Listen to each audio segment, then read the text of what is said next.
is considering enacting a law that would require all election petitions to be resolved before winners are sworn into office.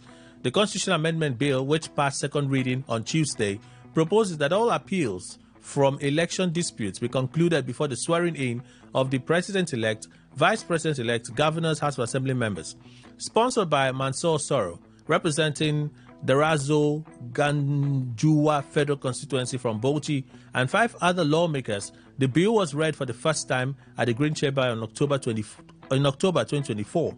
The proposed legislation seeks to amend Section 285 of the 1999 Constitution, which deals with the establishment and jurisdiction of election tribunals. The bill seeks to introduce a new subsection stating all appeals arising from the presidential, governorship, national and state assembly elections or election petition tribunals shall be determined by the appellant courts prior to the swearing-in of candidates returned as winners by the Independent National Electoral Commission. It further proposes a new subsection to empower INEC to prepare its guidelines and timelines of activities to provide sufficient time for the determination of all appeal cases before swearing in of candidates. Dasuki's 33.2 billion naira fraud case starts afresh before a new judge, 10 years after first arraignment. The Economic and Financial Crimes Commission, EFCC, has rearraigned Sambo Dasuki, the former National Security Advisor, NSA, over allegations of 33.2 billion naira fraud. The Anti-Graft Commission rearraigned Dasuki before a Federal Capital Territory FCT High Court on Tuesday alongside Aminu Babakusa, a former general manager of the Nigerian National Petroleum Corporation, NNPC, and 2 companies. Dasuki and co-defendants are facing a 32-count charge bordering on alleged criminal breach of trust and dishonest release of public funds. Their arraignment before Charles Agbaza, the presiding judge, follows the reassignment of the case by the FCT Chief Judge, Hussein Baba Yusuf, who was previously handling the matter. Dasuki was first arraigned December 14, 2015 before Baba Yusuf, alongside Shuaibu Salusi, a former Director of Finance and Administration in the Office of the National Security Advisor, on a 19-count charge linked to an alleged 15.5 billion naira fraud.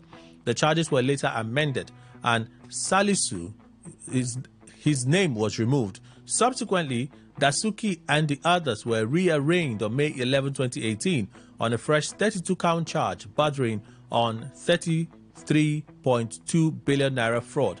However, the trial suffered many adjournments and was eventually adjourned indefinitely after the prosecution presented only one witness. With the reassignment to a new judge, the trial will start afresh. At the resumed court session on Tuesday, the defendants pleaded not guilty to the 32 counts read to them, after which prosecution counsel requested a trial date. A.A. Usman and Richard Ibiye, lawyers for Dasuki and Babakusa, urged the court to allow the defendants to continue enjoying their existing bail, assuring that they have always been present for court proceedings. The prosecution did not oppose the request but stressed the importance of the defendants' continued presence throughout the trial. After considering submissions from both sides, the judge allowed the defendants to continue with their existing bail and adjourned the trial to July 1. Tribune. Reps. Bill seeking single-day general elections passes second reading. The House of Representatives at its plenary on Tuesday passed through second reading a bill seeking to conduct general elections for the offices of the elected offices in Nigeria simultaneously on the same day. The proposed legislation, sponsored by Honorable Ikenga Ugochinyere, Honorable Francis Ejirogene Wave, and 34 other lawmakers, was presented for second reading by the House Leader, Honorable Julius Huwobere. As encapsulated in the bill, the date for the general election is to be determined by the Independent National Electoral Commission, INEC, in consultation with the National Assembly. The bill provides that the Constitution of the Federal Republic of Nigeria 1999, as amended, herein referred to as the Principal Act, is altered as set out in this bill. Section 76 of the Principal Act is altered by inserting a new subsection 3 as follows. For the purposes of Section 1 of this section, all elections into the offices of the President, governors, and so on and so forth, all elected positions, shall hold simultaneously on the same date to be determined by the Independent National Electoral Commission, INEC, with the National Assembly and in consultation with the National Assembly and in accordance with the Electoral Act. Yeah. So there's a B part to this, which I want to skip to. When put to a voice vote by the Deputy Speaker, Honorable Benjamin Kalu, who presided over the session, it was passed as majority of the lawmakers voted in support.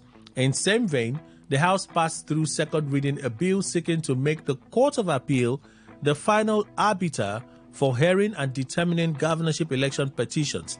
The private member bill, sponsored by Honorable Nnamdi Ezechi, seeks to alter Section 246 of the 1999 Constitution as amended. As provided, currently Section 246 of the Constitution stipulates that the decisions of the Court of Appeal in respect of litigations arising from National Assembly and State Houses of Assembly election petitions shall be final. The bill intends to alter that provision of the Constitution to include governorship elections. Once enacted, the law would prevent governorship election disputes from reaching the Supreme Court. Premium Times has the next story. Tinubu signs South-West, South-South Development Commission bills. A curious story, really. President Bola Tinubu has signed the South-West Development Commission SWDC bill and the South-South Development Commission SSDC bill into law. The Senate President Godswill Akpabio disclosed this during plenary yesterday. So it's not on any of the handles of the president's handlers. If you get what I mean. Why didn't the president announce this and it's Akpabio announcing it? Do you understand? Just to inform distinguished senators that Mr. President has assented to the remaining regional development bills, the South-West Development Commission Bill and the South-South Development Commission Bill, we now have all the developmental commissions legally in existence, Akpabio says. The Senate also commended President Tinubu for signing the bills establishing the commissions into law. The established regional commissions are tasked with enhancing infrastructure, economic growth, and social welfare within their respective regions. Well, if they eventually share it on the president's handle, we'll talk about it. Reps member describes Wike as our almighty amid Rivers crisis. A House of Representatives member from Akwa Ibom State, Clement Jimbo, has described the Minister of the Federal Capital Territory, FCT, Nyesom Wike, as our almighty. Mr. Jimbo was congratulating some politicians, including Mr. Wike, on his Facebook page on Saturday night. The FCT minister and others were recipients of honorary degrees from the University of Calabar on Saturday. Mr. Jimbo, a member of the APC, represents Abak Etim, Ekpo, Eka Federal Constituency in the lower legislative chambers. Congratulations to Her Excellency, Dr. Mrs. Ekaite Godswill Akpabio, Dr. Ekperikpo Ekpo, Mrs. Theresa Effiong, and our almighty Dr. Barrister H.M. Ezenwo Nyesom Wike, he wrote. The word almighty means having absolute power over all or having great power or importance, according to the Merriam-Webster Online Dictionary. God is often referred to as the Almighty across many religions, especially in Christianity. So, why I described Wike as Almighty? Premium Times contacted the federal lawmaker on Tuesday and asked why he described the FCT minister as Almighty. Almighty is an English word, and it is not only attributed to the omnipotent, omniscient, and omnipresent God, it's an adjective, he responded. Mr. Jimbo, who uploaded photographs of Mr. Wike and other awardees, said his description of Mr. Wike as Almighty does not connote anything, but only reflected his state of mind as of the time. The House of Reps member from Akwa Ibom State, Clement Jimbo, these are pictures, added that the description also stemmed from Mr. Wike's transformational leadership and accomplishment since assumption of office as the minister of the FCT. When pressed further, the politician said what actually made him describe Mr. Wike as Almighty was because of the loud cheers and applause that erupted from the crowd during his citation. And to make matters worse, the cameraman zoomed into him, Wike, when he was projected, and the man was beaming with smiles based on the kind of words used by the person reading his citation. The adjectives used to describe Wike, I think his own, stood out. So when I was making that Facebook post, that was what reflected in my mind, that I had to use that particular adjective, Almighty Wike, he says. Mr. Jimbo explained that he intentionally wrote the Almighty in small letters to indicate that it's a human being, not God, that was being referred to in the post. Okay, so our final story. I'll read this and I'll leave it for you. I didn't receive any money from Akpabio. Natasha clarifies. The matter at the end. Senator Natasha Akpoti has dismissed as false rumors claiming she received 500 million naira from the Senate President, Godswill Akpabio. The Kogi Central Senator described the claims as a complete fabrication designed to mislead the public and damage her reputation. In a statement on Wednesday, Akpoti categorically denied ever receiving such funds and emphasized that no such transaction ever took place. Okay, that's how much I want to read from it. So those are the stories, yeah? We'll go on a very short break, and then we'll get into the issues this morning. Please stay with us.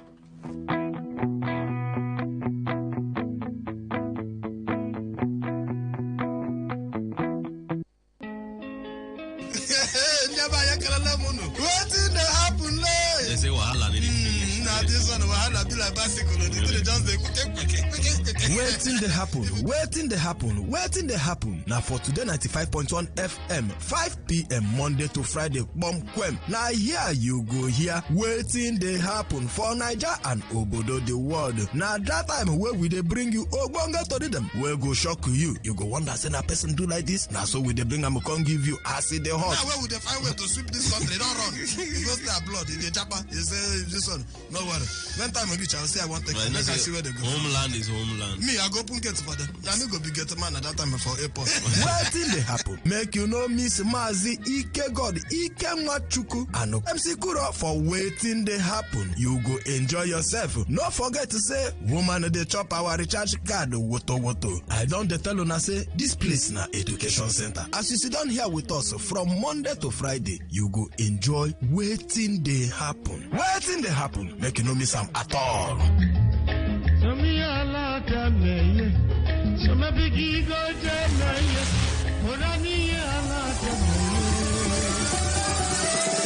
And everything nice. Entertainment today. The ultimate entertainment extravaganza.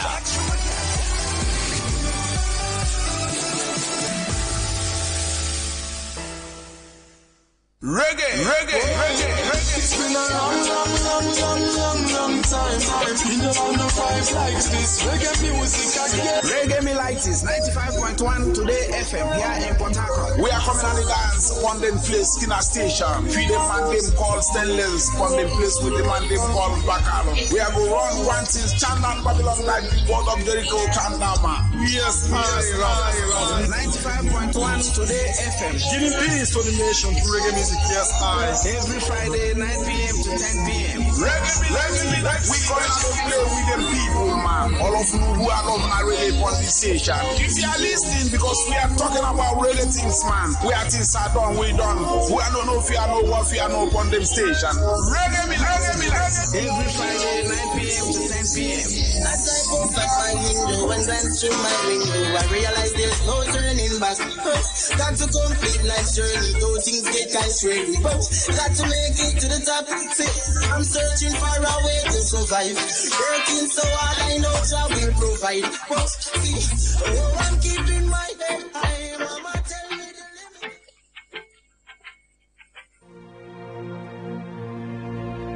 Today is business. Today is a new trend for your businesses. We give you all the information you need to grow your business, new ideas and innovations that keep you earning more and staying relevant. Every day, we engage in business, buying and selling, trading, and exchanging of services as individuals or as a country. Money goes round. It goes up and down. But have you ever wondered what business is all about? And have you ever wondered how you can stand out in your business? Today FM has got you covered every Wednesday between the hours of 1 p.m. to 2 p.m. Learn all you need from professionals on how the country runs its business affairs and how you can be an outstanding entrepreneur and grow your business. Business Today.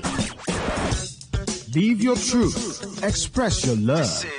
Share your enthusiasm. Take actions towards your dreams. Talk your talk.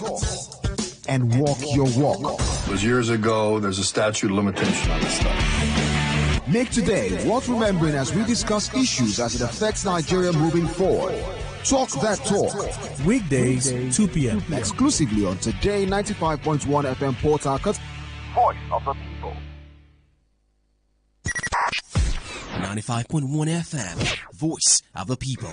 And we're back.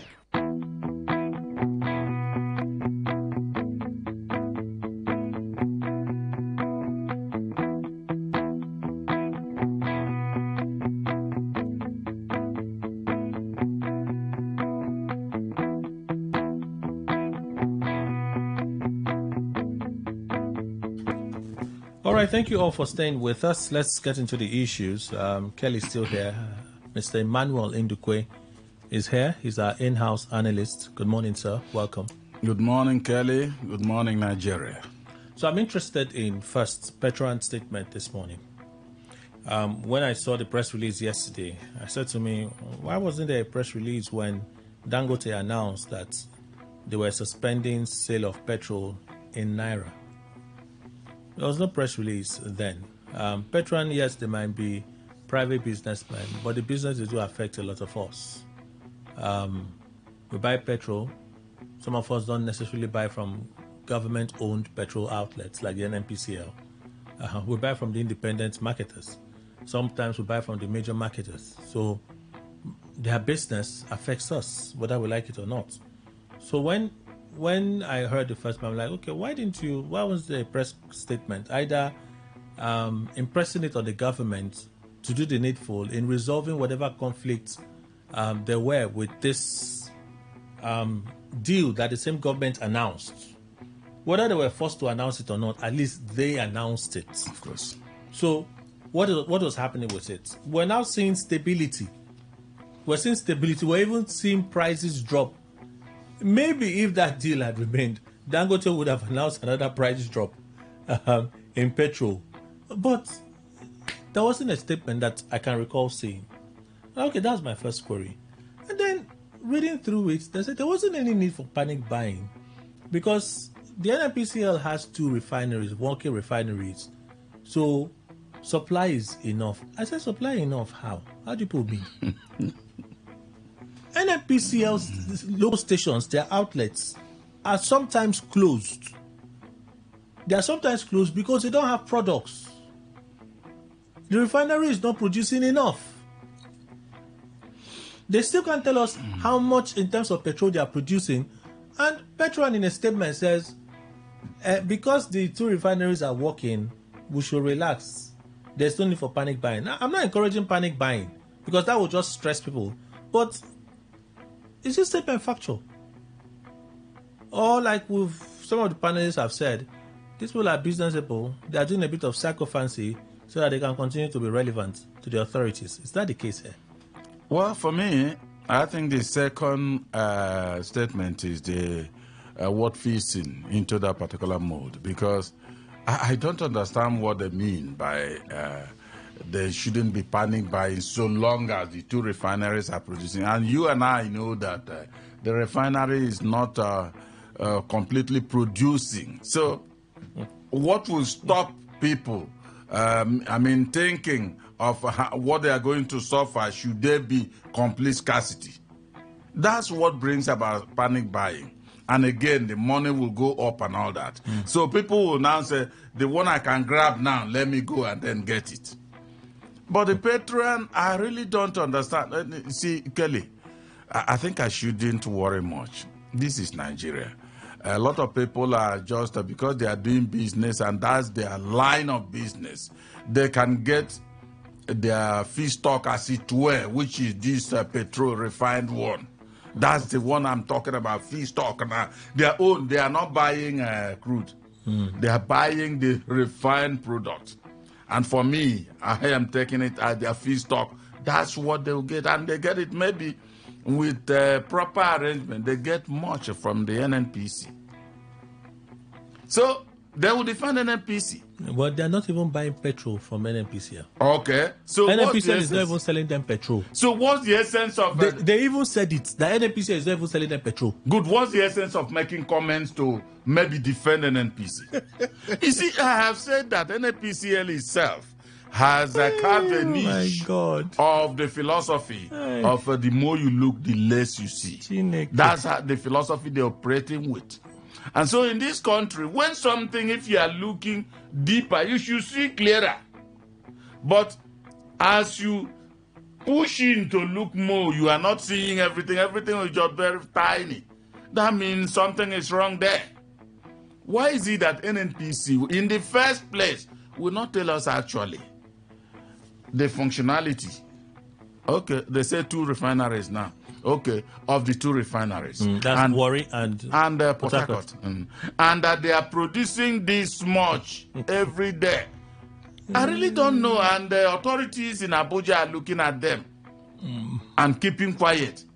You see, I don't understand what is going on, Kelly. So for me, Petron, is it...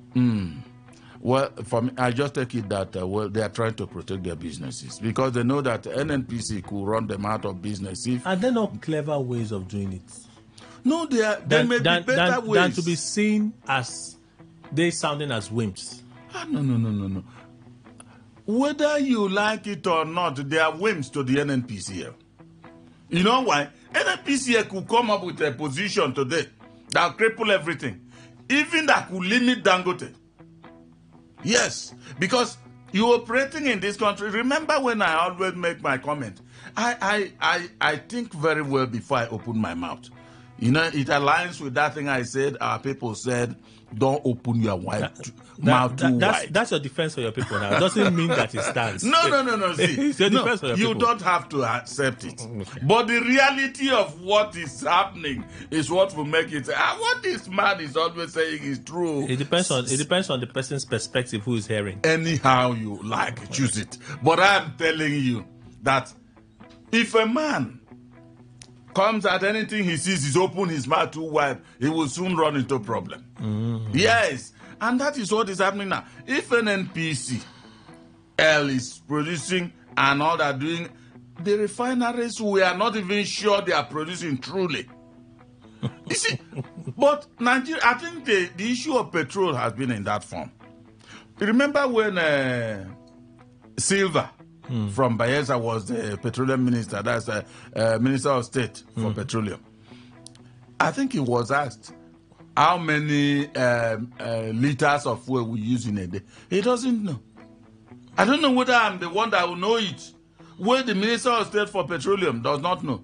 If we had gone to President Buhari then, that was the Minister of Petroleum, he might not also know. Because he's his field worker, like Silva, that should have been able to give him the information. Will he be in Asorok and get it? That is how we are running. And, you know, there were a lot of issues, statistics went through that time. The way, either offshore, what is going on there? Our countrymen who are in positions to know, they don't even know. It is all these IOCs, the operators of IOCs that know what is going on. Does that not show you that this one we even rely on as our mainstay, which is the petrol, crude oil and all that? Now, does that not show you that we are the mercy of IOCs? Anything they tell us, we take. So long as money will just roll in, simply. So I think I take Petron's position as trying to be protective of their business. So let them not say anything that will indeed make these people unhappy. They could come up with a policy that will indeed impede their own progresses. Whether they are buying from them or they are not buying from them, they are the umpire. They can. As far as this petroleum issue is concerned, they are on top. The lawmaker that referred to Wiki as Almighty, He says he just perhaps was taken by excitement and the moment when he wrote it. But his closing remarks, that's why I even put it in small case. I put it in small case so people know that I'm not referring to the Almighty. I'm not likening him to the Almighty God. Well, see, Kelly, I think he's not the first in this world to have called his fellow man Almighty.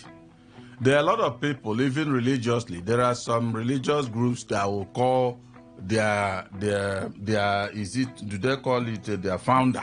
Or pastors. Or pastors, Almighty. Well, in this kind of case, I only talk about myself. I will not call my fellow human, who I know is like me, could drop dead anytime. Nothing he knows as much as the certainty of anything. He doesn't. He's a human, and I call him Almighty. No matter the kind of power the person willed, will not make me ascribe that. He understands it. He analyzes it. Almighty means having all powers. As a matter of fact, he's certain of everything and can overwhelm everything. And I do not think even Wike has made any effort to address himself as Almighty. I have never heard that. I have been in Riverside for a long time. Okay. So if what's his name from Akwa Ibom is calling him Jimbo. Almighty, Jimbo. well, if Jimbo is calling him Almighty, well, he is Almighty for Jimbo. Is Daniel Bwala going too far? Peter Obi is a failed politician. This shading is heavy. I had to take a break to catch my coordinate. This it wasn't me, but it is funny how failed politicians are trying to redefine democracy. Obi saying democracy has failed. Does he even know the meaning of democracy?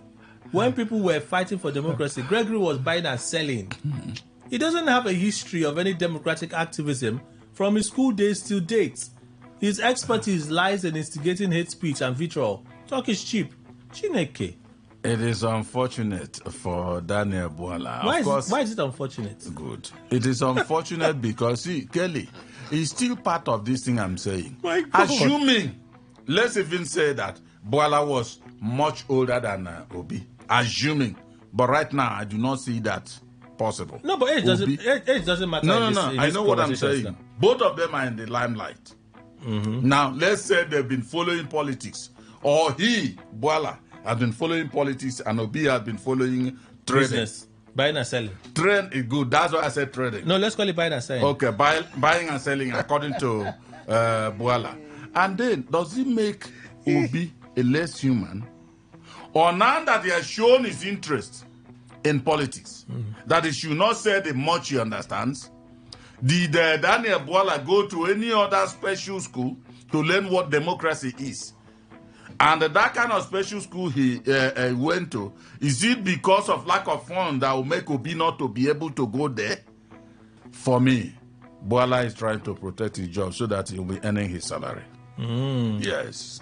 Was he brash in his rhetoric? Of course, saying brash means that even giving him an accolade. I think it's more than that.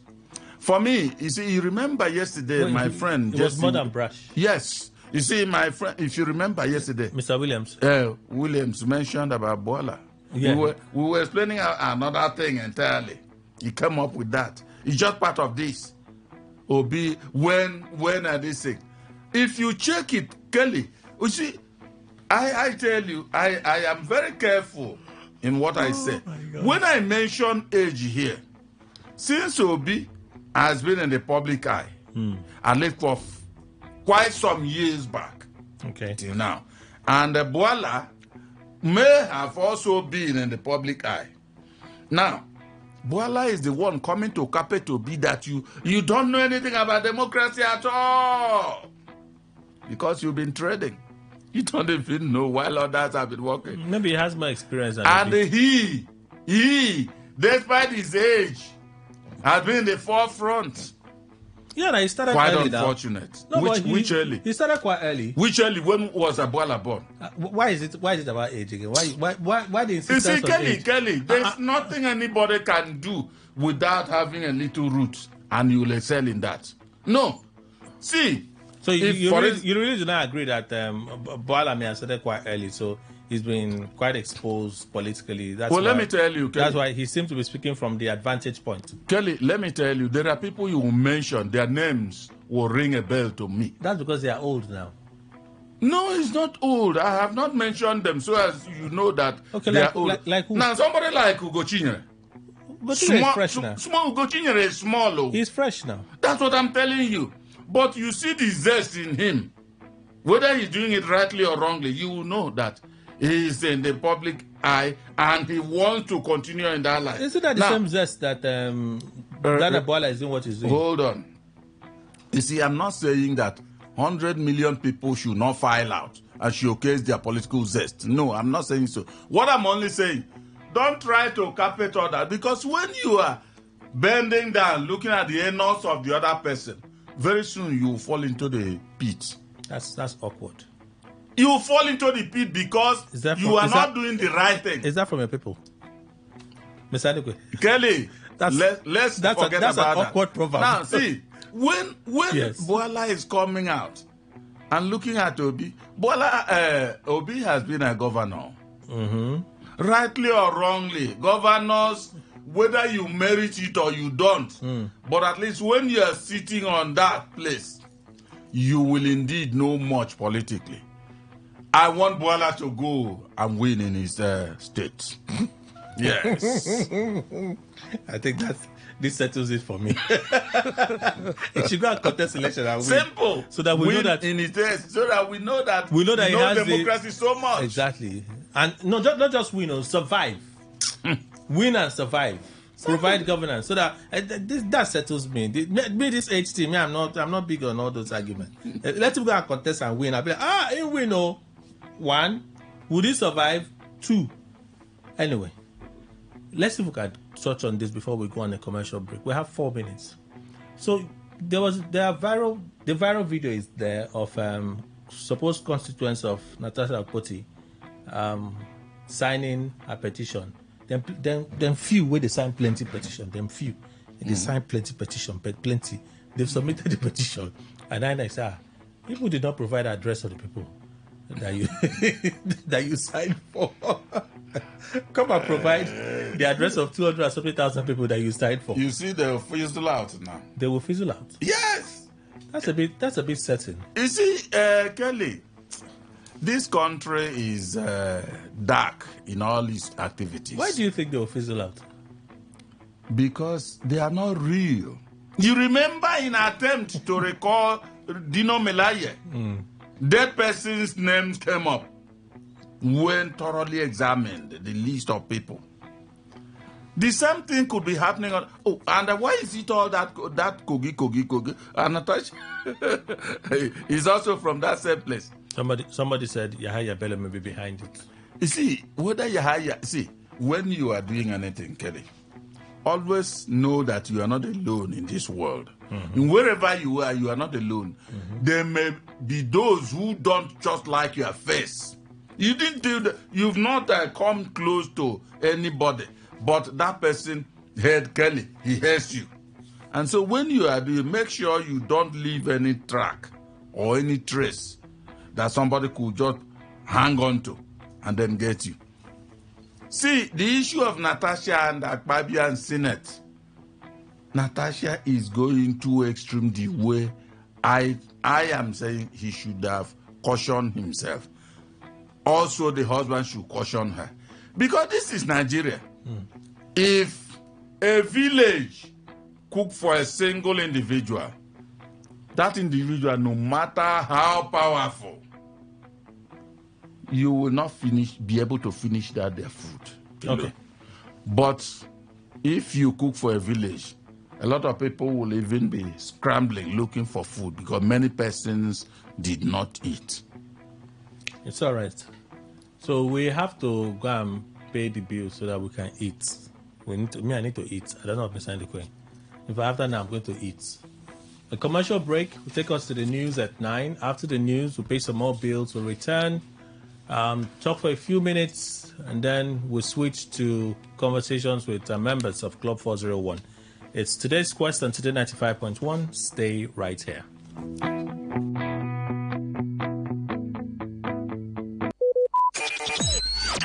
Talk radio. I listen to a lot of talk radio. 95.1 FM. Okay, so let's go to the market. I'll just say the politics not going to kill me. Lie.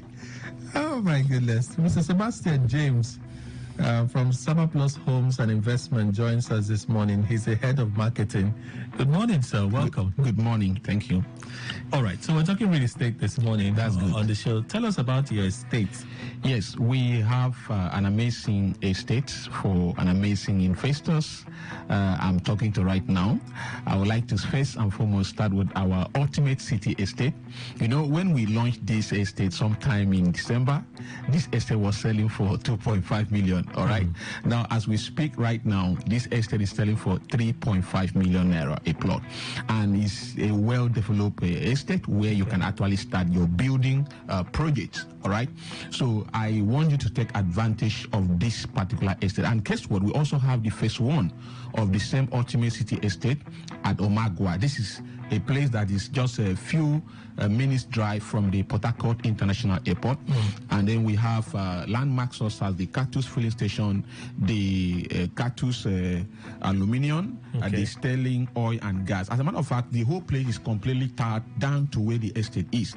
There is a security presence there, meaning that you can actually build and move in with your family, because one of the most important thing about the place you want to buy and build, there must be security presence in that environment. So this place is very, very okay for you to start your building project. So the phase two is not completely developed for you to start building, but then it's a place you can actually invest in to start building in the next 2 years or 1 year, 2 years, 3 years, and it's selling now for 2.5 million. That's the phase two of the Ultimate City Estate. All right, it's selling now for 2.5 million. So, and again, we also have another estate for those who are interested to live in a place like Ikrita, all right, the school route, and that one is selling for 2.5 million naira. You can actually buy this place and then leave it to develop in the next 2 years. All right. And then for those who are interested in a land where they can actually use for land banking, maybe you want to buy that place and leave it for a couple of years before you start building, we have a place like that, which is the Blossom Garden Estate at Odagwa. And this is just 35 minutes drive from the Ikrita junction, which means that it's a place that in the near future, in the next 2, 3 years, 5 years to come, it is a place that you can actually start your project or probably resell that place for capital gain, because in real estate, land banking, land banking, yeah. So this place is selling for just 650,000 naira a plot. You can actually buy, because we are on promo, you can actually buy up to 5 plots for 3 million naira. And you can buy an acre for about 3.6 million. Are you getting me? So it's a place that you can actually invest in for land banking. So if you are listening to me right now and you're looking for a place you can actually use for land banking, that's the best place for you right now. And again, what we always do is that for our investors, we like to do something that actually fit into their budget. All right.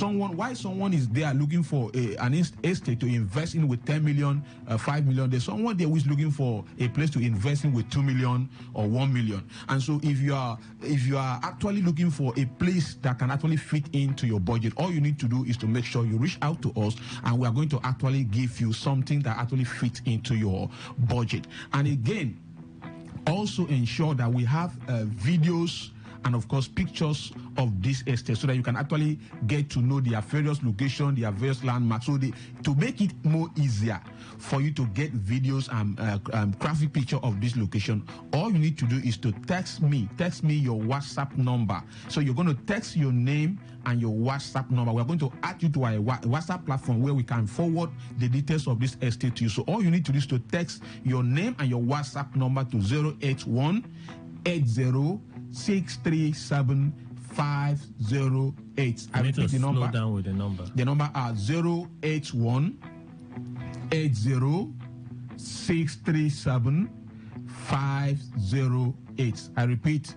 081-80-637-508. All right. How about your payment plans?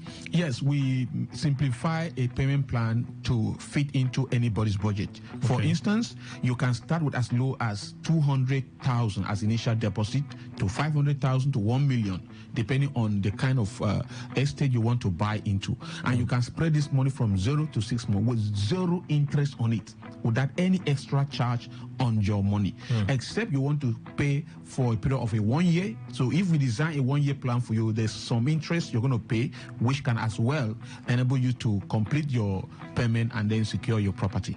Okay, so can we talk about the Cyber Plus buyback plan? Yes, the Cyber Plus buyback plan is an investment plan we design to protect our investors against inflation. I always say that inflation is a stubborn increase on the prices of goods and services over time due to devaluation of currency. All right, and this happened over time. Remember the other time I told you that if you have 1 million, you can buy 20 bags of rice in 2023. Fast forward to 2024, your 1 million cannot buy you up to 10 bags of rice. And we don't know how much we are going to buy rice by this year. So when you invest with us, you get to earn 30% annual return on your investment. And this annual return can be spread for you maybe across 12 months if that's what you want. So you can start investing with us with as low as 1 million naira to 50 million to 100 million, depending on your portfolio. Because real estate is one of the biggest things that is happening to Nigerians today. All right. Bika is the third largest economy in Nigeria. So you can't just keep your money and allow inflation to keep eating your money. You can come to us and be part of this project. Okay, so your numbers again and how people can reach you. Yes, all you need to do is to text your name, WhatsApp number to 081 80637 081 8063 at number 41 NTA Road. The place is Great Grace Complex, number 41 NTA Road, Ozoba, right here in Port Harcourt. You're going to see where the new flyover is being constructed. You'll see our office before the flyover, all right? Okay. So all you need to do is to make sure you pay us a visit at our office address, and as well, you can also call us or send us a WhatsApp message on 081 80637 All right, so you also run a real estate academy. Yes, we designed this academy to empower individuals who want to come into real estate space, but they don't know how to go about it. You know, as a real estate consultant, you are also referred to as a realtor. In fact, as a matter of fact, we are hosting an event, one of the biggest events for realtors in Port Harcourt City. This event is happening on the 28th of March. It is called PORI. What does that mean? Port Harcourt Realtors Hangout, where irrespective of which estate you are selling, because we are bringing in industry experts from different parts of Nigeria to come and coach you on how to do real estate better. So if you're listening to me now and you are a realtor, irrespective of the company you're selling for, you need to be part of this event. So all you need to do is to pick up your phone and send PORI. Just text PORI, all right, PORI to the WhatsApp number I called earlier. Can you spell? PORI means, it's POREH. Okay. We stand for Port Harcourt Realtors Hangout. All right. We are bringing expert industry to come and teach you how to do real estate better. Once you receive your SMS, we are going to add you to the group, the platform. The event is coming up at the Moment Event Center, which is located at location number 20, Location Road by Ada George. It's happening on the 28th of March. So all the realtors in Port Harcourt City are invited to come and learn new strategies to grow and succeed in your real estate business. The phone numbers again. Yes, 081 80637 508. 081 80637 508. Any final words? Yes, I always tell people that real estate is one of the biggest things that is happening to Nigeria right now. And so you can't afford not to be part of what is happening in real estate space. So join us and take advantage of all these opportunities. You can either invest into land banking or buy into our estate or be part of our buyback plan. Mr. Sebastian James, Head of Marketing, Cyber Plus Homes and Investment Limited. Thank you, sir. My pleasure. You're welcome. Talk radio. I listen to a lot of talk radio. 95.1 FM. Every day, every hour, when the big stories break, depend on our 24-hour news team to bring you the latest. Today, 95.1 FM.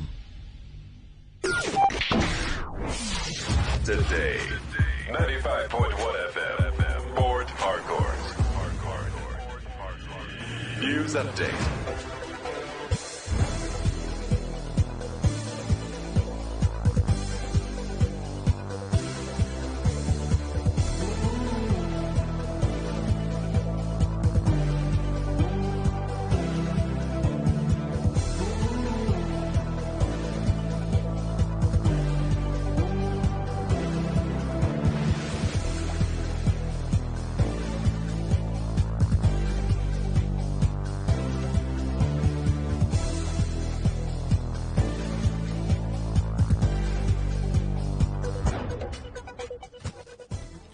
A very good morning to you. Here's the news update on Today 95.1 FM. I am Kelly Ikemenjima.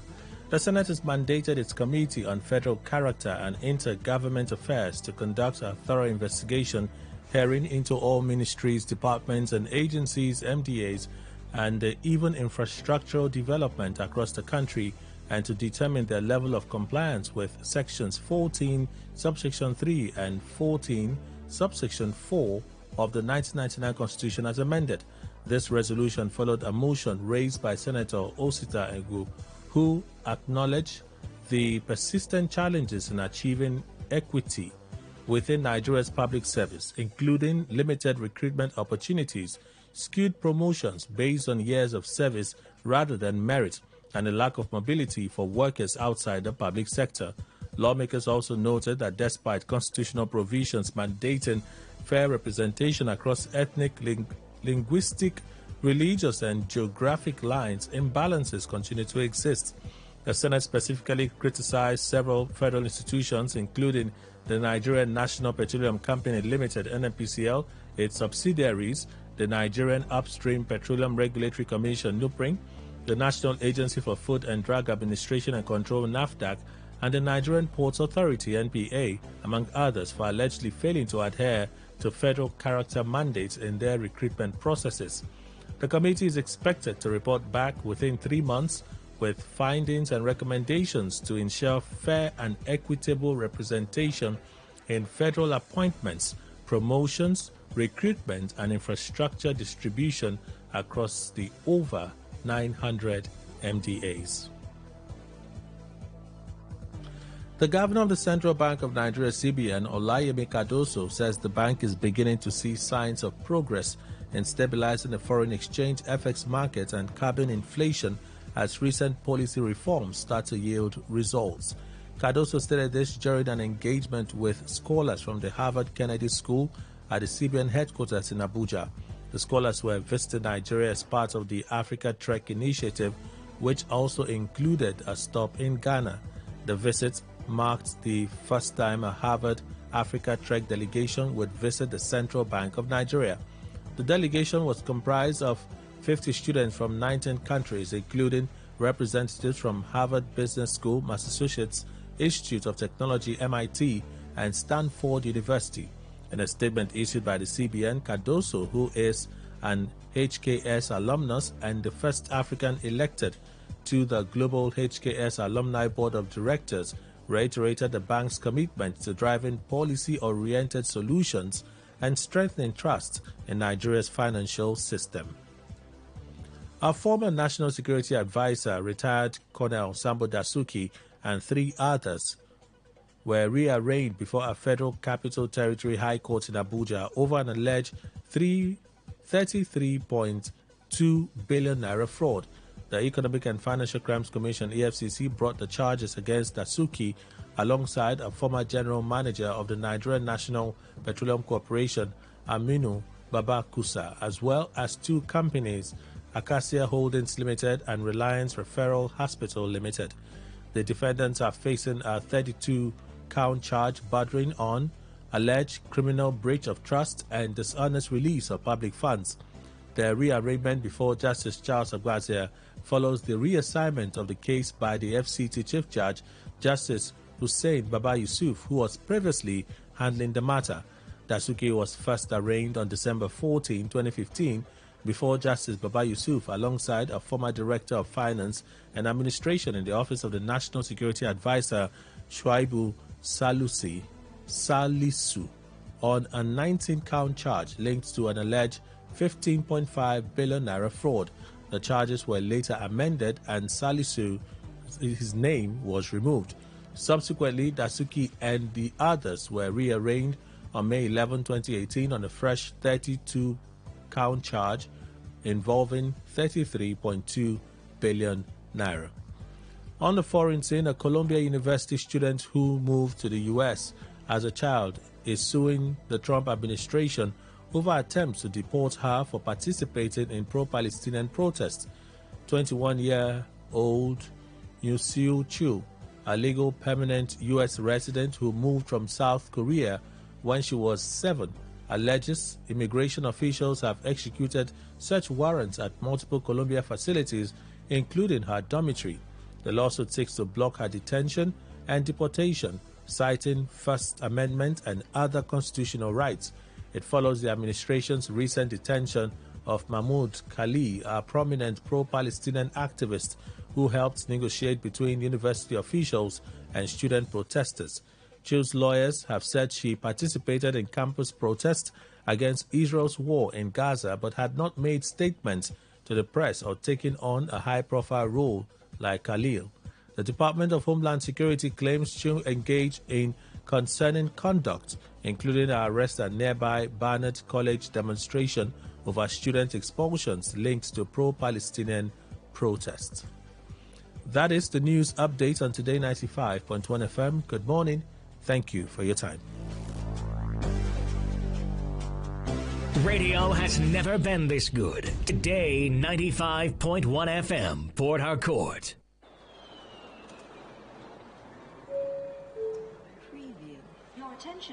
My people, opportunity don't land oh. You won't go waka go other countries for work or go school with scholarship? Pensazo Travels Day here to help you get genuine visa to go Kuwait, Belarus, Canada, Qatar, Australia, America, Europe, Seychelles, and many other countries oh. Work there for both people who don't finish school and then we never finish school. For Pensazo Travels, you don't need to pay any service fee until your visa don't land oh. Come visit us today for Pensazo Travels, Clarinach Plaza, opposite Tosque Oil and Gas by SAS Road, or call 070-4110-2424.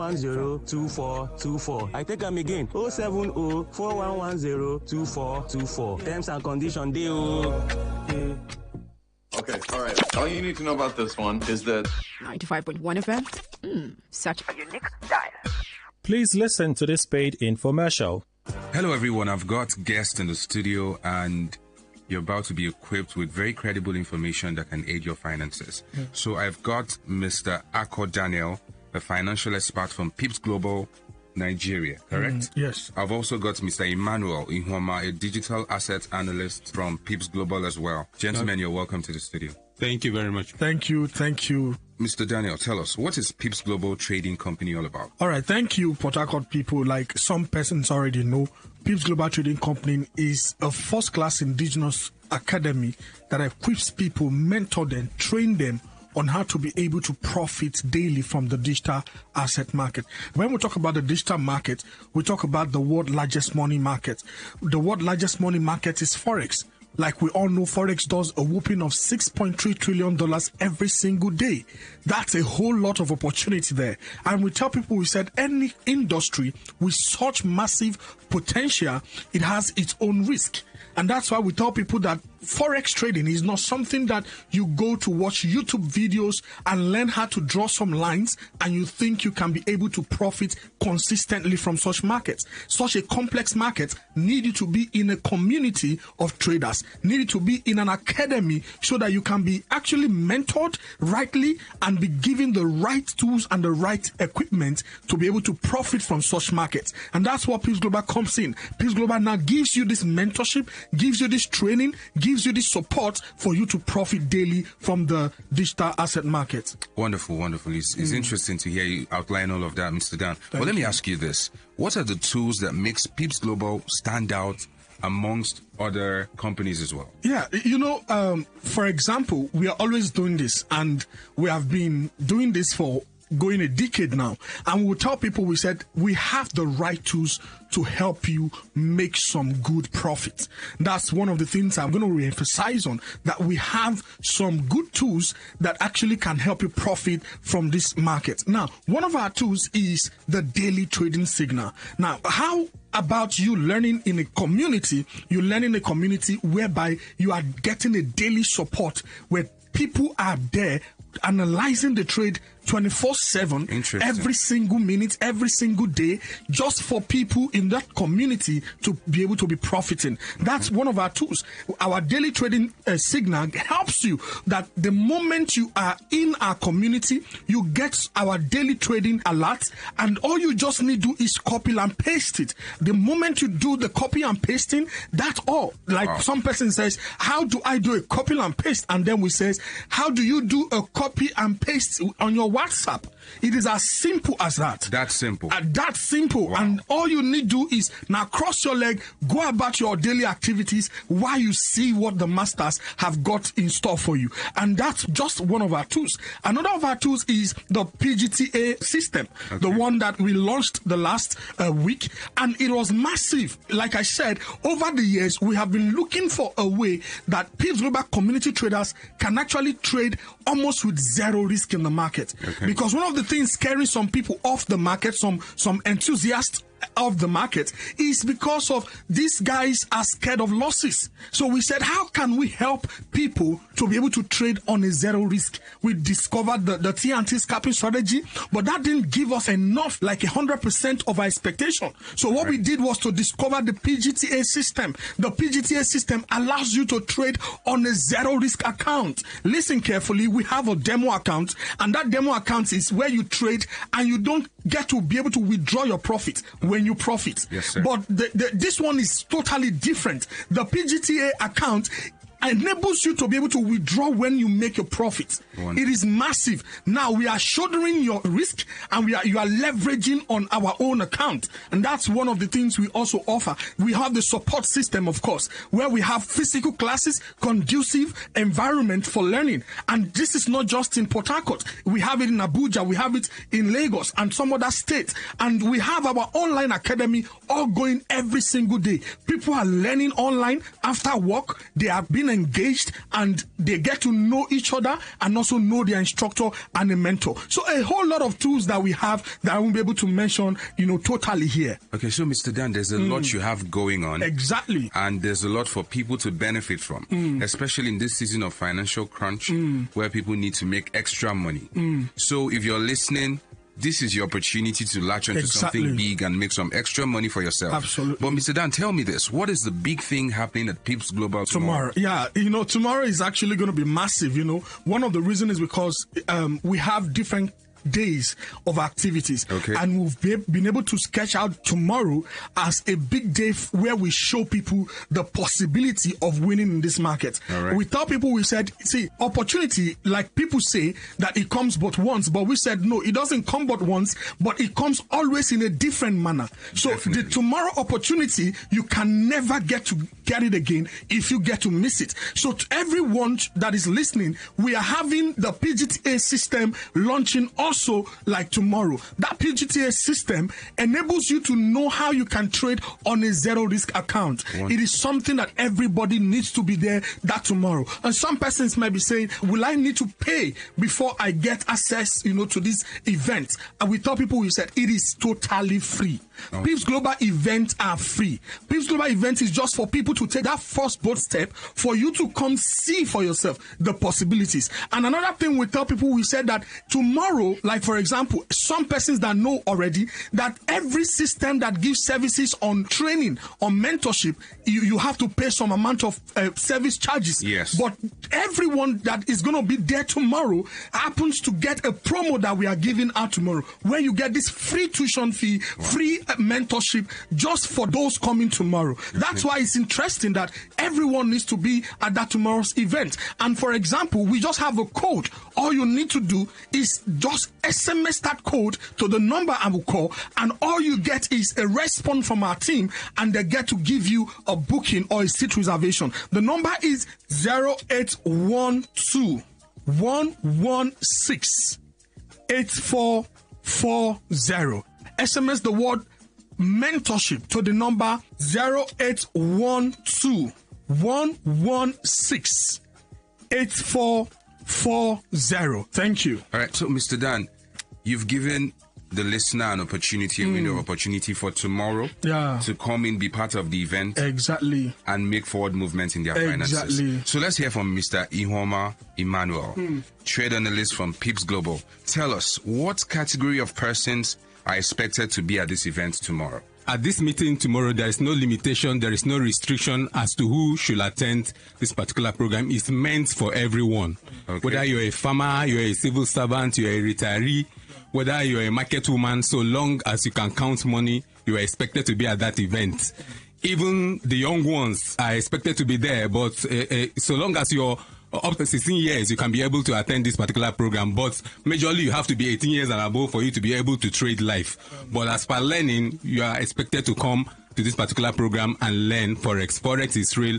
Forex is meant for everyone.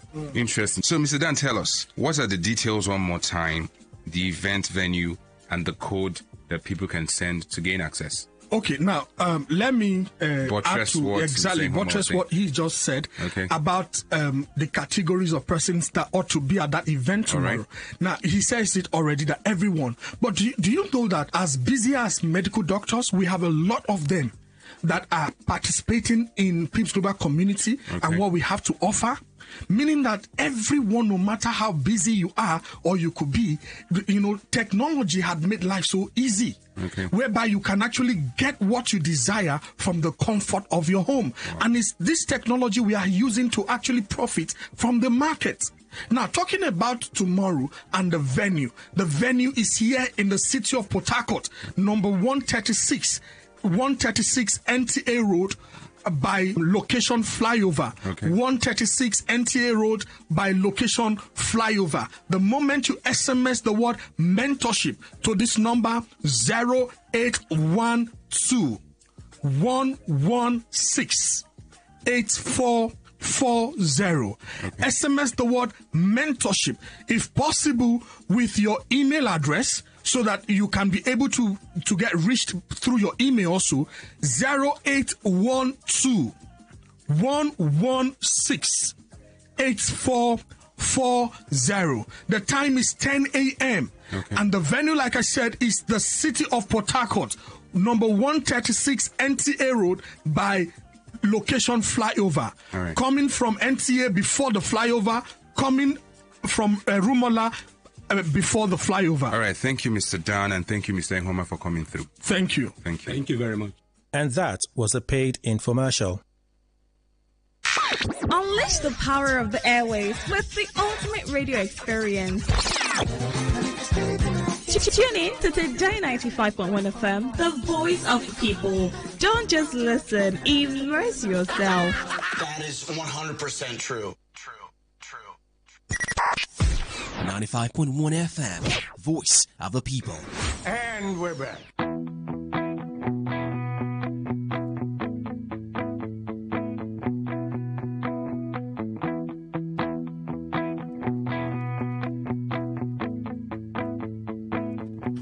All right, thank you all for staying with us. I want us to turn our attention to opinion poll. If we're able to touch parts of it before we get into the conversation with members of Club 401, I heard they're already around. They're in the building.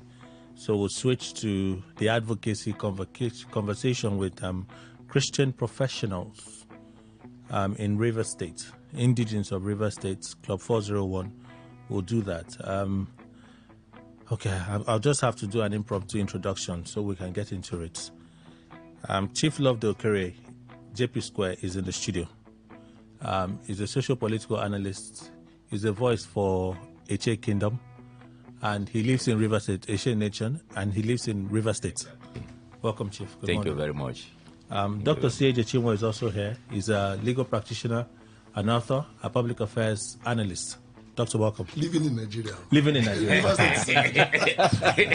I'm part of his residential area. Living in Nigeria. Thank you very much, Kelly. Good morning. Welcome, Doctor. Sure. The opinion poll is the drama that played out at the Senate yesterday between Obes Ekwesili and Senator Waiboni. I think that's his name. Waiboni. That's his name. I'm just seeing now on X, it's apparent on Arise yesterday, he says he regrets the choice of words he used in describing her in that heated moment. That she's old enough to be his mother. She's old enough to be his mother. But what was said was said. And my question is, the question is around their conduct. I don't want to say who is right, who is wrong. Because if we went back to trail, we would always find those faults. Listening to the proceedings and how she wasn't even the one speaking. It was another person who was speaking, and somehow she said to him, "Shut up your mouth."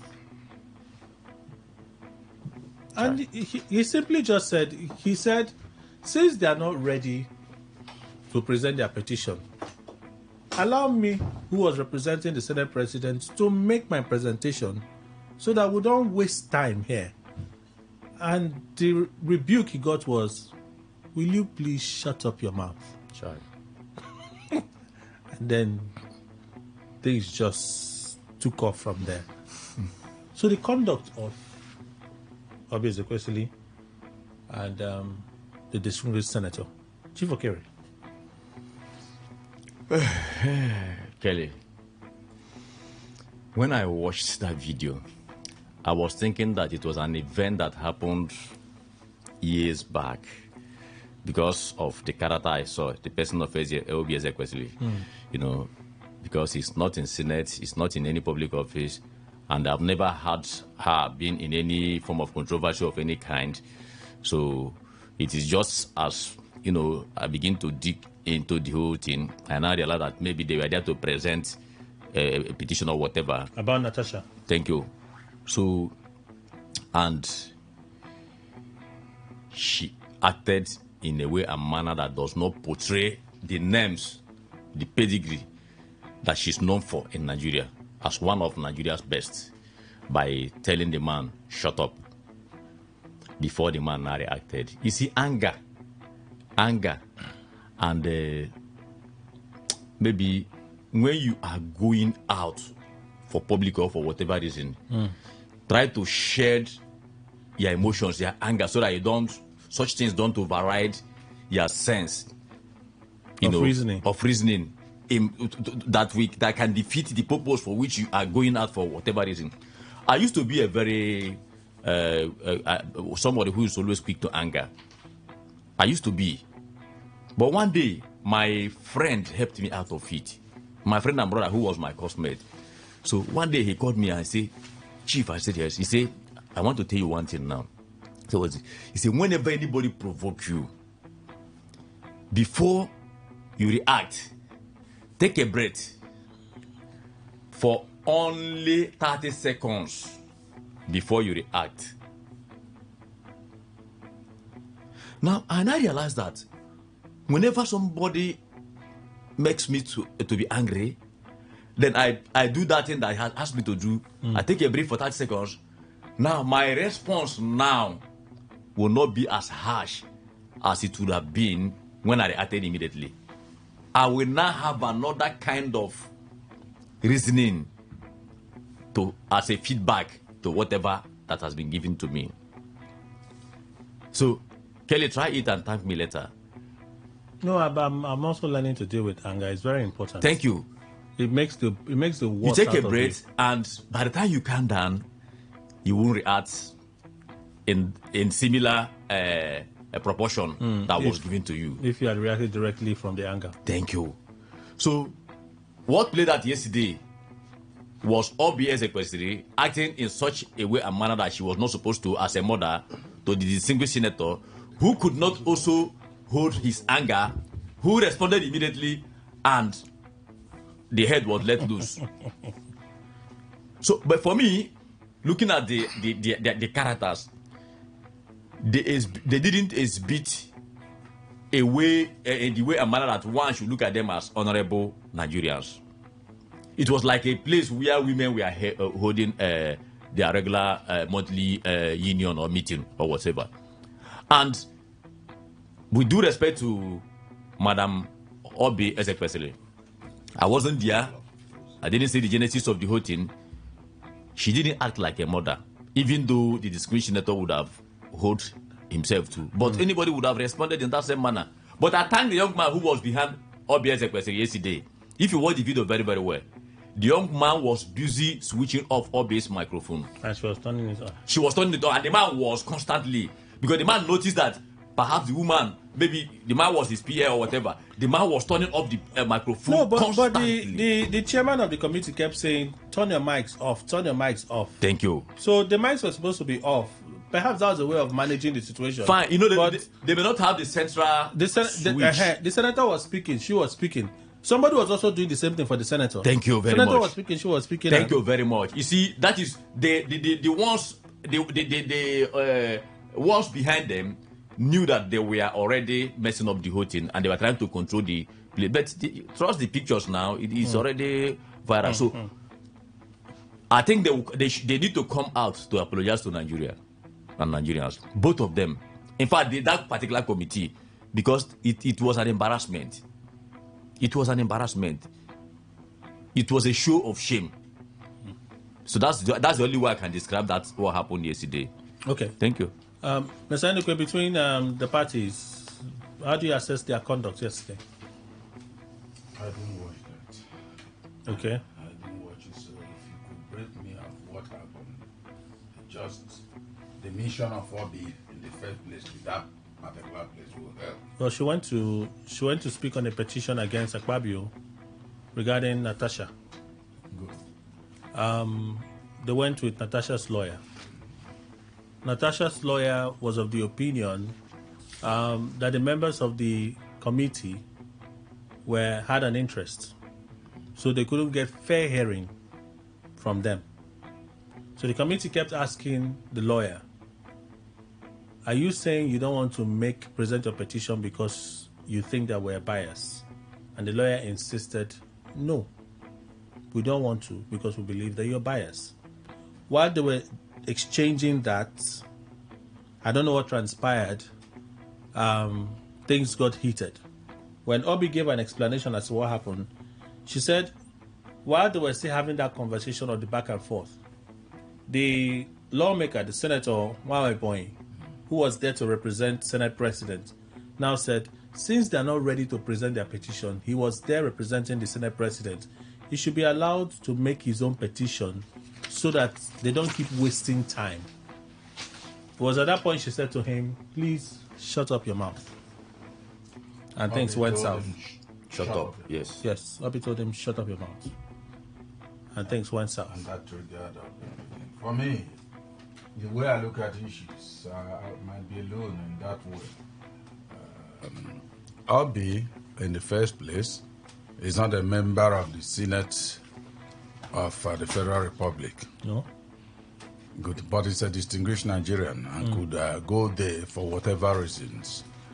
So long as the reasons are permitted and then genuine, she should be here. And I think on this case, she was also rightly there.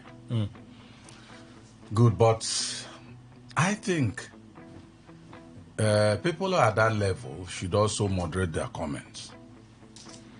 Now, whatever, if Nwabonyi belongs to that particular Senate, and if he comes out to raise objection of any sort that does not in any way insult Obi, I did not and I should not expect shut up your mouth from anybody. Yes. Because it's not everybody that can control his temper. There's somebody you tell shut up and he continues in saying what he's saying. His mouth will refuse to shut up because it's from his mind. Yeah. But perhaps Nwabonyi doesn't have such a mind. Yes. And to tell you, it could be that as the thing, the temper flared up. Nwabonyi may have erred, Obi may have also erred in all that they were saying, both of them now. But who caused it? Obi. That is the way I look at issues. We have to take that break now. Let's go for Club 401. When we come back, we'll conclude this and maybe touch another story. You don't want and take a reaction. My leader, my doctor, to say something about this one. The doctor is part of Club 401. No, let him say something in this one. So when he's done, we will now ask him. We'll put him on the spot on this one. It's okay. But we have to go. We have to go for this break now. Stay with us. It's Today 95.1. We're back in a moment.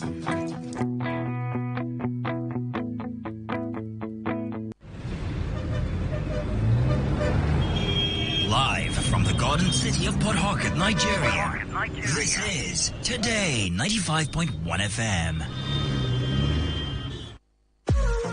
What's a successful business without sales? And what is sales without an audience? Well, do you know that you can reach 8 million listeners across 6 states in 2 geopolitical zones all at once? How? With Today 95.1 FM, you can get millions of people to know about your business. And what does that mean to you? More sales. Call 081-389-2850 now for more information.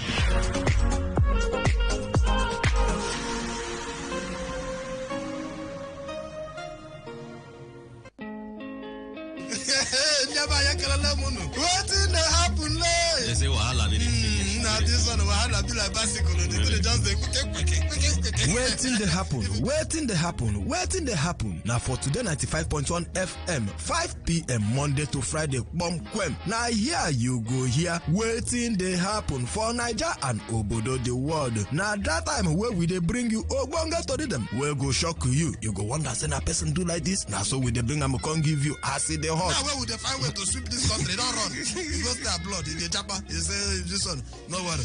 When time I reach, I'll say I want to take them. Let us see where they go. Homeland is homeland. Me, I go punket for them. Now me go be get man at that time for airport. Waiting they happen. Make you know Miss Mazi Ike God Ike Machuku and MC Kuro for waiting they happen. You go enjoy yourself. No forget to say woman they chop our recharge card woto. I don't tell you say this place na education center. As you sit down here with us from Monday to Friday, you go enjoy waiting they happen. Waiting they happen. Make you know miss them at all.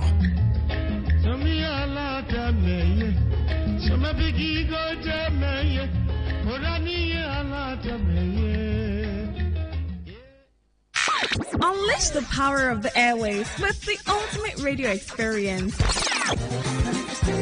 Tune in to Today 95.1 FM, the voice of the people. Don't just listen, immerse yourself. That is 100% true.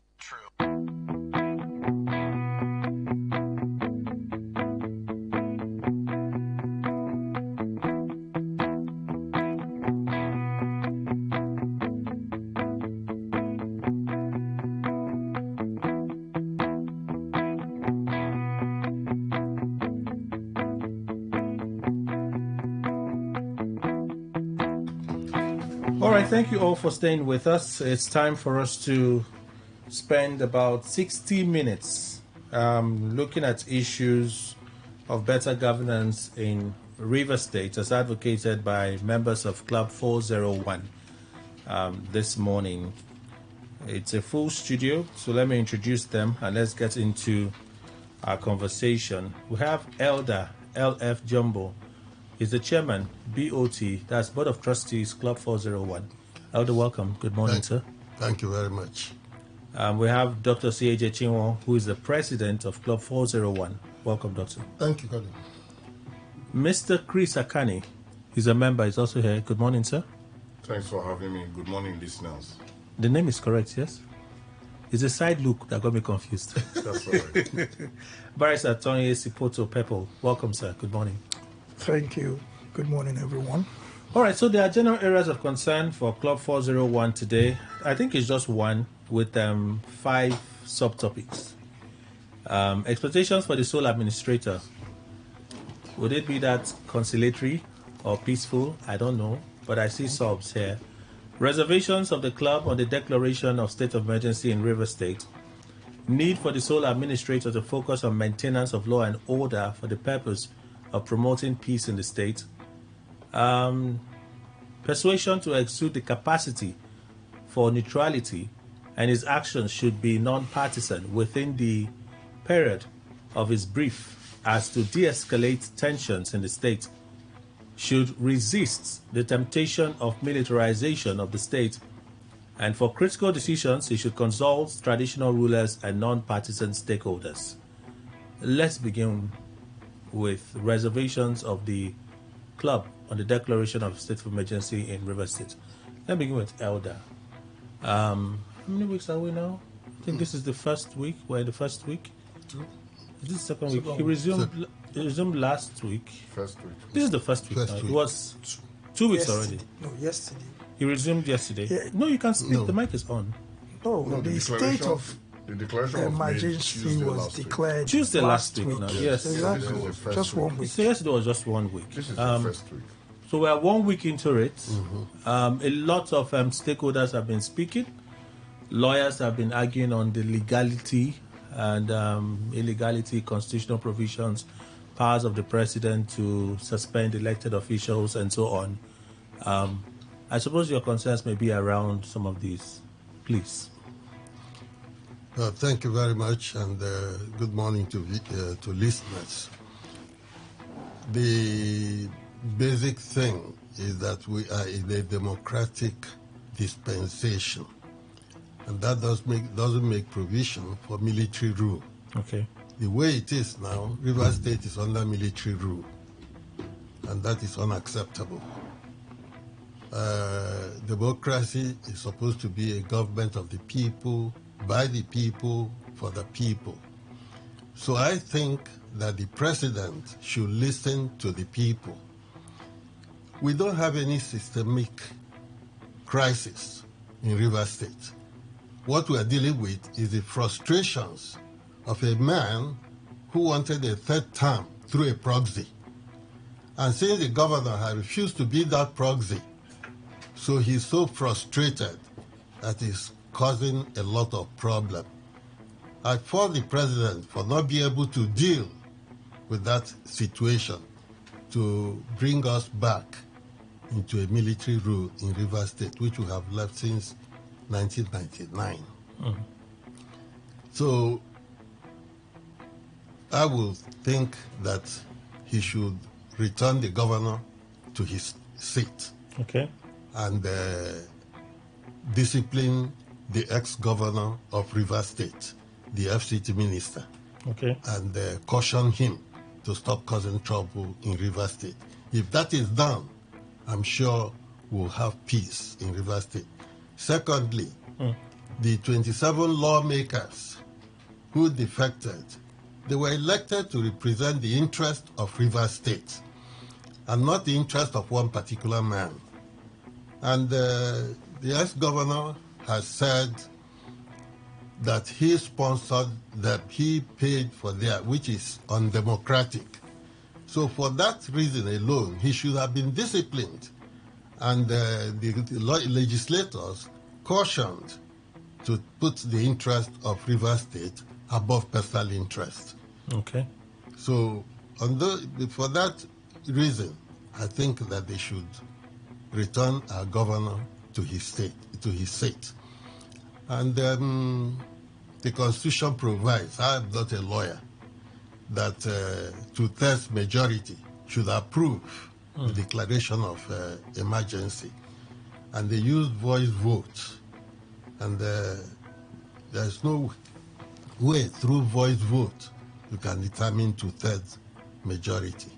So I think all that they have done is an abuse of power, and they should return the governor to his seat. Mr. Akani? No, there's no order for me. It's just, it's the way I feel.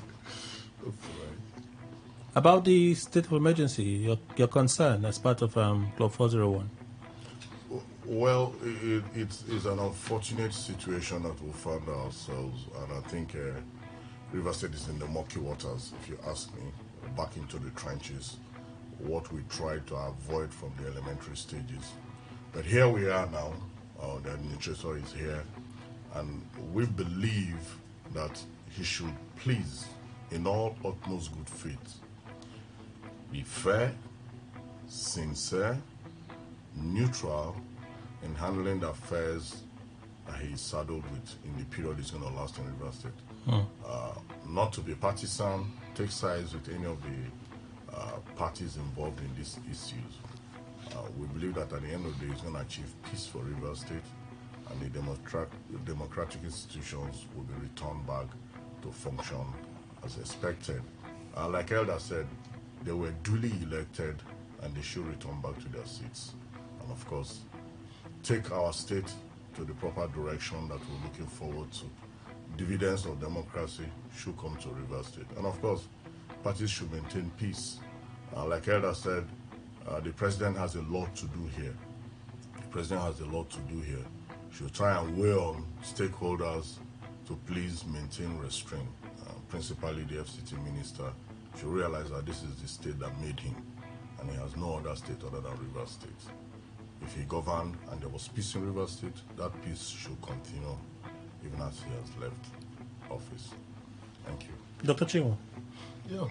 Well, like you have reservation on the state of emergency. One, state of emergency is both a legal and factual thing. Legal in that you must satisfy the requirements of the law before you declare it, and those requirements are based on the facts on ground. People who have been coming to Rivers State since last week and wondering which state did they say there was emergency. I mean, because they didn't see that before. I mean, I was here last Tuesday. They didn't see the emergency before, and since then they've been wondering, so what is the emergency? And the only thing you heard is that people used to say, I think most people also do say it, that a witch cried in the morning, in the night, and the next morning the child is dead. We have had here, even in this studio, my friend Tony Okocha have said, we want state of emergency. He has held press conferences. There should be state of emergency declared in Rivers State. And it happens. So we're wondering whether the president listens to a side, some few people who are like agent provocateurs, to just create these situations. And the same president in his address demonstrated it, and unfortunately so. I've never had a more jaundiced decision by a president at that level against even a citizen. Don't talk about the governor. He reads his address, everything is Fubara, Governor Fubara, Governor Fubara. Could Fubara have been fighting himself? And this is the president who in Abuja, Wike, who we also know is the other side of it, had had at least 5, or let me say 3 press, his own, whether it's, let me be just press conferences. He calls the media, he addresses them, and everything is Rivers State. If this is the one who has said in this state, as a program he was holding for his people, that he will send fire, not only in this state, to other people who don't agree with him. And then you didn't even mention that there are 2 parties. So where is the factual situation to state of emergency? There was no crisis. There still is none. And I'm sure that the sole administrator the president appointed will be wondering, where is the emergency I was asked to come and when he said he will restore peace and order, he will be wondering, where is the crisis that I'm going to restore peace and order? There is peace everywhere. And even the way they said there was a blowing of pipelines, some of the communities are saying there was no such thing that happened. And then, if they even happened, who is to blame? Fubara, who doesn't control even the police, the NCDC, it doesn't control the army, or the president who is doing that. And pipeline vandalism, is it a new thing in the Niger Delta? Why didn't we declare state of emergency all the while? But now, so factually, there was no basis for it. Okay. Legally, the president breached the rule, because in his address, the president said, since the governor and the deputy governor have not invited me, that's the constitutional provision. They have to invite you, unless where you notice that the situation is such that they cannot even have the power and the opportunity to invite you. They didn't invite the president. So he now does it, and then coming to the point of suspending democratic electoral office, that's where he breached it all. So that's why we have reservation. We oppose it, but we are now in a position of a fiat accompli. They have done it. What else do we do? Club 401 as a responsible organization with the interest of this state as is concerned is now going to, we are now thinking of what else do we do in the situation we find ourselves. A situation akin to a military rule? Yeah, exactly, it is. One, apart from the fact that the man appointed as a military man, the essence of state of emergency in law. But he's ex-military.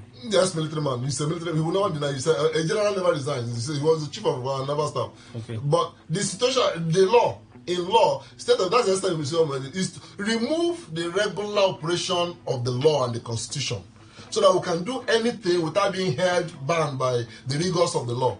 Issues of human rights. The man, he has the power now to arrest me as I get out of this studio. And then say, look, because for even uttering my voice He has the power if people gather. Anything to do, those things they would have raised in court yesterday and say we're starting our constitutional. If that's the state of emergency suspends the constitution, suspends rule of law, suspends separation of powers, and invests all that in one man who will also use emergency as a reason why he can. I mean, in 1962, the people like Rotimi Williams were all arrested in their homes. They couldn't move because of the state of emergency. And Supreme Court upheld it. So I'd like to add, before I take the views of, let me talk to Sipoto, so we can expand on the other issues I have. As a member of the club, you two have your reservations about the proclamation by the president? Definitely. As a member of the club, I have my reservations. I did not know that, again, in my lifetime, having lived under military rule as a younger person, that I would now, for the first time almost in our recent history, in the so-called and the not-so-nascent democracy, that we see a civilian coup d'etat take place. Okay. And that's what happened a week ago. A civilian coup d'etat took place. And it is clearly not legal. In all the conditions set out by Section 305, sub 3, none of them apply here. There is no war. There's no imminent danger of invasion. There's no breakdown of public order and safety. There was no clear danger to the country's existence. Nobody was seceding. There was no disaster, no natural calamity affecting the state. There was no public danger that constituted any threat to the Federation. The state governor did not invite the president. So, the speech, was completely out of place. I found it hard to believe that the president was reading that speech. It looked like, or it was even written by his advisors.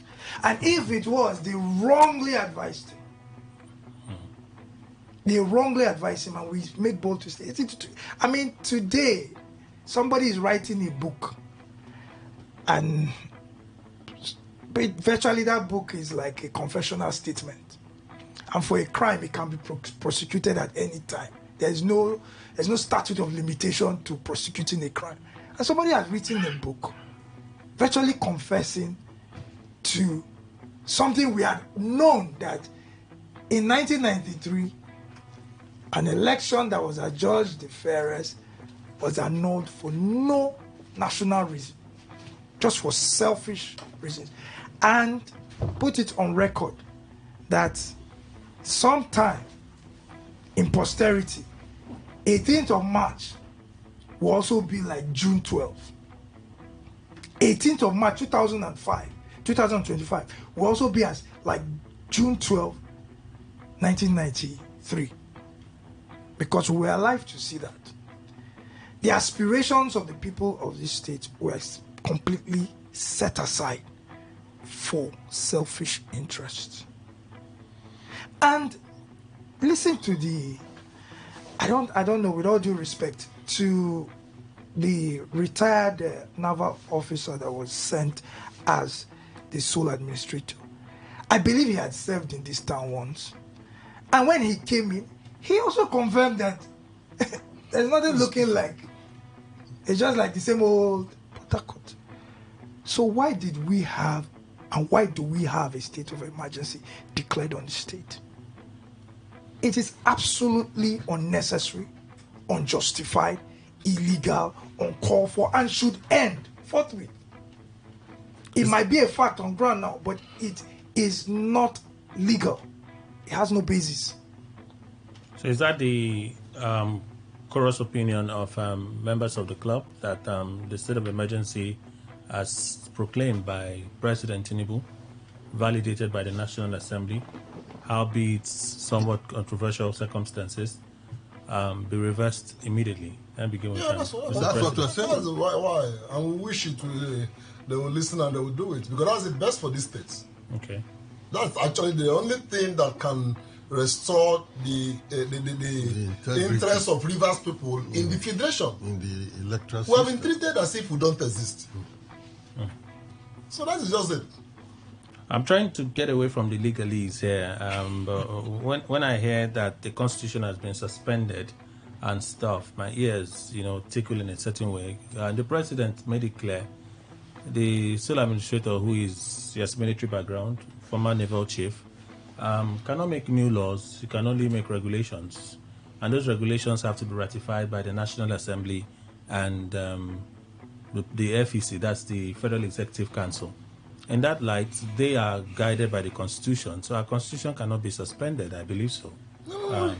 Is there any place in the Constitution that the FEC has power to make regulation for the state? Yeah, we understand. That's why I said the legalese. It's the Constitution literally suspended. The Bible says if the foundation is destroyed, there's nothing the righteous can do. All right. If you have taken away the Constitution and breached it, and then whatever regulation you make based on taking away the foundation, it will crumble. Okay. Secondly, the Constitution does not make a provision or empower the president to suspend an elected official, especially an elected governor or members of the House of Assembly. The Constitution does not contemplate or provide for the office of a sole administrator. So on what basis, on which provision in the Constitution will the sole administrator now be acting to make regulations and whatever semantic you are using to cover for making laws to regulate or govern our state, Rivers State, while other states are being governed by the Constitution? Well, be it as it may, you still have charges for the sole administrator. You have things that you would beseech him to look at, to hold as important. Let's turn our attention to some of those areas. Need for the sole administrator to focus on maintenance of law and order for the purpose of promoting peace in the state. So, continue the job of keeping the state peaceful. Elder, is that correct? Well, yes, it should. There is no breakdown of law and order in Rivers State. Okay. As at now, there is no breakdown of law and order. As I said before, all the problem is because of the frustrations of a man who wanted a third term through a proxy. Now, if that man can be reined in, I believe that we can have the government functionaries can function properly without the threat of impeachment or whatever. Those are the issues we have. The legislators not being loyal to the interest of the state, but being loyal to the interest of one man. That's the basic problem we have. And I think that the local governments should do a rethink of the people they send as legislators. They should be able to select people who are independently minded, who cannot be controlled by one single person, who can look at issues and follow issues that are of best interest to the state. Okay. So I don't want to give any agenda to the sole administrator because he is not welcome in Rivers State. Dr. Joe, is that the same position for you? Well, when we do in logic, you talk about the major premise, minor, and conclusion. Our major premise is that you are standing on your own foundation. But what we are here for, which Elder also reiterated, is that having pushed us to this corner, there cannot be any vacuum. If you are here now as sole administrator, you have a duty to sustain what we have in these states, peace and order. You have a duty to ensure that you don't tilt this state to any form of crisis by your actions or inactions. You have a duty to ensure that Rivers State does not get any, we don't have a picture that is not ours because of your actions. So if you are doing that, that's the minimum you can do to assuage the frustrations and the anger of Rivers people. That's the minimum you can do to show that you are not giving a commission to afflict us more. So if he does that, okay.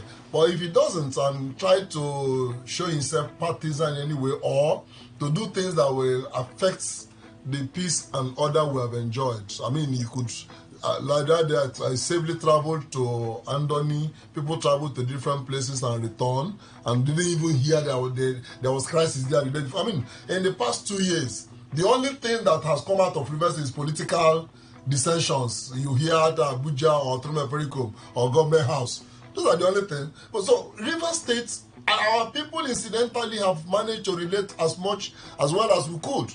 So whoever is doing administering us now, don't think that, we have removed Governor Fubara, that means the expectation of some people, and then you allow those people to come and gloat over in this state. We don't want that. We want a leader who will be able to say, look, whichever camp you belong to, at least as it was before I came, which he himself, like Tony said, had acknowledged there is peace, there is order in Rivers State. He should make sure that is sustained. And one way we need to do it is one of the things we have also talked about, being impartial. Okay. Yes, there are certain persons that are obvious. See, as I am here now, I don't think it will be right for him to appoint me to anything. Why did I say so? I have been appointed by Fubara into an office. So whether I like it or not, I'm partisan. So that's the criteria he will use to say, look. These people, sorry, I know your affiliation with SYZ. I know your affiliation with ABC. For now, please stay away. Let us do what we can. But what the role I have and the other person will do is to make sure and tell him, keep things right. Focus on the right path. And that's what this club has always been for since 2006. Okay. Whether it is a River State indigent governing or somebody to say, do what is right, because our foundation can only, and our edifice can only stand on a foundation that is right. All right. Yes, I would urge him. Where's the supporter? Okay. Someone in this country once said, I am for everyone and I'm not for anybody. Maybe the sole administrator might have to draw from that. Be it is illegal from... Even if the person didn't do what you said. Be it that he's still illegal from the positions earlier stated. Yes, because foundations matter.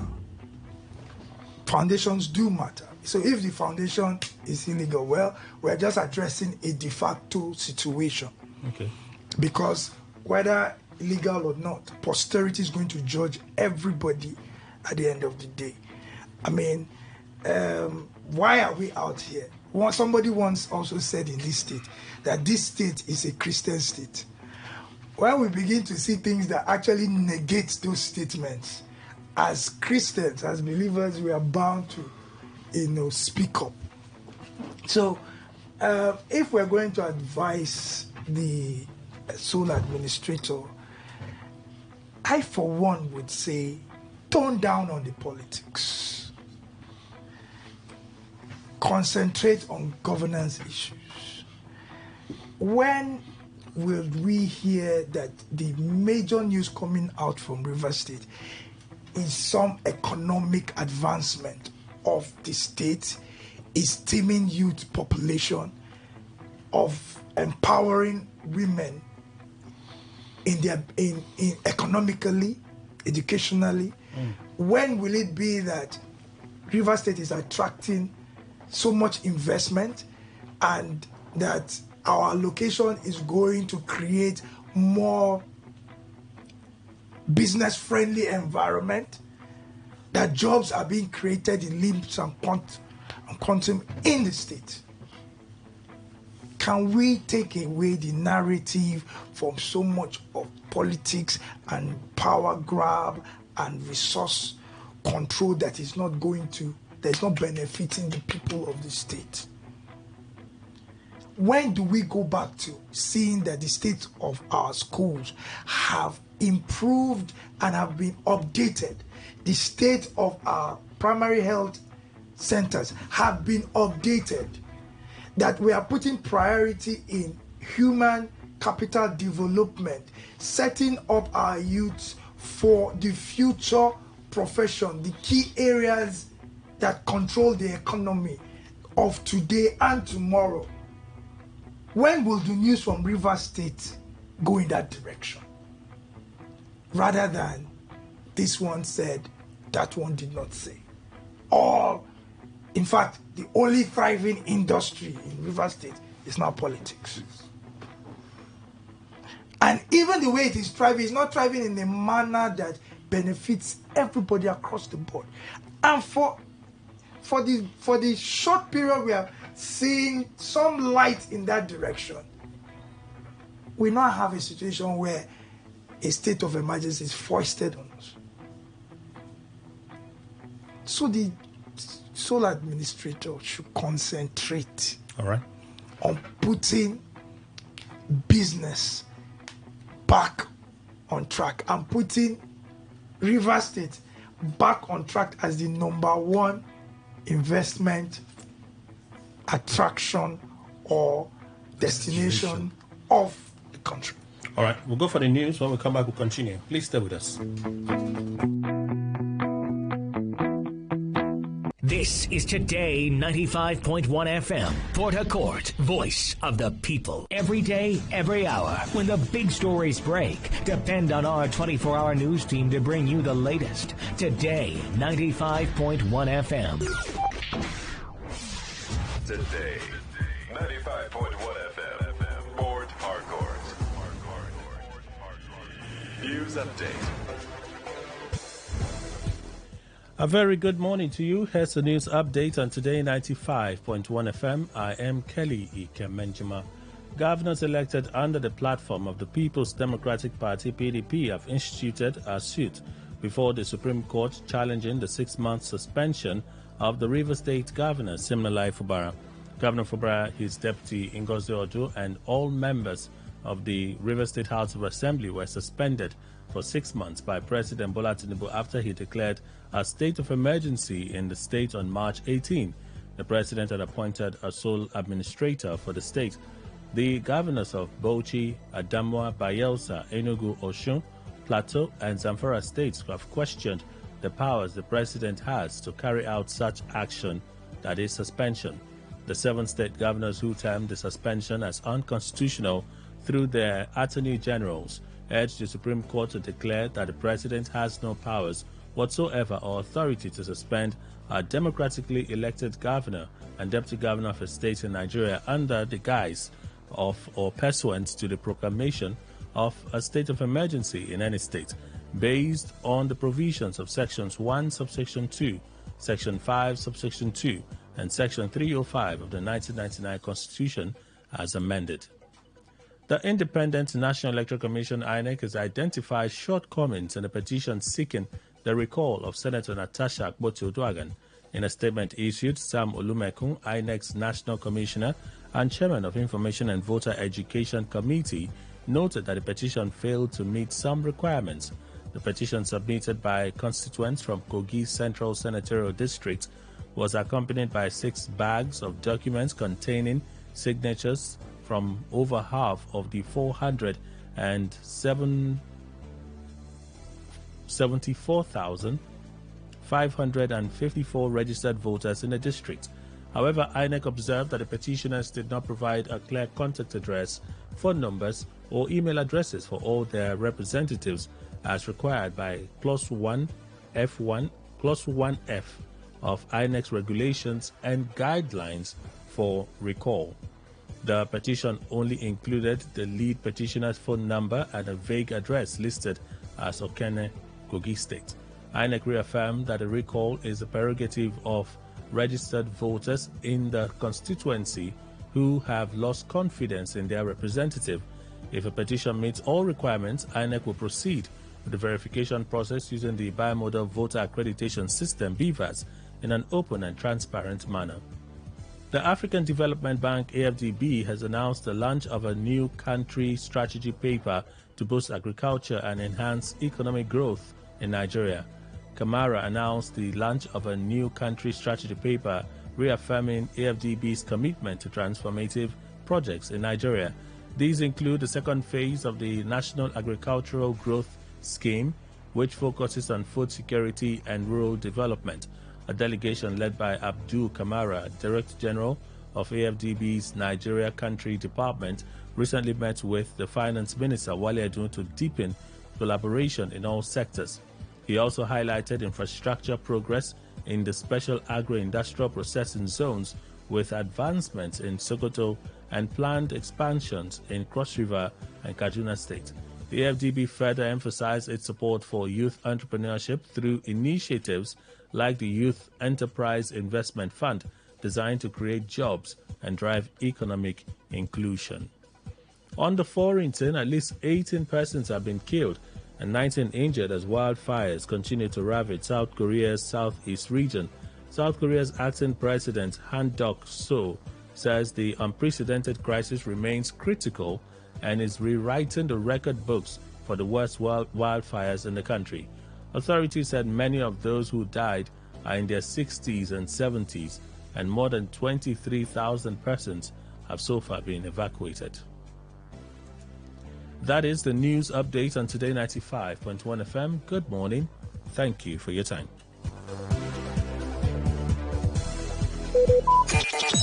Talk radio. I listen to a lot of talk radio. 95.1 FM.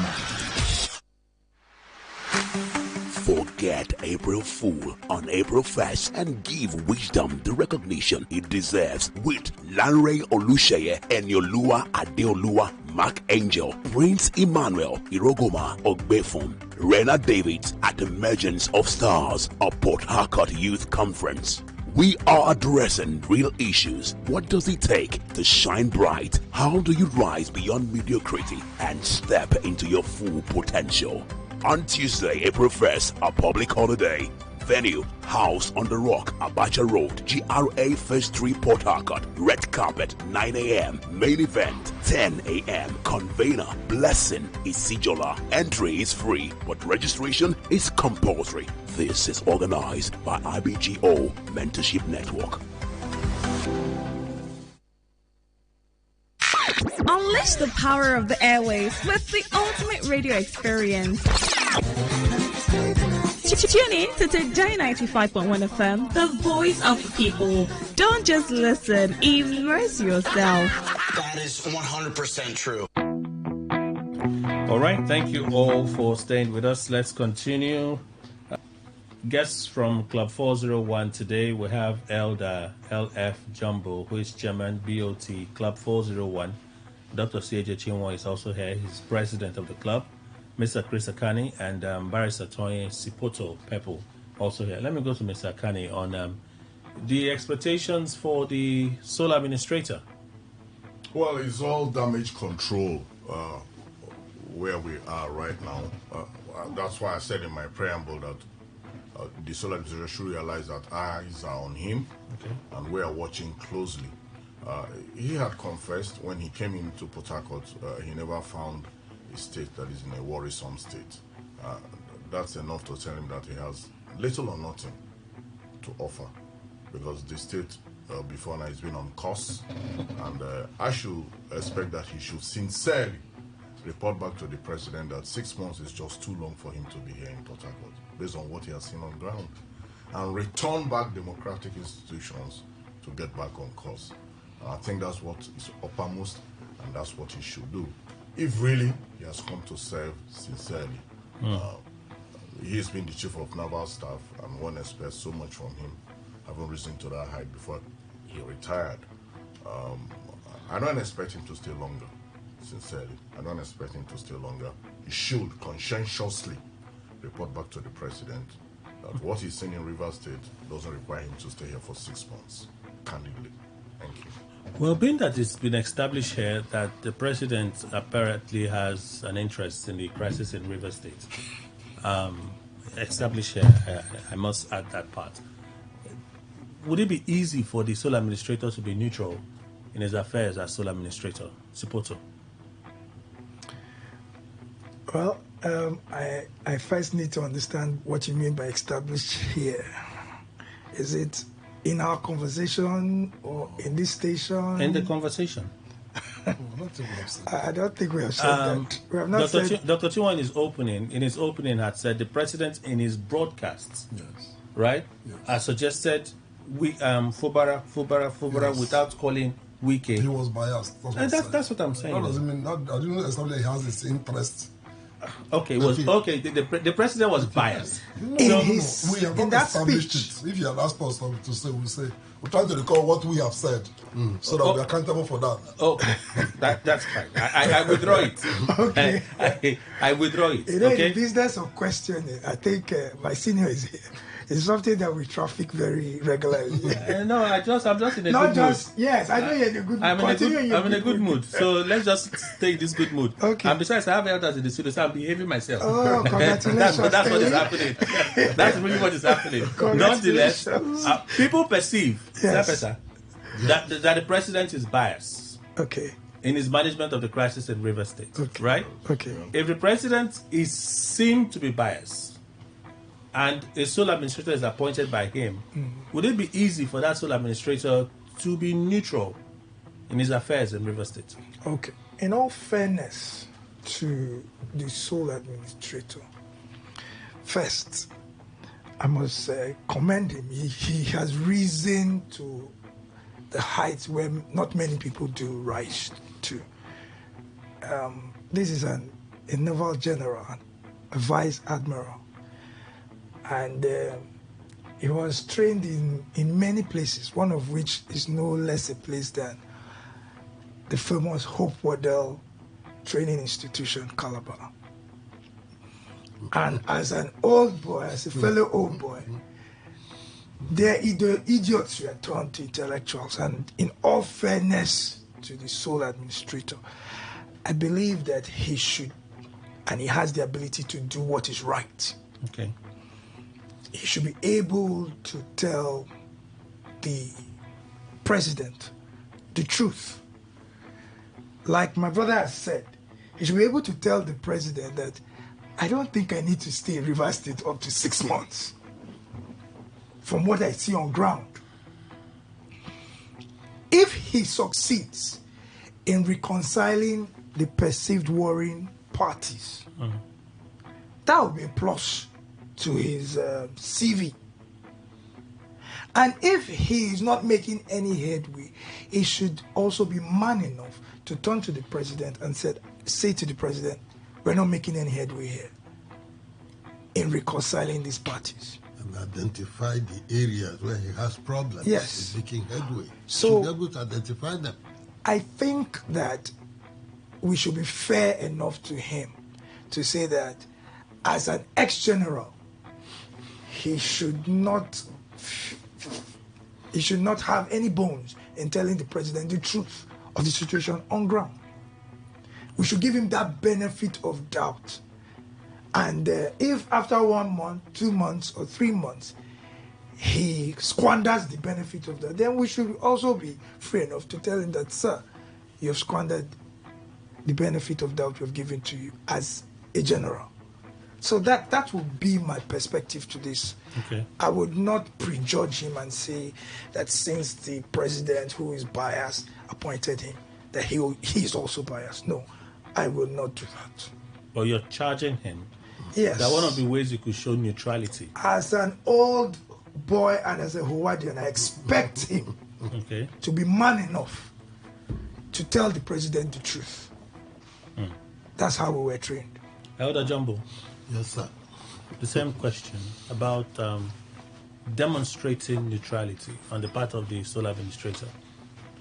Well, I believe that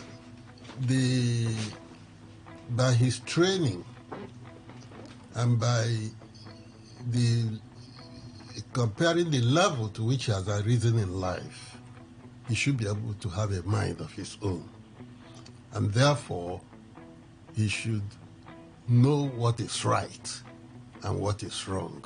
Okay. And stick to that which is right. That's a basic demand of any developed mind. And I believe as a former head of the Navy, he should have that kind of independent mind to tell the president, you sent me here for a job, and the job does not exist. the place is peaceful. The governor was doing a good job from what I have seen in the books. And the only problem he has had is the House of Assembly that will not respect him as governor, and then give a report to the president and go back to his retirement, because Rivers State needs peace and we need to move forward. Our governor was doing very well. He was initiating programs that have been abandoned by his predecessor. And these are programs that affect the life of people, the life of every Rivers man. He was doing that in the civil service, in health, in education, wherever. So I think he should go back, focus on those programs, continue them until he's able to get back to the president to send him back to his retirement. Dr. Chiwo. Yes. Neutrality on the part of the sole administrator. Yeah, you asked whether it is possible. It's possible. And the imperative of it. And of course, very, very imperative. This is why what we're emphasizing here is absolutely imperative. If he will not leave the state worse than he met it, it must be. Because we have been, there's been that it's been there. Some people are for this, some for Apollo, some for whoever. So I must say, in the past 1 week, yes, I've not had to be seen as taking sides. Yeah, because we're either arguing House of Assembly or we're arguing Governor Fubara. He must be very happy then for the state of emergency. So at least I'm happy for the state of emergency. Yeah, I'm just saying so that politicians seem to be quiet. You know, it is often when it happens like this that we realize what we have done to ourselves. They say it's until it's gone, we know what you had. Rivers people have now realized that we have exposed ourselves to national and international ridicule, and people are thinking much less of us than we actually are. So, but for the administrator, it's possible for him to maintain neutrality. There are people who have done that. There has been even in military times, some people have been nominated to certain responsibilities and they surpassed the expectation of even Nigerians. I mean, when Abacha set up the Constitutional Conference in 1989 or so, 1994, the Caribbean White Conference, the Nigerians were surprised at the level of audacity that those who went there in some issues exhibited. And so, talk of him being a general. It's not a show of force. You know why? You know Rivers State. You know the needs of the people. You know the genesis and the continuation of this problem.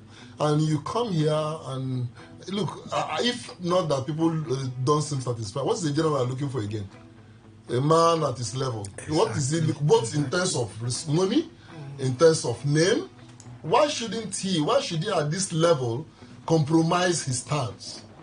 The honor he has had among naval officers that came from Rivers State and then talk of all over the country. The honor he has had in the Niger Delta. The honor he has had in the South and in Nigeria. Why should he, for any reason, compromise it? And that is the thing that, bothers us in Nigeria, that people don't think that way and say, look, I will do the right thing. Let the heavens fall. Heaven will rather rejoice when you do the right thing. So we encourage him and say, if he doesn't know, we pray a lot in Rivers State. Just like Toye said, somebody proclaimed we are a Christian state. We didn't deny it. We are. So we will pray for God to give him the grace to do what is right. And it doesn't cost too much to do what is right. The moment you extricate your personal interest, the moment you don't think that this is an opportunity to quote and unquote make it, the moment he doesn't think that this is a way to, make room for wherever, whatever I want tomorrow, I will do what is right, he just finds himself doing what is right. So we encourage him to do that. You may have to appoint one or two persons to help him in doing one thing or the other. Please, let him not rely on any person's recommendation. Let him call, even if it's something that you think is prerogative, let him consult as much as possible to be able to also and talk to people face to face. I saw his press release on appointment of the secretary of the government he appointed. Oh, he called people, he interviewed people, he looked at the pedigree of the person, and incidentally, that's somebody that I would have gladly nominated for such an office anytime. Okay. So if he does things like that, he was surprised to know to see that this is an easy and beautiful job, and that now he will live here as a hero by all sides. But if he comes to show partiality, then we all are going to, even not only him, we will be telling his state that you brought us somebody here who came to destroy our state. Mr. Akani, same question, the need for neutrality. Yeah, I spoke on this earlier on. I won't mind if you could emphasize on it again. Yeah, like my brothers have said, let the sole administrator handle issues with neutrality. Okay. Not to see issues for his own personal aggrandizement or to suit his own whims and caprices, but for the interest of the state. And the responsibility is being saddled with. Look, there's always posterity in whatever any man does. Posterity will always adjudge. Whatever transpires in these 6 months, 3 months, as the case may be, that he will last here, someday will be a day of reckoning. And there will be a memoir regarding his stewardship in Rivers State. So I think it is an opportunity for him to put an icing on the cake. What cake? Okay. After his retirement as the naval chief. And I expect that he should do things forthrightly with the fear of God and put Rivers State back, and his name will be written in the sands of time. It's an opportunity. What kind of collaborations do you think he should pursue? I pray he doesn't blow it up. Well, collaborations, there are stakeholders. There are, bodies like the Club 401, other ethnic nationalities as well that are in Rivers State, and of course, eminent persons that are not partisan. These are institutions, bodies that he can rely on. But your president has an interest. That's why I had the candor. And that's how we conduct ourselves in the club. I said here, don't appoint me. No, I just thought. He was just being. I just thought. He was just being. I have been too behaved. I don't want to be too behaved anymore. Your being behaved is good. I support it. I support it. That's why I even on own. Okay. You remember? Okay. I said that's how we think in the club. I said, Mr. Sole Administrator, if you are looking for appointment, please don't appoint someone like CAJ Chiwo.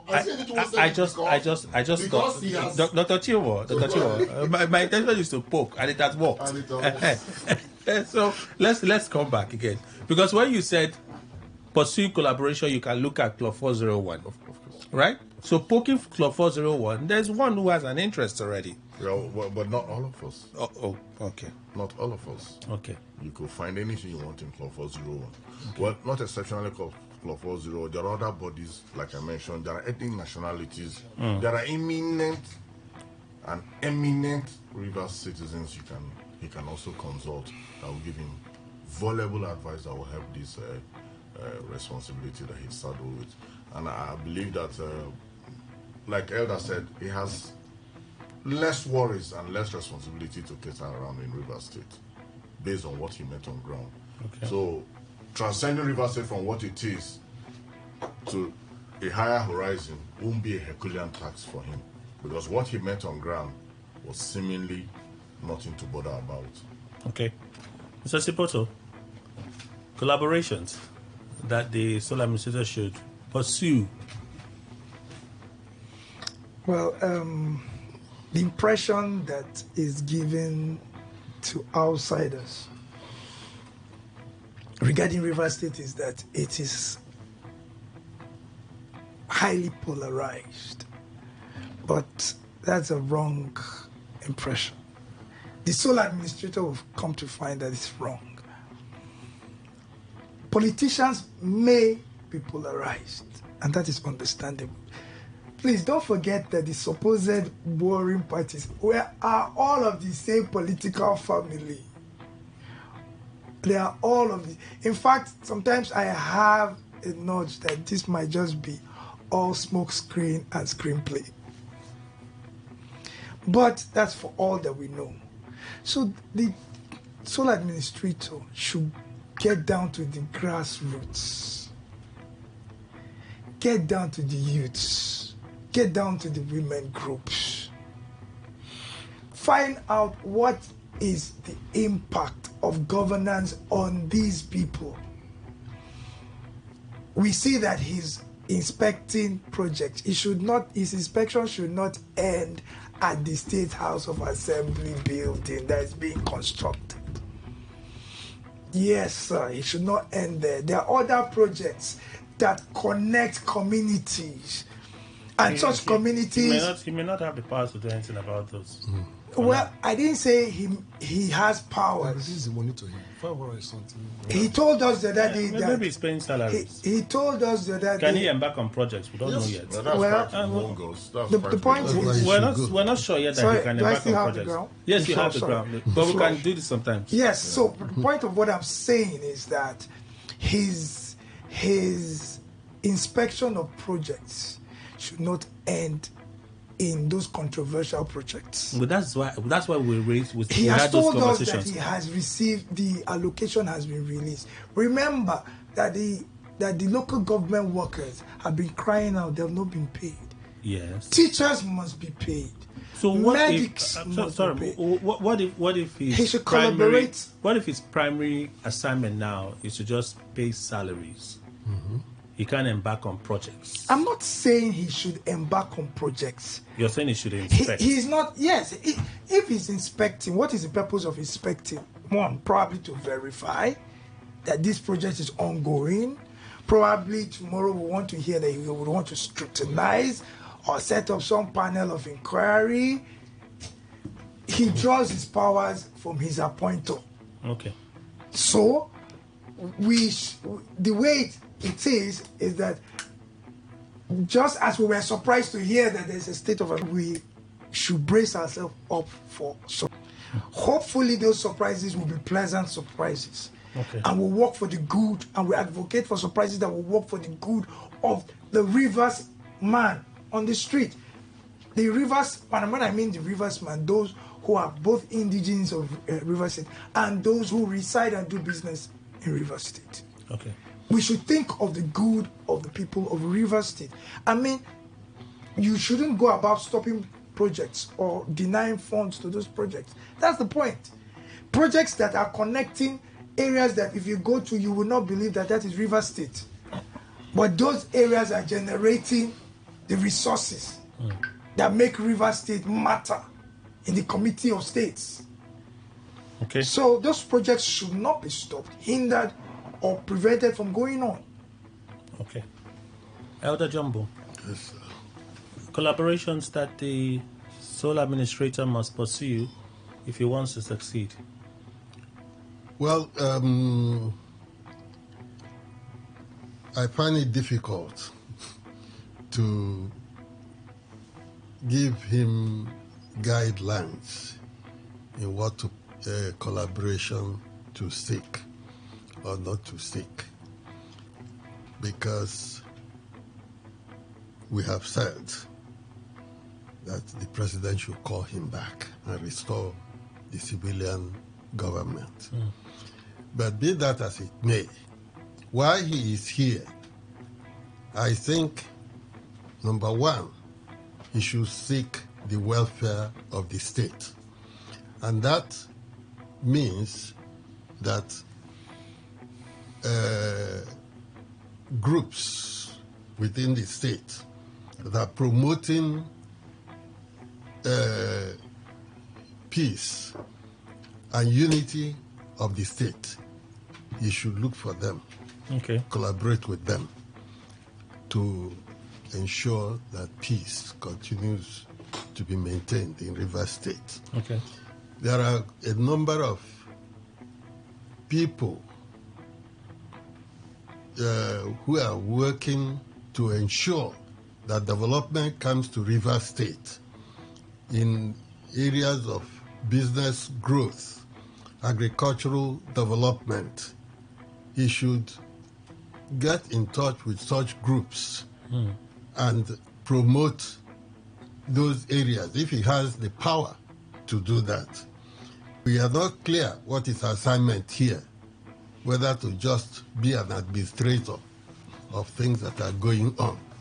Well, a number of good things were going on in Rivers State, like the primary health care, which HMO, which was being introduced.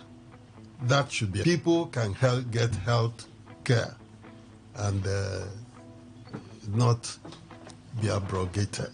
Okay. The teachers' welfare, civil service welfare. The governor gave great attention to those things. Pensioners and retired people who were neglected in previous governments, he should make sure that, that the money is released to him, he pays all such people, so that with the incidences we had previously of people collapsing in queues or dying can be reduced. Okay. And then, well, I think that the cost of living in Rivers State is very high. Petrol, diesel, these are very high expenses for us. All right. So if there is any way he can extend helping hand to vulnerable people in the state, he should do that. Okay. Dr. Chimo? Yeah, consultation. There are a whole lot of segments. One, if I were him, I would seek from each of the local governments, and particularly the ethnic groups in this state, to make sure that he has one person, and there must be that one person that he can find who people on all sides can say, we will listen to this man, he is reliable, and listen to such people to advise him. Then there are also traditional rulers. Unfortunately, our traditional rulers have been thrown into political, I don't know how to put it, it is difficult now to respect many of them. But there are still some who you can still respect for their candor and candor, how they have conducted themselves all the while. So you can get them. There are some intellectuals who are also facing their work and all that. So there are people, professionals in this state who have shown enough detachment from the political brigandage that's been going on that you can hear them. And of course, if he's an experienced man enough to know what is right. For every society, east or west, north or south, if you want to do what is right, incidentally, it's almost universal. He can know what is right and do in Rivers State, and he will be remembered. But let him consult widely. When he's taking a decision that will give impression of being biased, let him consult. And in consulting, consult both sides. Okay. Yes. And then he will achieve what is right. Let's open the phone lines quickly. We'll take a few reactions, read some messages as well. 0817-00000951 and 0810-9510-951. Those are the numbers to call. Please keep it within 60 seconds, all right? Please keep it within 60 seconds. There we go. Today 95.1, good morning. Good morning, Mr. Kelly. Welcome, sir. My name is Comrade Kowate Magnus, and I'm calling from Port Harcourt. I also greet your guests in the studio. Thank you. I think the issue at hand is a very dicey one. But talking about integrity, I think if the administrator was there to do the will of Mr. President, I think that been issue would have told Mr. President, no, I cannot go there. It is constitutional for you to declare a state of emergency, but it's unconstitutional for you to sack a sitting governor. I will not go there. But be that as it may, here he is. I think what matters most is for us to support him and Rivers people to see a way we can actually, mend words. Because if you look at it from this angle, it's not about Rivers people. We are talking about civil servants have not been receiving salaries since February. How are they going to survive? So I think the best thing is to write on the young man and see a way that we can sort things out. All right. I was sharing labor and the team say they want to back on That strike. is your time, please. 60 seconds so we can take some more reactions within the short time that we have left. Good morning, Kelly and the gentleman in the studio. The sole administrator can never be neutral in his ruling.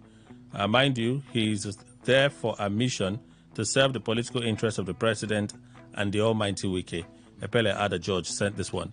Good morning to you. Welcome. Good morning. My name is Wilcox Michael. Please go calling from Port Harcourt. Okay, good morning to the guests in the studio. Good morning.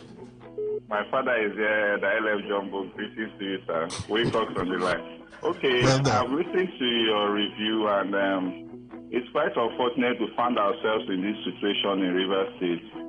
We have elder statesmen like Elder Jumbo there that would have been very, very meaningful to solve this problem early enough before it escalated to this level.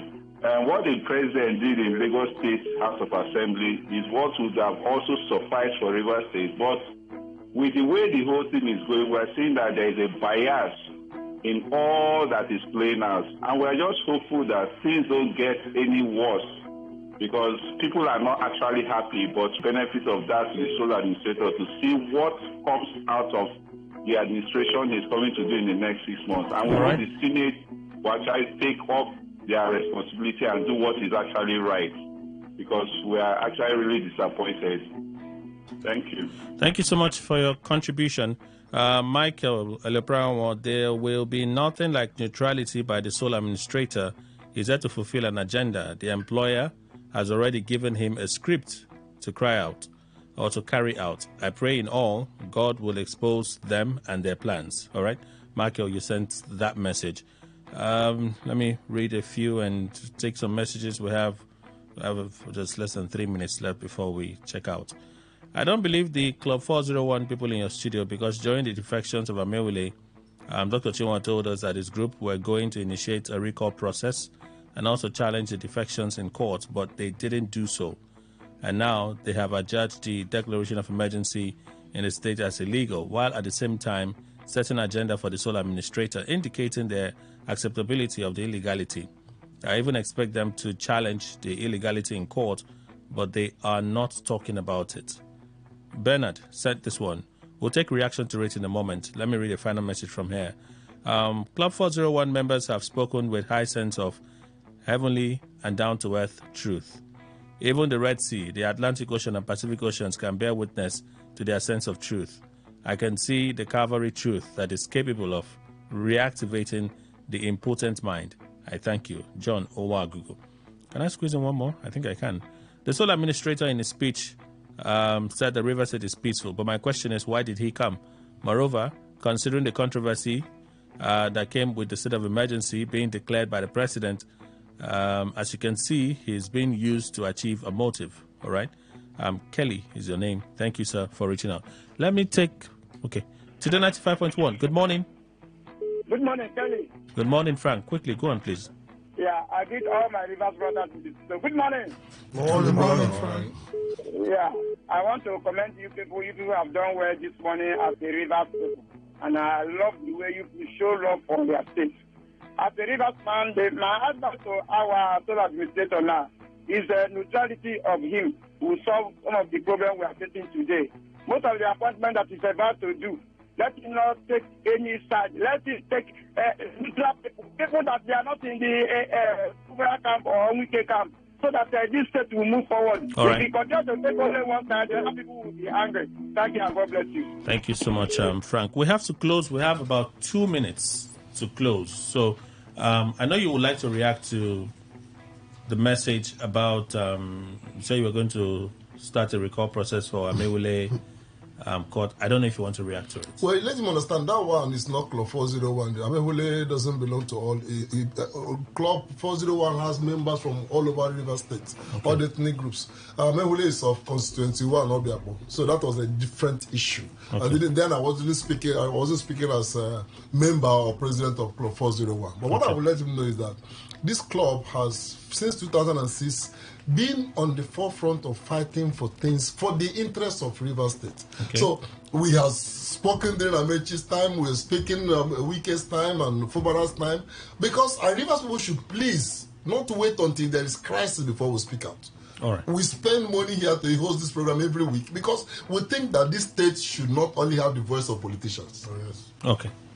Elder Jumbo, your final word, please. Well, my final word is to the president of Nigeria that he should reconsider the decision he has made to impose a state of emergency on the River State. All right. And withdraw. And I would like to call on the local government areas to advise the members of the House of Assembly to put the interest of River State first. Okay. Otherwise, they should be recalled. All right. Mr. Sipoto Pepo. Well, my final word will be straight to women and youths. I mean, what has happened since 2023 should be a lesson to us all about the quality of people we elect and the quality of people, because a lot of us come to the table when everything has been cooked and set. People are not interested in being even in political parties and their primaries. All right. So we should learn this as a lesson. People we send to the House of Assembly must represent the interests of their constituents. Thank you. Mr. Akani. To the administrator, no taking off sides. Okay. That's it. Doctor, you still have another thing to add in closing? Well, no, well, just thank you for the opportunity we have had to come to the studio to make our presentation. Rivers people should please understand that whatever happens to this state affects all of us, and we must all be interested, not in a partisan manner. When we talk to anybody, let's say it in truth. The politicians will even know when we are speaking to them in truth. Ultimately, our state will be better because we are going far, far behind. We are not competitive. We are not competitive at all. And we are concerned in this club about it, and we wish people to understand we are not competitive. See, this is one state that our professionals, including lawyers and medical, can't attend conferences unless they are sponsored by government. Okay. How can people reach Club 401 if they want to? Yes, we want to reach Club 401. We'll contact the club through our administrative secretary. Let me get his number. Sorry, just a moment. I'm sorry, I had it open before. Got it? Yeah, I'm almost there. It's open here. Sipoto has it. Okay, thank you. Right. Okay, so yes, you reach us through this number 0706 799 3260. Again, 0706 799 3260. Even those who are interested in joining the club, who meet our criteria, if you indicate interest, we'll reach you. All right. Show the process. Thank you. Thank you, members of Club 401, for making the time to be here. Elder L.F. Jumbo, Chairman, BOT of the Club 401. Thank you, Elder. Thank you very much. Dr. C.H. Chinwo, President of Club 401. Thank you, Doctor. Thank you. Doctor is still around. So we have a final lap to do. You don't want me to go. Mr. Chris Akani is also here. Thank you, sir. Pleasure being here. And Barrister Tonye Sipoto Pepo. Thank you, sir. Thank you. Welcome. We'll go on a very short break. We're back in a moment. Please stay with us.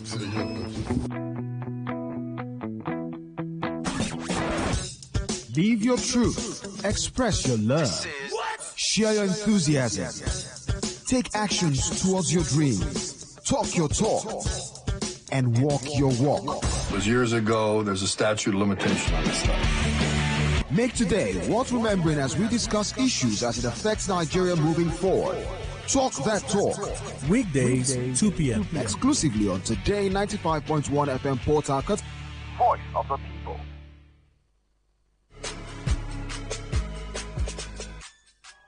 Every day on Today 95.1 FM, there's always an opportunity to comment and air your views on our various programs. It's not just about us, it's about you, your opinion, and your voice. President, don't you think that it's time to step down, sir?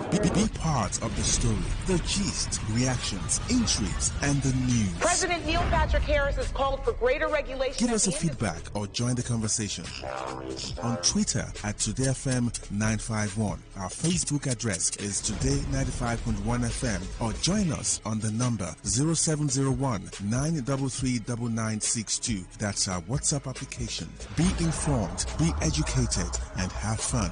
We are Today 95.1 FM, voice of the people. Red is passion. Pink is for unconditional love. Blue is for loyalty. While black is secretive and mysterious. Baby, tonight, let's talk about love. The passion, the bliss, the betrayal, and everything in between. On Lovey Dovey, Mondays to Thursdays from 11 p.m. beneath the night sky with D. Amaka Felix on Today 95.1 FM.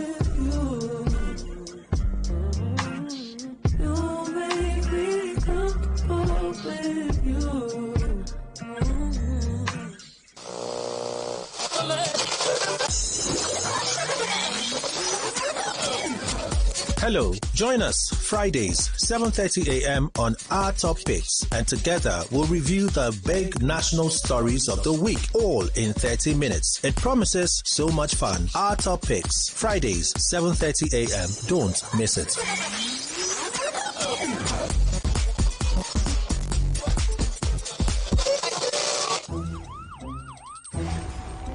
It all begins with breaking news.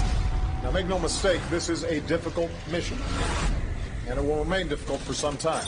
Then it keeps trending. Events, issues, personalities, all struggling to gain attention.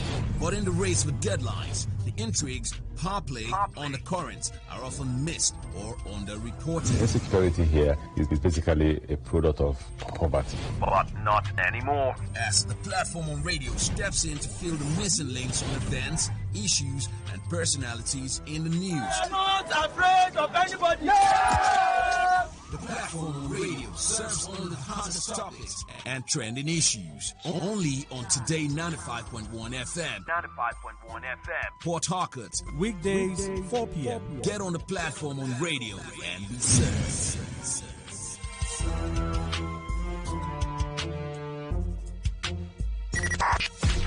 95.1 FM, voice of the people.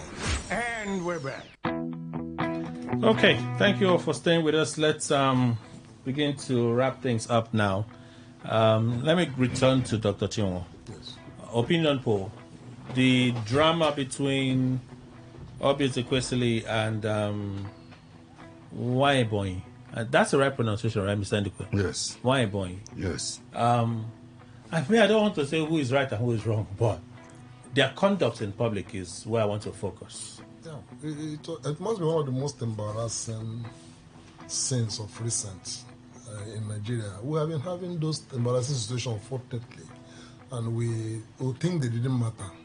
When it starts with little one, Edine Milayo stands up and tells a female senator, I can impregnate you. We made fun of it. When he goes on, the Senate president hears, how do they call it? Very loud. And people will say nay, and he said the nay have it. We laugh. It goes on. But you see, I still come back and place it on the fact that Nigeria don't train people for leadership. So sometimes you sympathize with these people. See, when Obasanjo as the military head of state conceived the Institute for Policy and Strategic Studies, it was so that when people get to certain levels in government, they train them to understand conducts, comportments, and critical issues, how you handle them. But I have always challenged that our idea of training. It should not be for people at that level. The director to become Palm Secretary will soon retire. So he trains. The only thing he gets is MNI as his office. We should begin to train. That's what the ancient Greece and other nations are doing. They bring out the best, at least the most qualified students in terms of maybe grade. Begin to train them for leadership. I wrote an article some time ago concerning my faculty of law. I said, look, we have produced at least 2 governors. Many this and that. Did we train them? So they go there and conduct themselves in a way that you wonder, did this one go to school? It is not, because what you train them on 1 + 1 = 2 is not what leadership is about. These issues of conduct and mannerism. In Western world, they take etiquette very seriously. I have a book my father had on etiquette. When you offer hand to shake somebody, who leads, and when you're moving on the way, who leads between you and a woman, and things like that. And I think our fathers used to have it, but today we don't. Also, you get to the scene, what happened yesterday. You see, one, Ezekwesili was, I'm sure she has disappointed her international, those who know her international, she's an international figure. You think she disappointed? Yeah, I think she did. Because, see, the beauty of power and restraint, power is in the restraint of it. And even when you're offended, we have had great men. See, I have a story I tell people, and I heard it too from people. John Wesley was moving to cross his narrow bridge.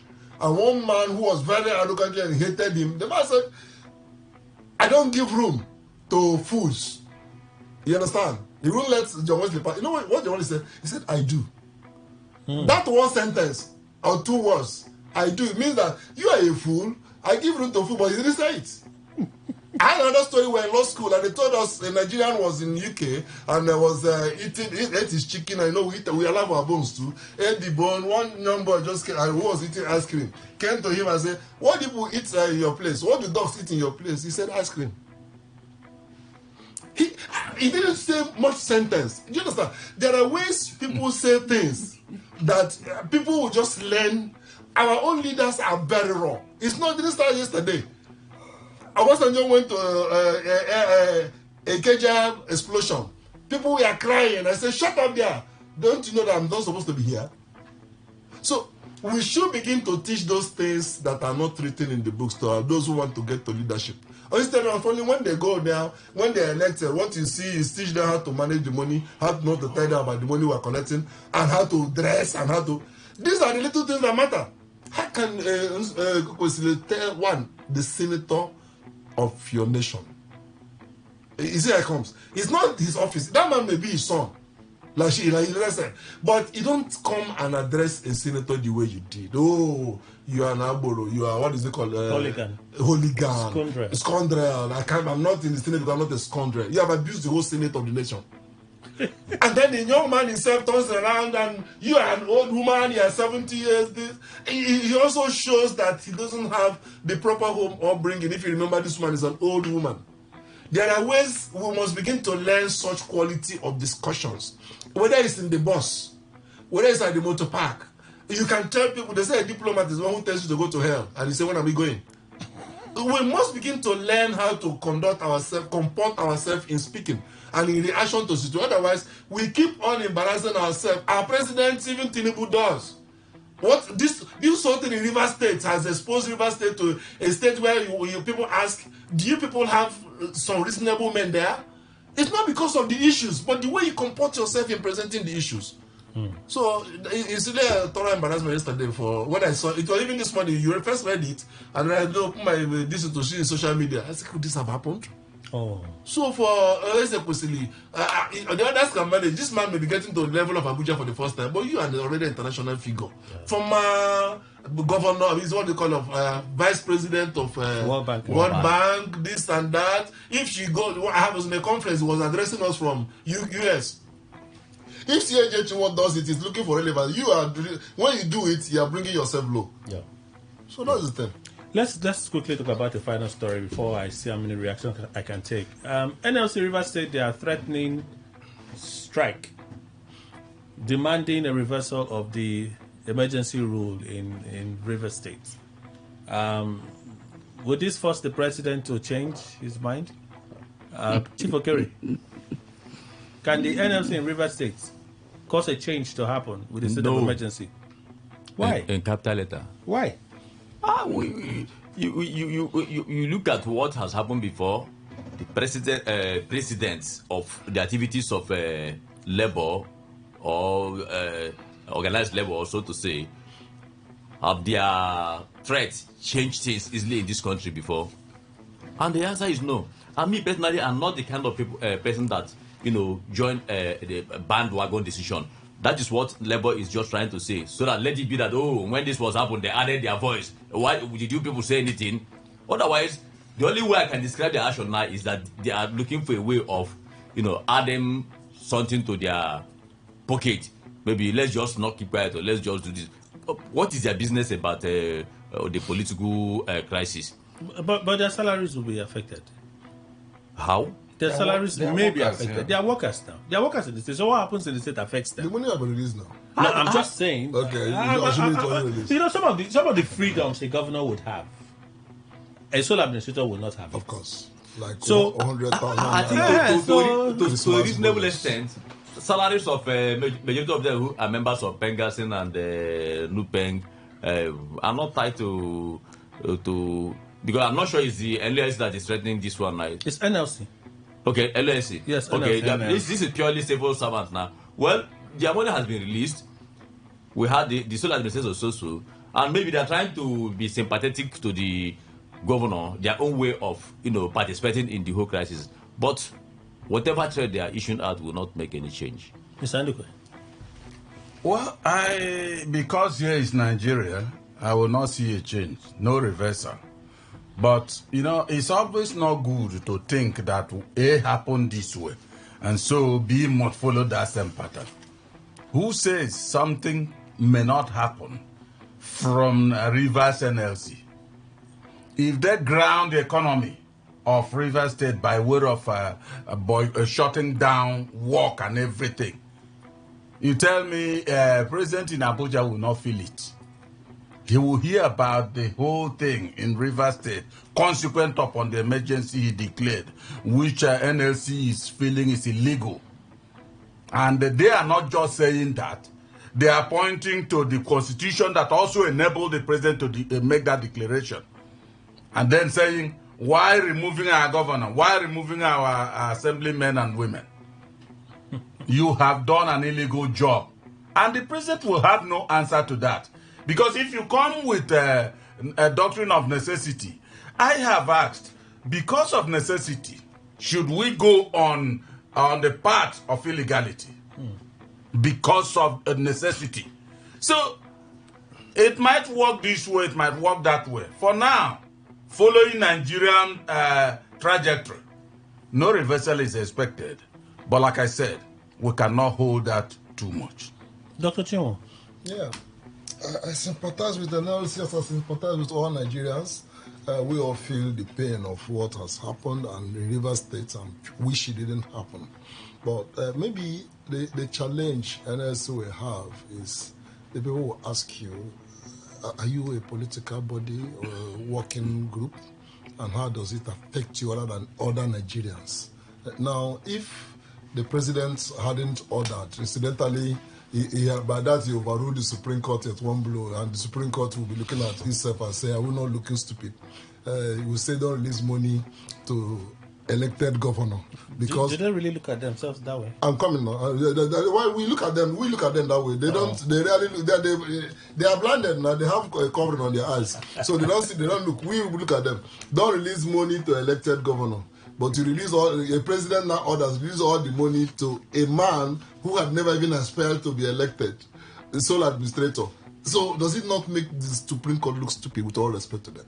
But coming back now that he had made that order to release money, and the man said pay all salaries and all that, I will encourage NLC. Well, let's all wait and see and look in the long term. But will it affect the president changing his mind? No, they should have known now. Then we all of us joined the NLC to protest against fuel removal of subsidy. What did it end? Rather, more people were killed. We have protested against bad governance last year. What did it end? The children of 10 years and 5 years were prosecuted. And so we, with all respect, NLC shouldn't overstretch themselves. We have gotten to that state of power, the power and rights game, where power has absolutely no respect for rights. Phone lines are open 0817 00951 0810 951. Those are the numbers. You're allowed 60 seconds.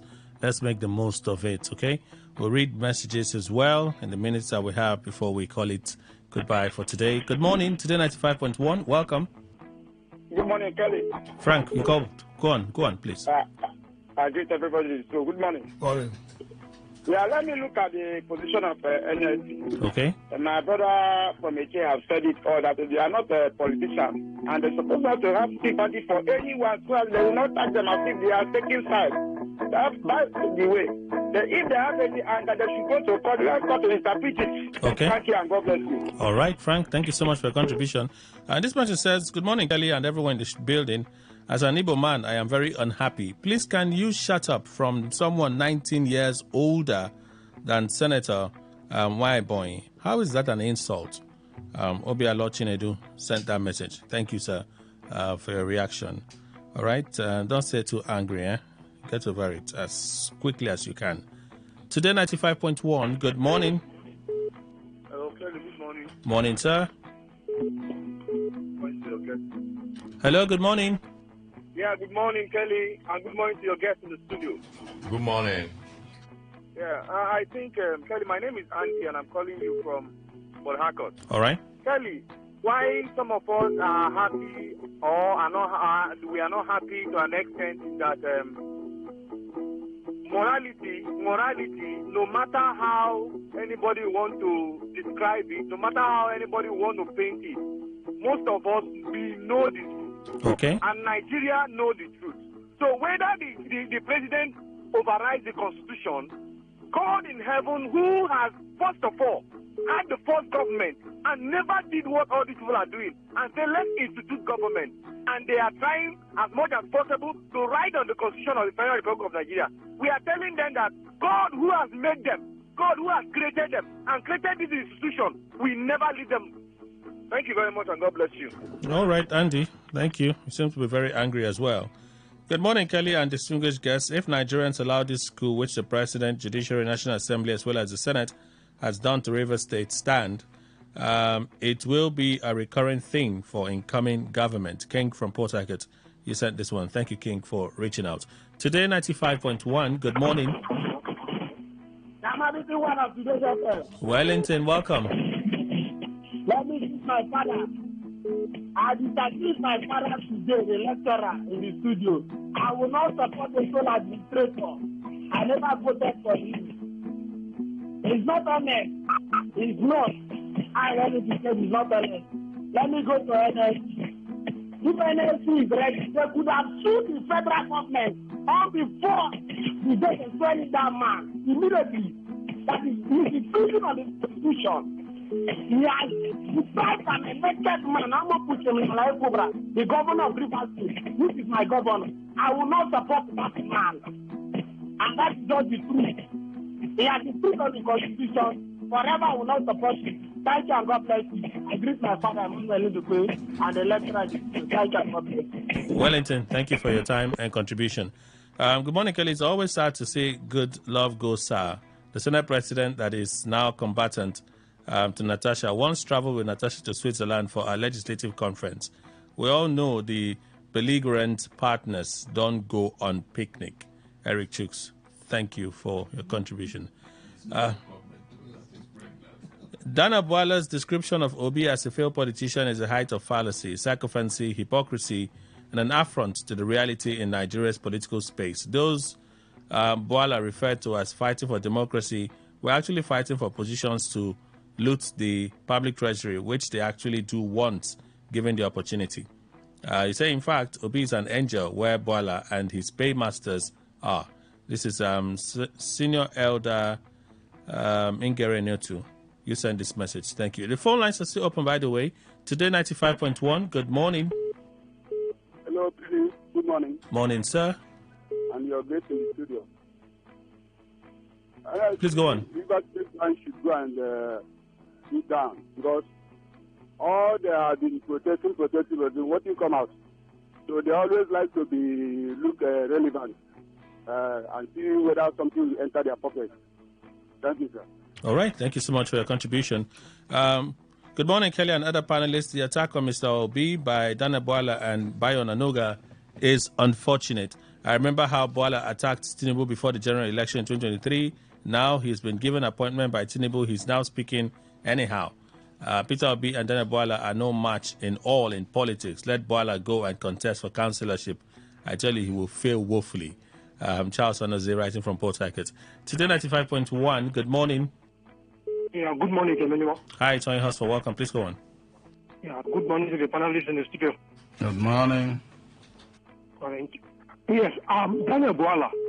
I think Daniel Boala recently has been so vocal and in the wrong way.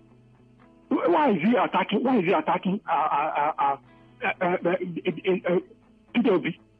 I mean, Peter Obi has never said anything wrong. He's only putting the government on his toes. And he is saying that Peter Obi he's not a Democrat. He does not understand. Tony, apologies there. If you can, call us back. Ministerial nominee comes to the Senate to bow for clearance and confirmation. Without Senate, you can't be minister. A minister or a former minister knows this. It means the senator is higher than a minister. Senate and House of Representatives can summon a minister based on their resolution. You cannot tell a senator inside the legislative chamber to shut up. You must respect the Senate and the House of Representatives, especially as someone who passed through that institution. Shegun Akimpelu from Port Harcourt, you sent that one. Thank you, Shegun, for reaching out. Good morning, Kelly, and all the guests in the House. The bill to conduct election on the same day is a good one, but will it succeed? That's the question you asked there, Gifts Joseph. Thank you for reaching out. Let me read two more from here and then move on. Today 95.1, good morning. Jelly, good morning. Mascot, welcome. Thank you so much. I greet everybody in your studio. But thank you, Mascot. Good morning. Thank you so much, sir. I support everything for telling the young man from Ebony, shut up. Shut up is not it's just a bad word. Shut up means close your mouth. Sometimes in African parlance, we think that when somebody tells somebody shut up is a curse. It is not. He should close his mouth, my dear brother, Kelly. On what plank or what platform does Webboy want to testify? Was he there when Akpabio allegedly told an attacker your waist is happening? Was he there as well when he said, I'm the chief presiding officer of the Senate?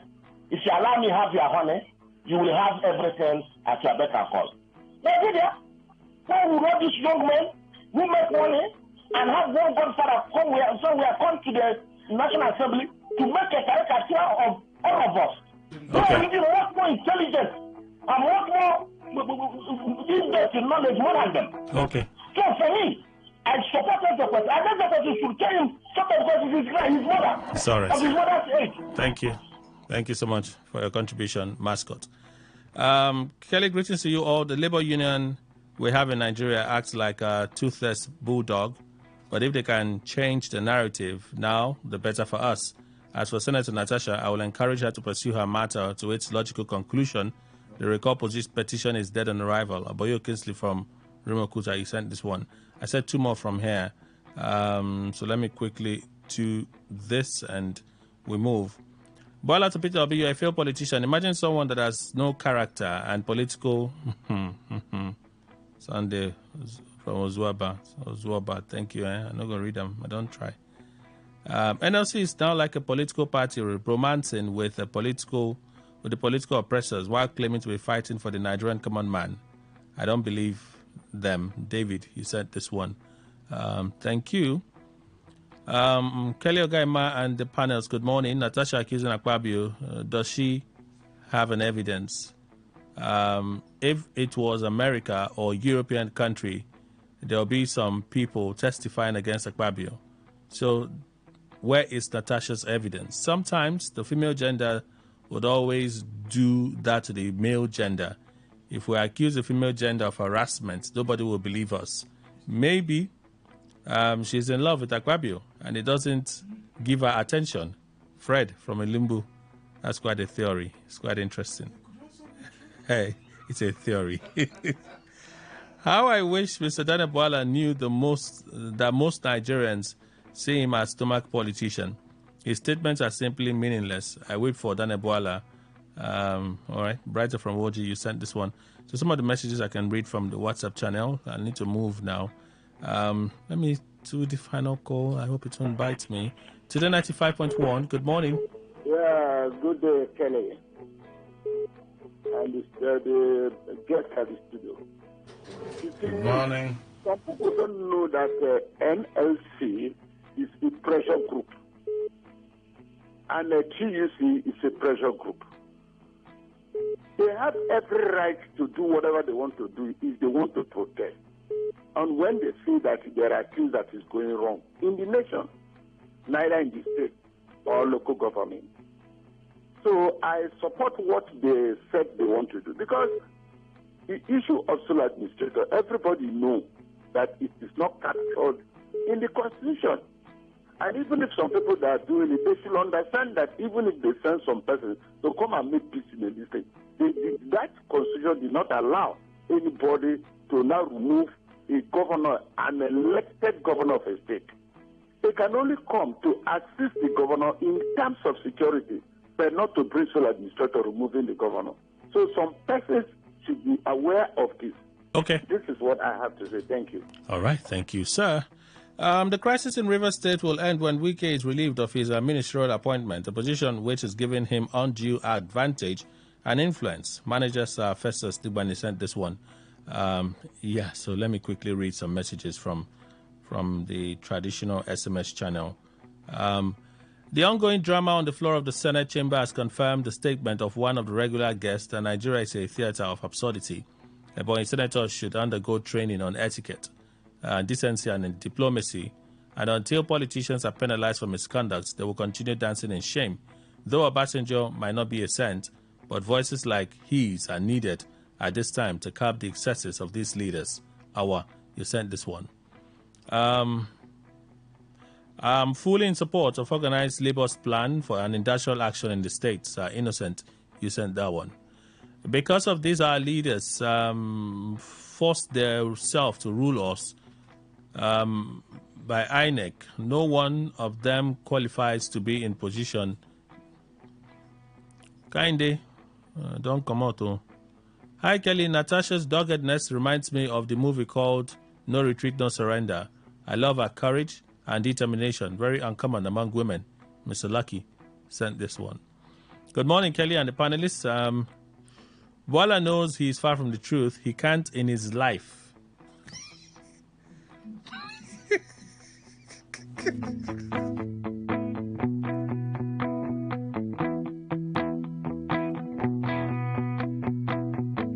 Oh my God. I don't know. Should I skip it? Should I leave it? Should I skip it? Should I read it? Which? I should read it. Bwala knows he is far from the truth. He can't in his life make waves in political journey like Obi. The Gbasgbos in the Senate is deserving because the Senate president is too controversial. Did Waiboy forget that it was the outspoken Ezekwesili? Mr. Dennis, you said this one. Oh, wow. People like Gbasgbos. Good morning, Kelly and the guest on Labour's threat. What do they mean by premature? Are they presuming actual disaster as a maturity for the declaration of a state of emergency against the spirit of the Constitution, Section 305, Sub 3 DEF, and upon threats of and bombing of pipelines? What do they also mean by within a reasonable period? Is it within or beyond the already given 6 months? Labour is obviously unserious. Special Douglas from GRA, he sent this one. Good morning, presenter. The Bible says in Exodus 27 that you should not take the name of the Lord in vain, misuse it. So stop calling Jesus when it isn't appropriate. Okay, you're referring to me. I didn't say, you didn't hear that Jesus is my friend in Brazil. Jesus. Huh. Can't look for your own friend. No? My friend in Brazil, his name is Jesus. That's how I call him. Jesus. Want to come and judge me now? Okay, back well. Samuel, back well. For Wike being almighty, that senator wants Wike to die. You remember Herod in the Bible? Okay. Samuel. It's not Wike that called himself almighty. It concerns Samuel. Samuel don't talk on it. He wants to bring charge to me, even after I've explained it, that the Jesus I keep calling here is my friend in Brazil. My brother, the problems of River State are being caused by same Rivers people who are accusing Fubara Wike of being responsible for the problems. How? Because Rivers people always love to eat where they did not plant. The most funny thing today is that Honorable Wike single-handedly conducted primary election and presented Fubara for the PDP governorship candidate while he pushed Farah Dagogo to sell. All right. You didn't tell us the name, did you? No, you did not. Okay. I'll read two more from here, and then we skid out of here. Cletus from Choba, NLC should stop anything strike or risk their salary. Okay, Cletus. Good morning, Kelly and your guest in the studio. Kudri from Port Harcourt. I expected Dr. Chinwo and the club to sue the federal government for imposing military administrator in River State. Being a lawyer would have been an added advantage. All right. Let's look at Facebook. I see some of your contributions there. Facebook at this time. Okay, just give us a moment. Let's take some of those contributions via Facebook. Okowa Charles, most Nigerians now believe being abusive and confrontational at every given time is opposition. We criticize with emotions without empirical evidence to back up claims. Even the learned and the enlightened are guilty of this. Both parties at the hearing was not worthy of emulation. So sad. Wachuku Emmanuel, the committee is largely a bunch of cronies. How are they going to indict themselves? Well, the focus is not on the committee. The focus is on the act of those two persons. Uche, watch the Mereze. I hope I got that correct. Is it close? Okay. Please, shut up. Don't become a unruly statement. Is that a question? Okay. Thank God ability at Twebu. Nigeria is a funny country. Within now and 3 months, we will not hear of this matter again. There is no difference between Nigerians' drama and Nollywood. Their drama, no, they ever last long. Oluna John Amechi, Senator Weinboy is an interested person in this case. If I were him, I would have excused myself from the panel. Okay, so some of you don't understand what actually played out. He wasn't a member of the panel. He was there as a witness. He was there to represent the Senate President, who is the respondent. The petition is against him. Christopher Coates puts it this way: what brewed the anger from Ezekwesili's side was that the Senate committee was already biased in the matter, as they were not even allowed to raise their concerns in their usual manner, trying to shut down Natasha's people. But for the senator to tell her her mouth smells on live television was really embarrassing. He said so on live television. Too bad for a so-called honorable. If he's saying that, why boy said her mouth smells on live television? Yes, on live television. So I don't know. I didn't watch it. I deliberately stayed away from their interviews. Chikudi Ibuanugo puts it this way: improper conduct is Hector Chris. Yes, from both sides. I think leaders should learn to manage their emotions, especially before the camera. All right, some of the reactions there. Thank you. General Post, Dr. Mrs. Sima Libera from Owerri, how did this crop of dishonorable persons find themselves in the Senate? Imagine the people we call distinguished honorable.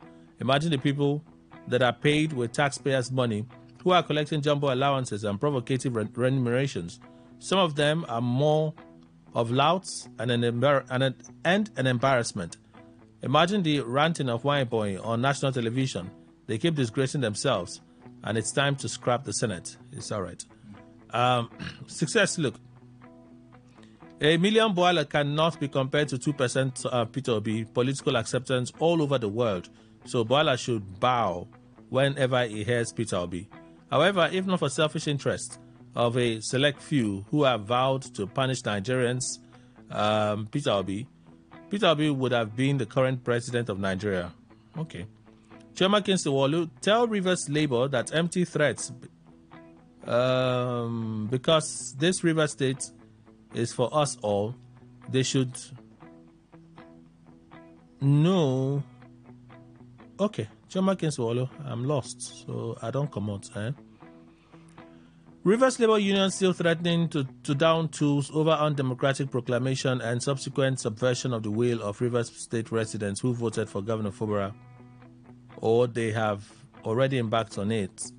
I urge the National Labour Unions, commercial drivers, transporters, private sector artisans, market women to down tools in defense of democracy and resist sole administratorship in Rivers State. All right. That's Emeka Gerald. Thank you. Can I do a final one? Mike Amadi Alex. Rivers Labour threatens to strike, demands reversal of state of emergency. It's a good threat, at least. They will speak a lot by the end of the day. If their threat is turned into action, it will speak a lot at the end of the day if their threat is turned into action. The lawlessness must stop. The enemy of the state should not escape this heat. A peaceful state like this shouldn't be turned to the pocket of few individuals. All right, we have to leave here now. Let's go to X. Let's see if we have reactions there. And then we close. One moment. Let's just look at them contributions from here real quick. We have just one post up on X, so I see some contributions here. Peter Chisom, they both could have done better. They are leaders in their own right and should lead by example. Pharaoh, I blame Waeboy, a distinguished senator, for improper conduct. He should have done better. In America, whose democracy we copy, a child can tell the father, shut up, in the middle of a conversation. It doesn't mean disrespect. Even in the US, telling your parent in the middle of a conversation, shut up, doesn't mean disrespect.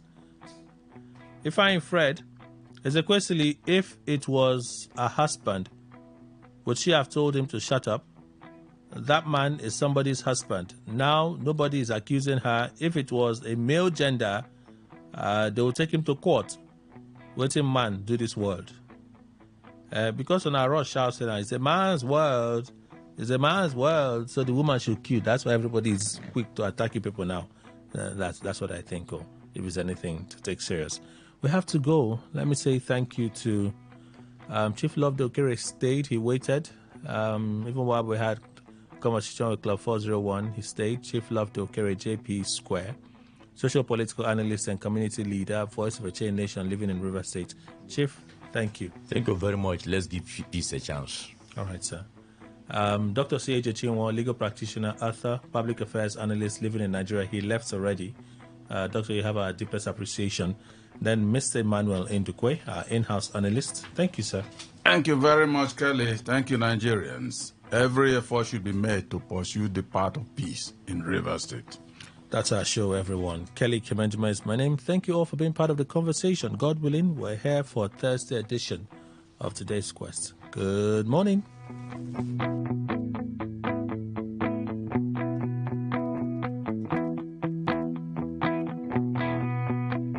It's a triple experience on this frequency. Talk, news, and sports. Right here, every day on Today95.1 FM. The voice of the people.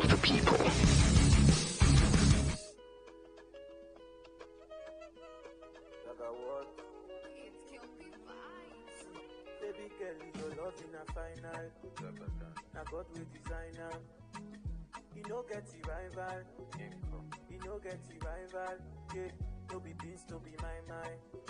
Cause you no time for my mind. Your love, they do me like I kai. They sweet me like I kai. Yeah. You be mad, yo. You be mad. You be mad, yo. You be mad. For the night, yo. For the night. Take it to my side, yo. For the night. You for my life, yo. For my life. I don't see your type, yo. For my life. You be mad, yo. You be mad. You be mad, yo. You be mad. To follow advice, we go camp boy twice. Sweeter than sugar and spice.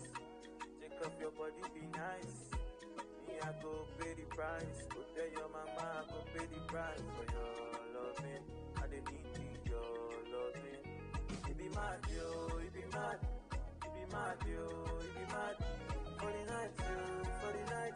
Make you take my side, yo, for the night. Only for my life, yo, for my life. I don't see your type, yo, for my life. Don't leave me hanging, no, baby. Don't leave me hanging, no, baby. Oh, my baby. My God, this your love, oh. I am wanting, I'm willing to do anything to prove, oh, baby. Don't look me like say I get loco, hey. Baby girl, your love in a final. I got with designer. You know get the rival. You know get the rival. Yeah, no be peace, no be my mind. Cause you no time for my mind. Your love, you they do me like I kai. You they sweep me like I kai. Yeah, you be mad, yo, you be mad. You be mad, yo, you be mad. For the night, yo, for the night. Take you to my side, yo, for the night. Yeah, for my life, yo, for my life. I don't see your type, yo, for my life. Don't leave me hanging, no, baby. Leave me hanging, no, baby. Oh my God.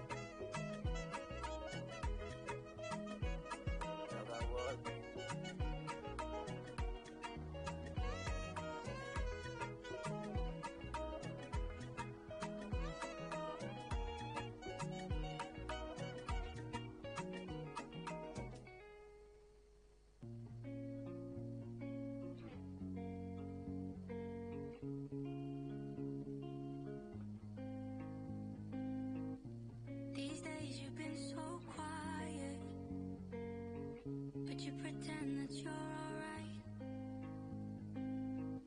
You don't have to say you're sorry. I can see it in your eyes. But your PJs on, switch off your phone and we'll watch them movies in a row. The dark days are better when we're together. I hope you know you're not alone. So why don't we stay here, hold on to each other underneath these covers, together you and I. Yeah, why don't we lay here, knock it up till Monday. We can be strong one day, but not tonight. I can see those dark clouds over the both of us, but I know how to make you smile. So why don't we stay here, hold on to each other underneath these covers, together you and I, together you and I.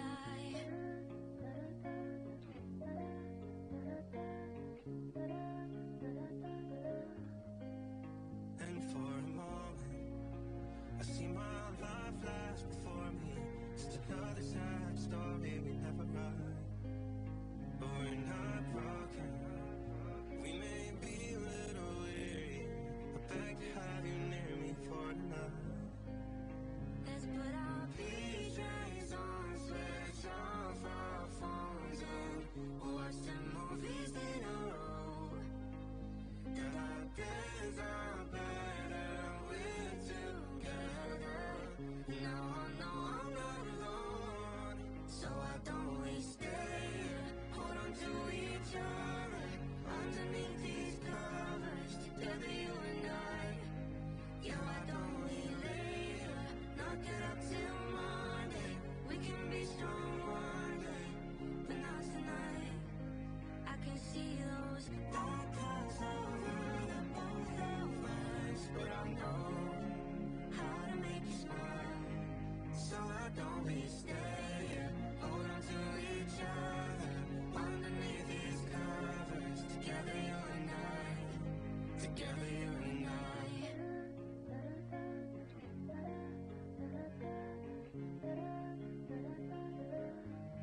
Together you and I.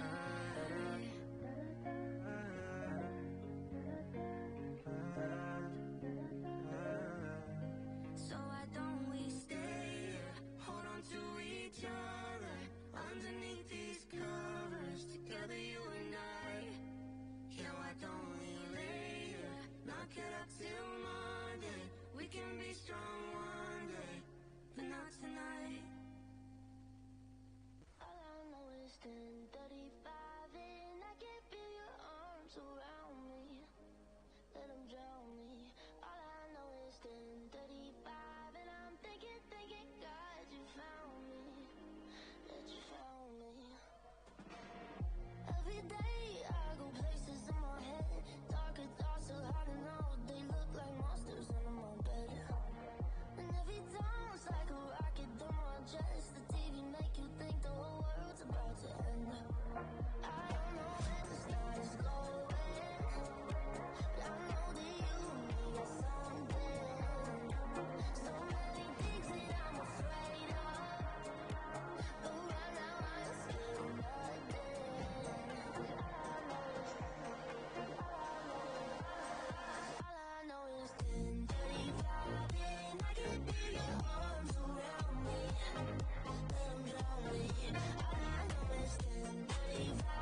Talk radio. I listen to a lot of talk radio.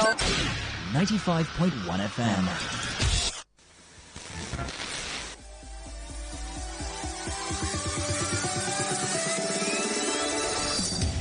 After Oxygen, entertainment has to be the next best thing. Because every chapter is unexpected. At Today 95.1 FM, we know we entertain better, so we do it. Life is too short to overthink your overthinking. So join us at 11:30 a.m. every weekday. Let's give you a taste of sugar, spice, and everything nice. Entertainment Today. The ultimate entertainment extravaganza.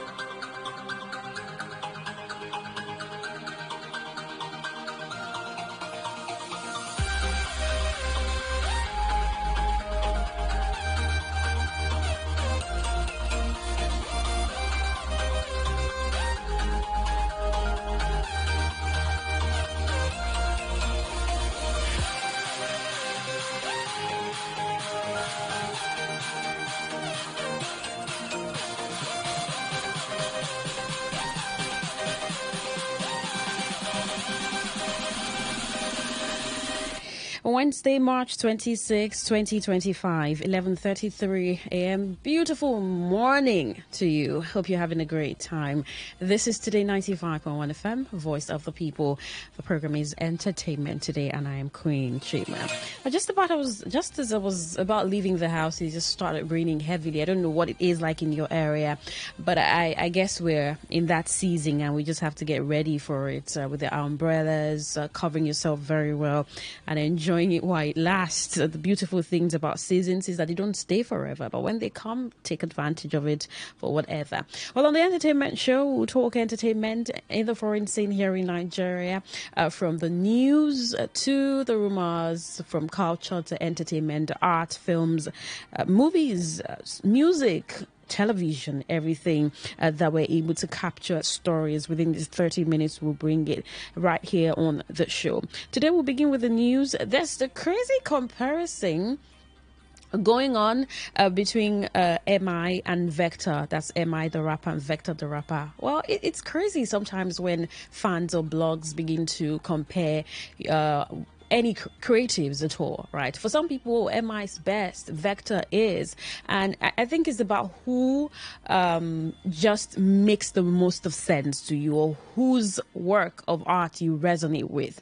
But then we'll see that comparison, and maybe you could just in your heart tell me, oh, Queen, MI is, Vector is. Let's begin with the news on the foreign scene.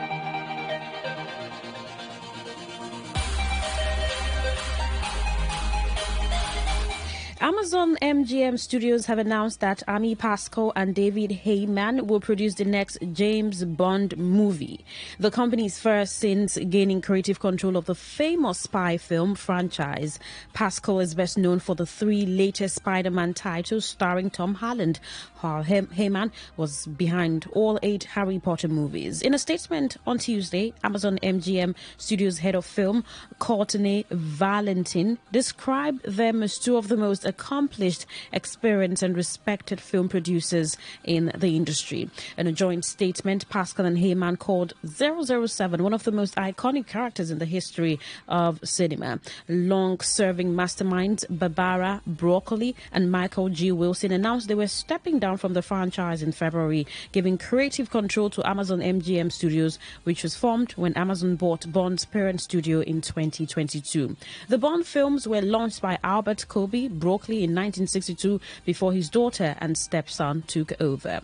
We are humbled to follow in the footsteps of Barbara Broccoli and Michael Wilson, who made so many extraordinary films, and honored and excited to keep the spirit of Bond very much alive as we embark on his next adventure, noted Pascal and Heyman. Amazon's Valentin added, "We are honored to be working with them on James Bond's next chapter and are excited to deliver to global audiences storytelling that upholds the impeccable legacy of this beloved character." The new deal came came after mounting speculation about the fate of the British spy 4 years after his last outing in No Time to Die, which was also Daniel Craig's fifth and final appearance in the role. Following the announcement last month, Amazon boss Jeff Bezos asked his 6.8 million followers on X, who do you pick as the next Bond? Amazon and its chosen producers will now decide which actor will take over the famous character, but there is still no time scale for when that will happen or when the next film will be made. James Norton, Aaron Taylor-Johnson and Theo James are among the bookmakers' favourites to fill Greg's shoes. Pascal recently produced Challengers starring Zendaya and was also behind the Spider-Verse film series. Heyman is currently in pre-production on the Harry Potter television series and in post-production on Taika Waititi's adaptation of Kazuo Ishiguro's Clara and the Sun, starring Jenna Ortega and Amy Adams. The Hollywood power duo are also working together on Noah Baumbach, J. Kelly, starring George Clooney and Adam Sandler.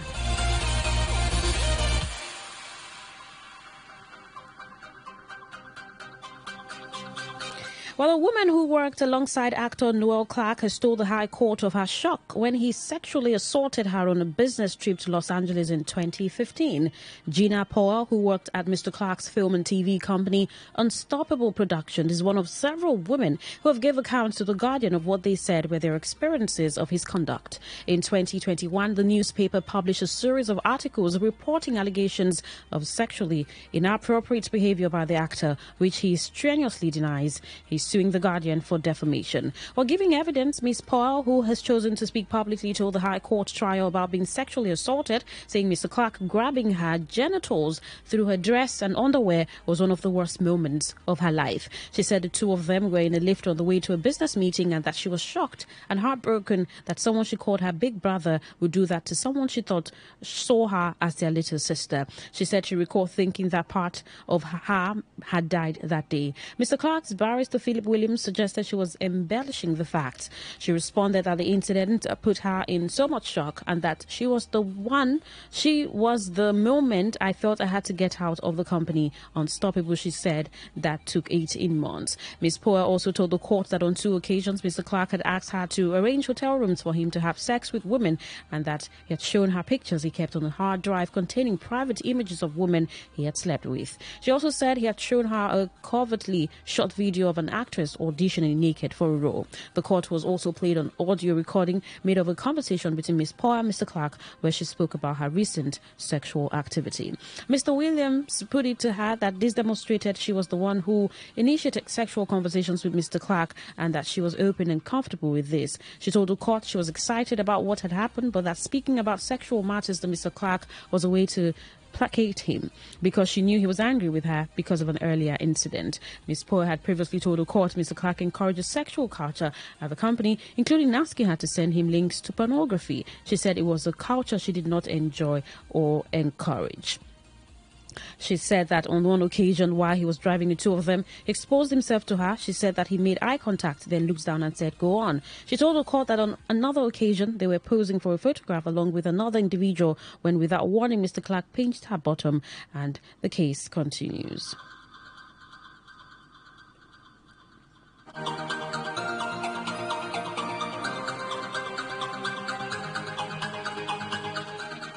Well, in Nigeria, where Alma Asinobi, a Nigerian travel content creator, has made history by becoming the first person to travel to all 7 continents with a Nigerian passport.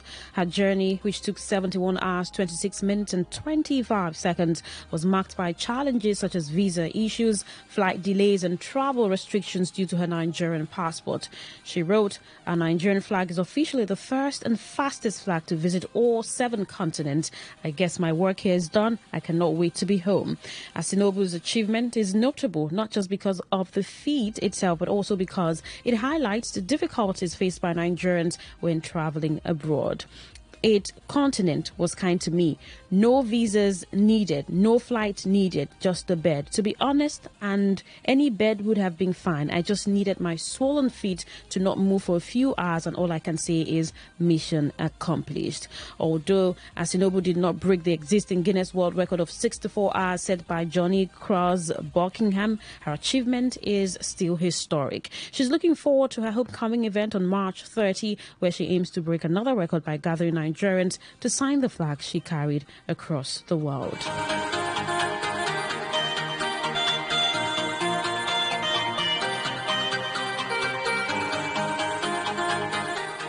Well, seasoned actress Ngozi Ezonu has faced backlash from fans after sharing tributes to late colleague Nkechi Nweje. Ezonu expressed shock and sorrow over Nweje's passing, revealing she had no idea of her health struggles. She described Nweje as one of the kindest individuals she met in the industry. It is so difficult to believe you are gone. I never knew you were ill, so I would never see your ever smiling face again. Nkechi, you were one of the nicest people I met in Nollywood. This is indeed a big blow. Go well, my beautiful sister, she wrote.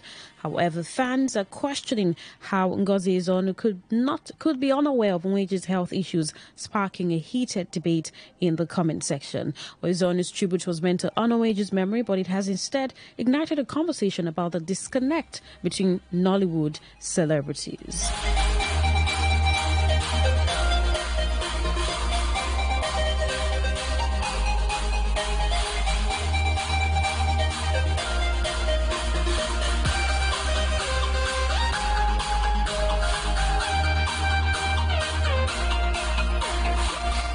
Well, that's all on the news. After this music break, we'll talk about this comparison between MI Abaga and Vector. Well, the blog carried who has more certified hits, putting MI and Vector side by side. So I want to get your thoughts, really. An MI or Vector, like, whose rap resonates the most with you? Whose rap music resonates the most with you? For MI, over time, from the Chocolate City and Ice Prince to who is a member of the Chocolate City, there's just been that very crazy thought about MI being the best rapper from Nigeria. He's always been called the best. And now this blog decides to do a comparison between Vector and MI. What are your thoughts? Whose rap resonates the most with you, Vector or MI? Send a message to 0701 9339 962. 0701 9339 962, telling me your name and the rap artist whose rap music resonates better with you. I mean, between MI and Vector. You can equally tell me one of their songs, or the song that really is your best. The song that it really is your best, the rap song that is really your best, as you send that message. 0701 9339 962. After this music break, we'll come back and do we're going to be spotlighting exactly how the AMVCAs has helped Nollywood and the film industry in terms of recognition, growth for actors, and overall development for the industry. You're still listening to Entertainment Today on Today95.1 FM.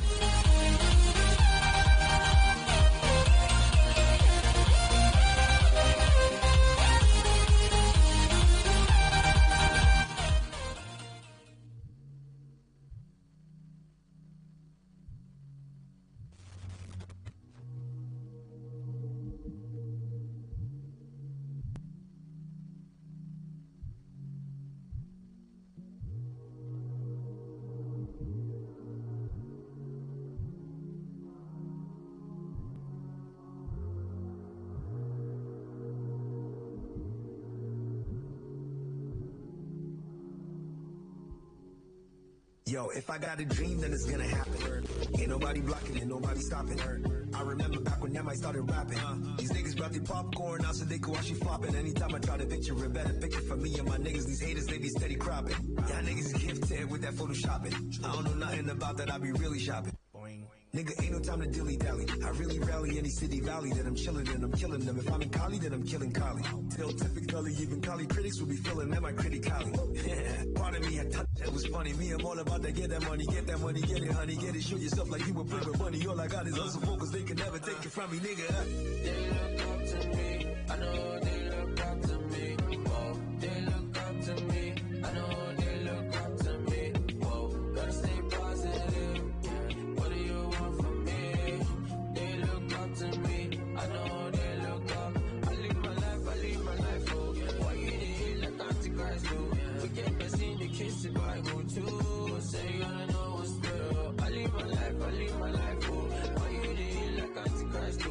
We get messy, the kiss the Bible too. Say you wanna know what's real. Positive vibes only over here, my nigga, no negative. I know so many niggas repetitive with that competitive shit, my nigga, let me live. Niggas need some coochie and some people should really chill and don't be chilling. Spilling feelings about people waiting to start rebuilding. When you spill your feelings, is a pocket feeling? Does it give you millions? If it doesn't, keep on spilling, nigga.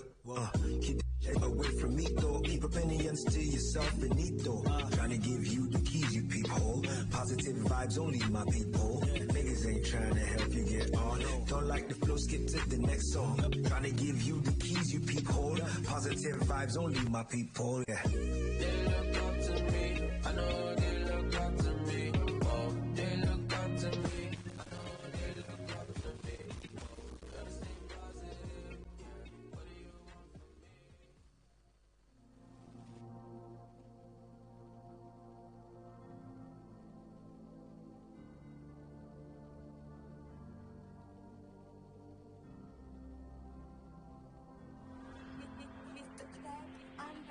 You know my name before I was made. Eledami, Mokoete,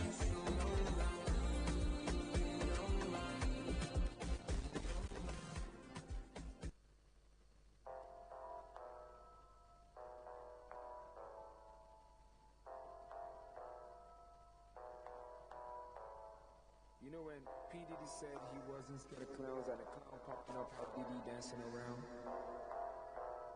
Let's just.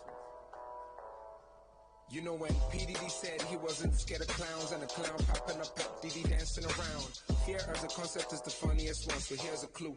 Ellen was the generous one to show us real life footage of the fearless ones, to inspire us that the fearless ones were careless ones. And it's okay to lose guard on a show, but when you still meet the wolves, dance with them and let them go, then you on to the next. Like Sweeze made a beat and Pope had a verse saying the only shield on him is right on his neck. See, defeat is defeat, that's why my clapping grounds you, cause defeat is defeat and the greed is the greed. As long as you check the flag on my country and the green is the green with the white in between. Being content versus pitching your tent with the greedy. It's all in the genes. Your genes. Shina hunger. You want the bread where they come with the beef. Shina burger. I mean they even add cheese for the team. Shina topper. Yeah. But you knew that Warren Buffett once said, be afraid when they are greedy, and be greedy when they're afraid. So I'm really not surprised. Sanity and sanitizer have tripled the price today. Yeah. Out here, we don't live, we survive, don't you know? Without a doubt, the most dangerous talk radio. I listen to a lot of talk radio. 95.1 FM.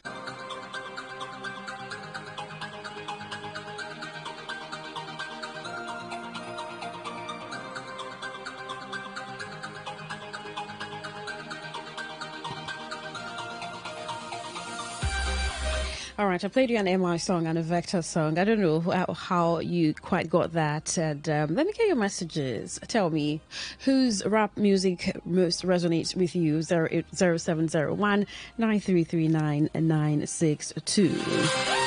And now, Africa Magic Viewers' Choice Awards has grown to become one of the most prestigious platforms recognizing excellence in African cinema, particularly Nollywood. Well, since its inception in 2013, the AMVCAs has played a significant role in shaping the Nigerian film industry, setting standards for quality storytelling, technical expertise, and overall cinematic excellence. Well, over the years, the awards have influenced Nollywood's growth in multiple ways, from elevating careers to inspiring higher production values. Before the AMVCA, Nollywood was often criticized for its rapid production cycle, with films being made in weeks or even days, sometimes sacrificing quality for quantity. The introduction of the AMVCA encouraged filmmakers to prioritize storytelling, cinematography, and technical finesse, knowing that their work would be judged alongside the best in the industry. Winning or even getting nominated for an AMVCA has now become a badge of honor, motivating filmmakers to invest more in scripting, directing, acting, editing, and production design. The AMVCA has fostered a sense of healthy competition among Nollywood filmmakers, pushing them to explore new narratives, genres, and technical innovations. Directors and producers now strive to create compelling films that stand out, leading to a more diverse and rich film industry.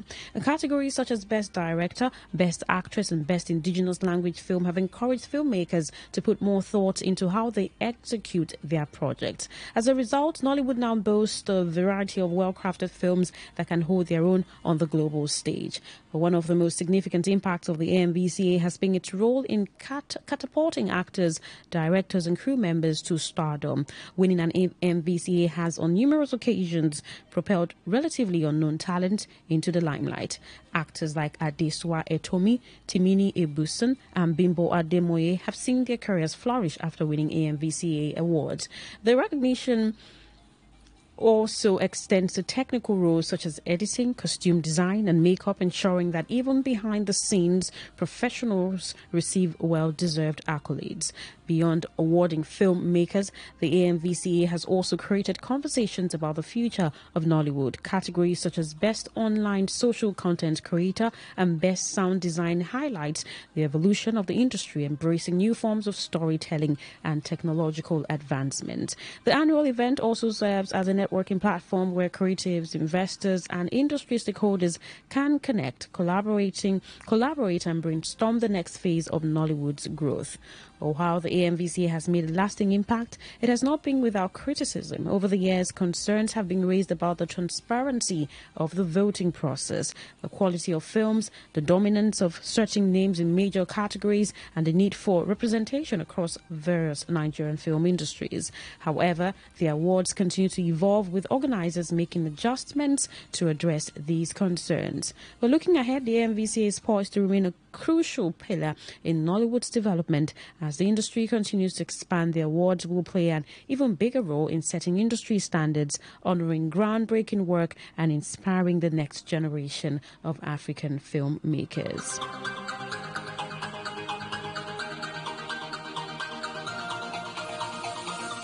Well, it's been quite an evolving journey for the AMVCA, the African Magic Viewers' Choice Awards. As much as it celebrates talent or creatives in the industry, film and infused even content creating. Just, I think about 2 years ago, it's one of the biggest film awards from Africa, not just Nigeria, West Africa, South Africa. Quite a number of countries in Africa will participate in the AMVCAs, with films dropped and the nominations getting up, and some of them voted for and some of them not voted for. A jury that give the result to whoever wins that category. Well, I mean, several people have criticized the awards, talking about how a sector of Nollywood is sidelined. And you hear conversations around Asaba movies, Enugu movies, cinema movies standard, Netflix or Prime Video standard, YouTube standard, a number of that now as a conversation in the industry. But then for some people, the AMVCAs have clearly set a standard for growth and development for the industry, how it has catapulted filmmakers, directors to do the best, especially in terms of picture production, cinematography, and the quality of content that is put out there. So you see filmmakers try to do their best, and sending their films to the AMVCAs for possible nomination nominations or even win. But while we look forward to this year's edition and see which of your favorites are going to be bagging those wins, well, we'll just and so much to talk about. I mean, the event is usually a 2-day or 3-day event, plus culture, fashion, art, music, and the award proper. We'll carry all of that on the show here on Entertainment Today on Today 95.1 FM. Well, away from that, where a chef, a popular chef and content creator has highlighted how challenging it is to live in Nigeria. She says, why I don't blame those that Japa Chef Tolani laments the state of the economy after buying 4 bags of sachet water for 2,200 naira. Take a listen. A lot of people come on this social media to just clear off their head. You know, say, I think like to ease off the stress, to forget about our worries, just to watch content that makes us happy and all that. That's why some people program their social media to just comedy, some just program it to food and all that. And I don't blame them because the world is going crazy. Now, I'm just going to focus on the one that concerns me because the cost of ingredients now, oti kudie kato, like oti tojue. Tell me why I am buying 4 bags of pure water for 2,200 naira. Yes, 4 bags of pure water is now 2,200 naira. Yes. And now let us even leave pure water. I cook a lot. I post a lot of food recipes. You guys can imagine how much we spend on food recipes, food ingredients. Even though this year we've tried to calm down with the cost of our ingredients and everything, but I still get a lot of people complaining to me that my recipes are too expensive. And do I blame them? I don't blame them. Things are getting worse every day, and looks like a lot of us are just coming online to just smile. And I don't blame us, honestly. I don't blame us. That's why I don't blame people that jackpot, because may God help us, please. Well, Chef T, as she's popularly known, joined the list of Nigerian celebrities or the content creators, musicians, actors who have talked about how challenging it is to live in Nigeria at this moment. Well, we'll see how all of this turns out. Thank you so much for tuning in on Entertainment Today on Today 95.1 FM, Voice of the People. The World News at 12 will be up, and I'll be on that. And so much more to come on this dial. To stay with us. A beautiful morning to you.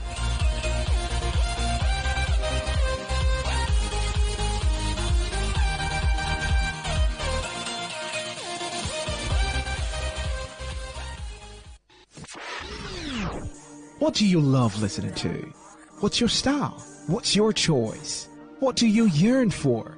So we've got great talk, amazing conversations, and entertainment, sports, and lifestyle. So tune in to Today 95.1 FM for Talking, because we are the voice of the people. The voice of the people.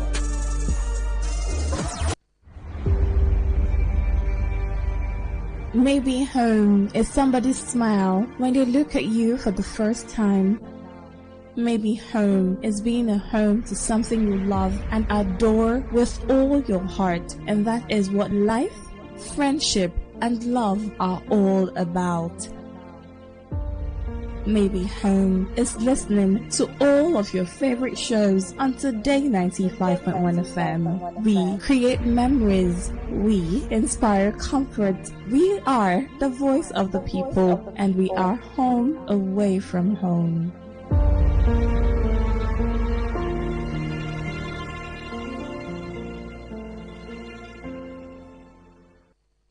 Say no to the ordinary. Embrace the extraordinary, because we are the voice of the people. Voice of the people. Today, 95.1 FM. Today, 95.1 FM. Don't get it mixed up. You are listening to Today 95.1 FM, your premium talk, news, and sports station in Port Harcourt. We are the voice of the people. Every day, every hour, when the big stories break, depend on our 24-hour news team to bring you the latest. Today, 95.1 FM. This is Today 95.1 FM, Fort Hardcore. News.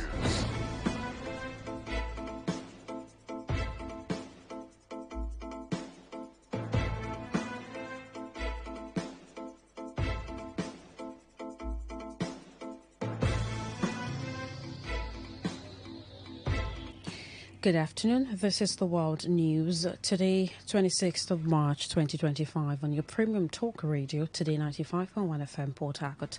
I am Queen Chima. The headlines. A PDP governors challenge Governor Fubara's suspension at Supreme Court. Atiku describes Senate President Akpabio as corrupt. On the foreign scene, Trump signs order aimed at overhauling U.S. elections. Now, the detail.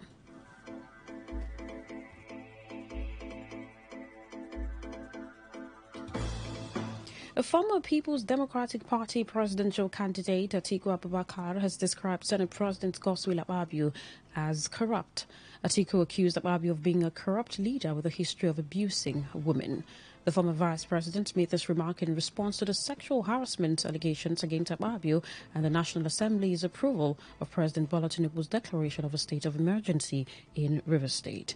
Kogi Central Senator Natasha Akpoti-Uduaghan accused Akpabio of sexual harassment. Natasha claimed that the Senate president victimized her and denied her certain privileges for rejecting his sexual advances.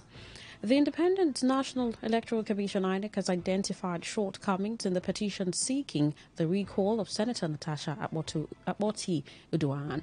In a statement issued, Sam Olumeku, INEC's National Commission and Chairman of Information and Voter Education Committee, noted that the petition failed to meet some requirements.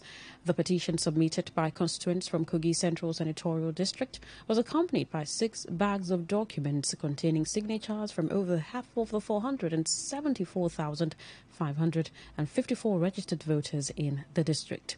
However, INEC observed that the petitioners did not provide a clear contact address, phone numbers or email addresses for all their representatives as required by Clause 1 of INEC's regulations and guidelines for recall.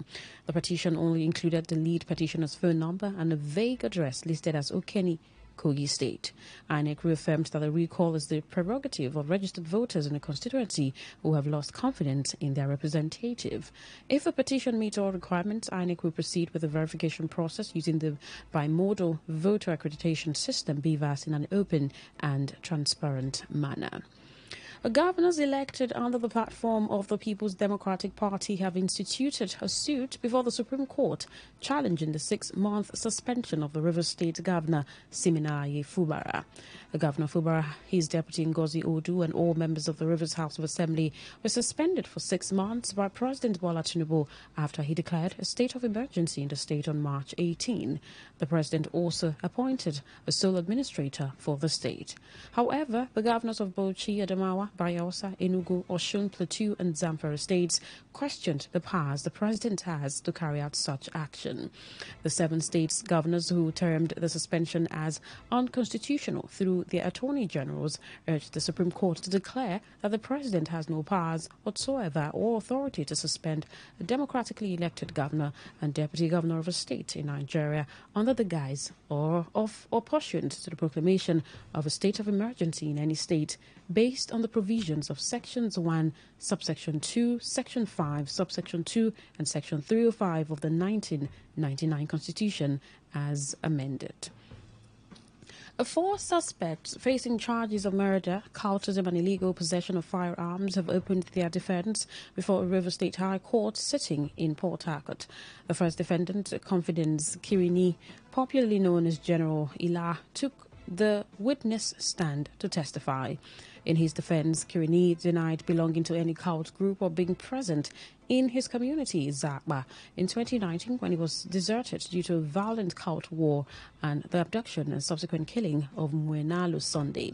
During Croc's examination by the lead prosecution counsel, Precious Odu from the Ministry of Justice, Kirini also denied knowing the other defendants standing trial with him as he further refuted claims that he was resuscitated from school for cult-related activities.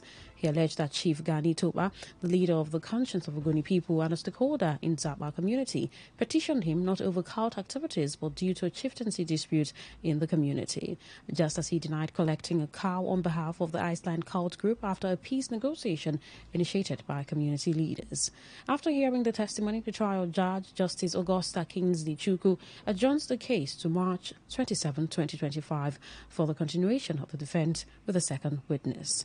Kireni, Precious Mona, Loveday Liga and Sonia Barry Sarah are accused of kidnapping Sunday, a pharmacist beheading him, mutilating his body by removing his genitals and intestines and dumping his remains in a pit. The prosecution alleges that the suspects took the victim's head to their shrine in a neighboring community.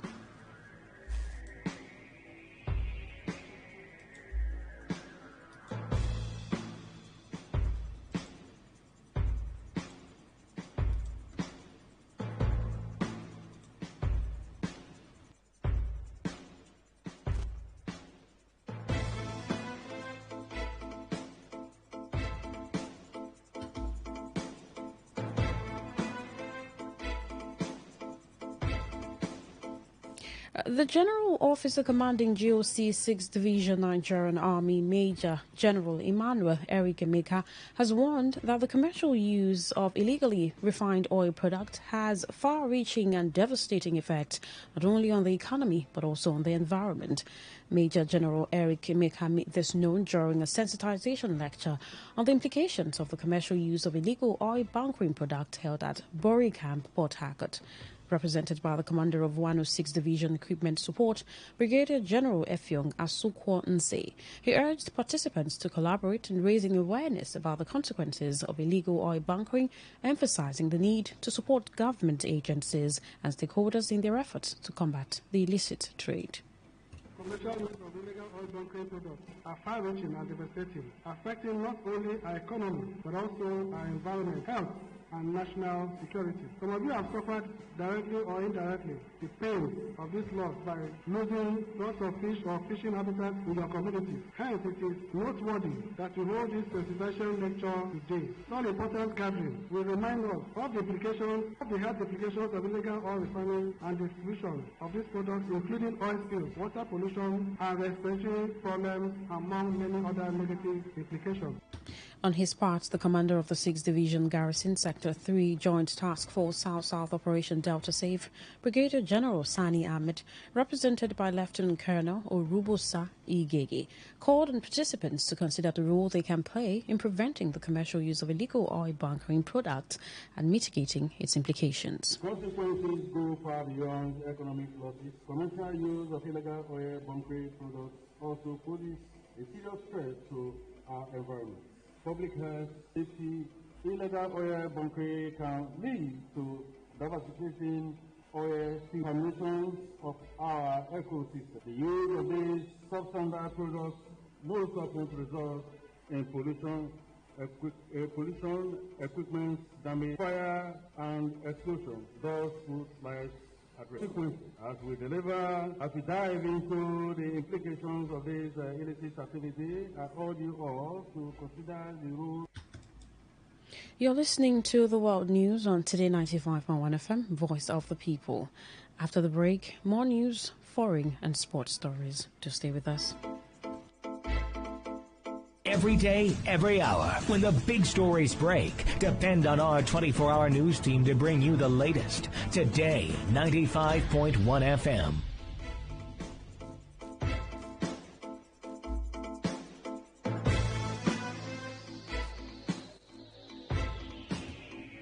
Thank you so much for staying with us. Now the rest of our stories. The Petroleum Products Retail Outlets Owners Association of Nigeria, Petron, has assured the public that there is no need for panic buying of petrol. In a statement by its National Publicity Secretary, Joseph Obele, Petron said the clarification comes in response to recent concerns over fuel scarcity and panic buying across the country. Reacting to the temporary suspension of petrol sales in Naira by Dangote Refinery, cited as a major cause of the panic, Petron reassured Nigerians that the Nigerian National Petroleum Company Limited, NNPCL, has 2 functional refineries and also highlighted the presence of modular refineries and importers supplying petroleum products to the market.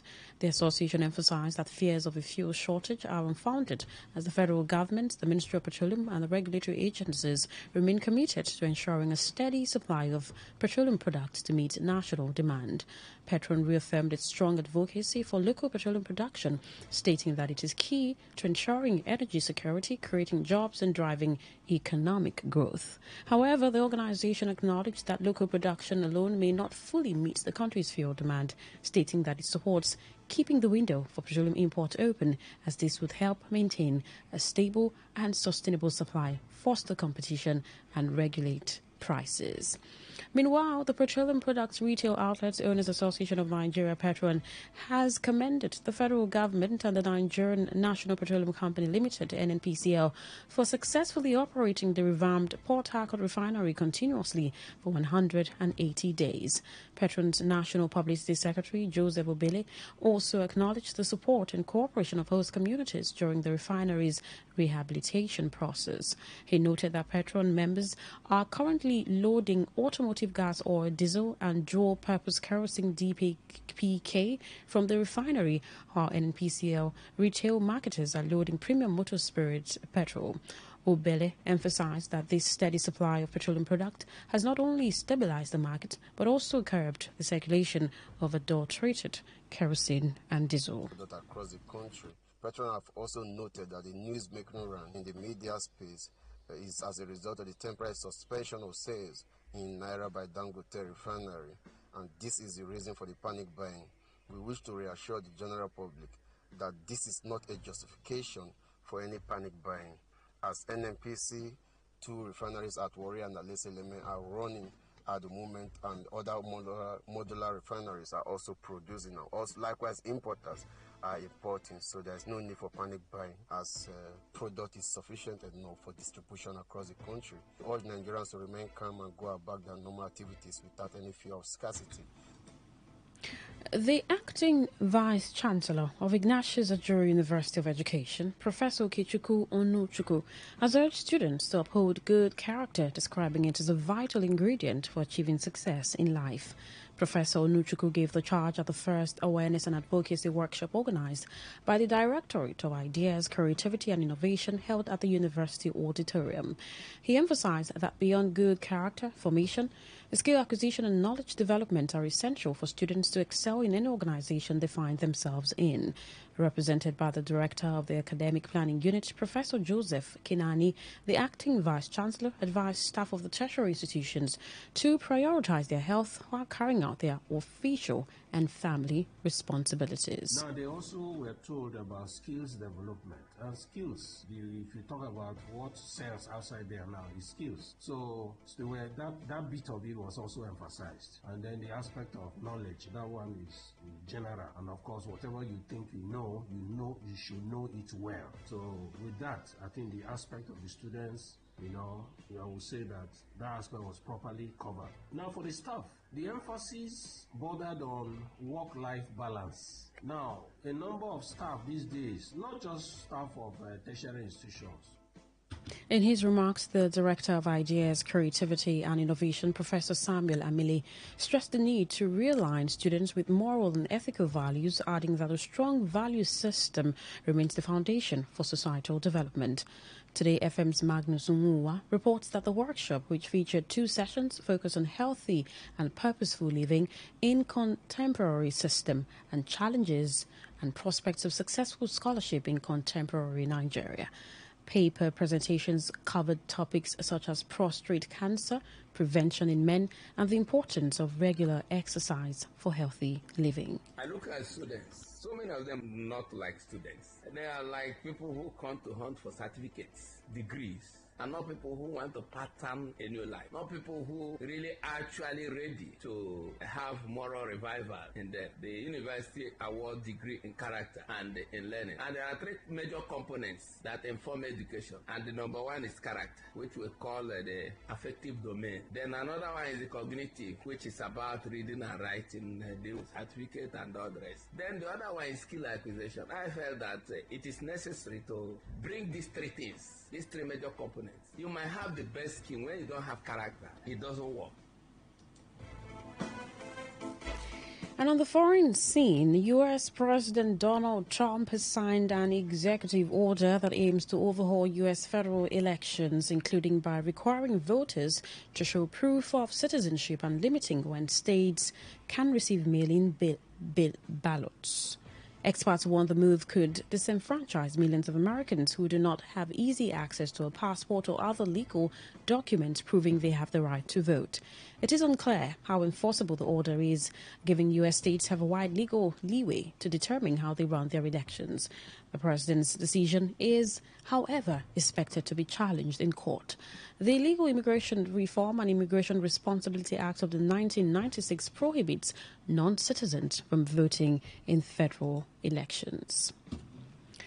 To end the news, here is a summary of the major stories. Former Vice President Atiku Abubakar has described Senate President Godswill Akpabio as corrupt. You heard that INEC has thwarted Senator Natasha Abotudwa's recall process. And on the foreign scene, we told you that President Donald Trump has signed an order aimed at overhauling U.S. elections.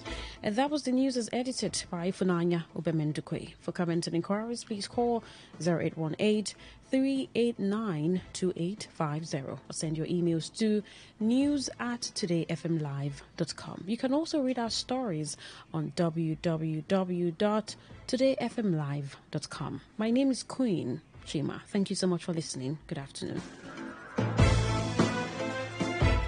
Today's news, today's entertainment, today's sports, today's issues. Today on Today 95.1 FM, Port Harcourt. See, ma tell you, that man na ritualist. You don't ever see as that man dressed like normal human being before. Every time na black, blue. That man na ritualist.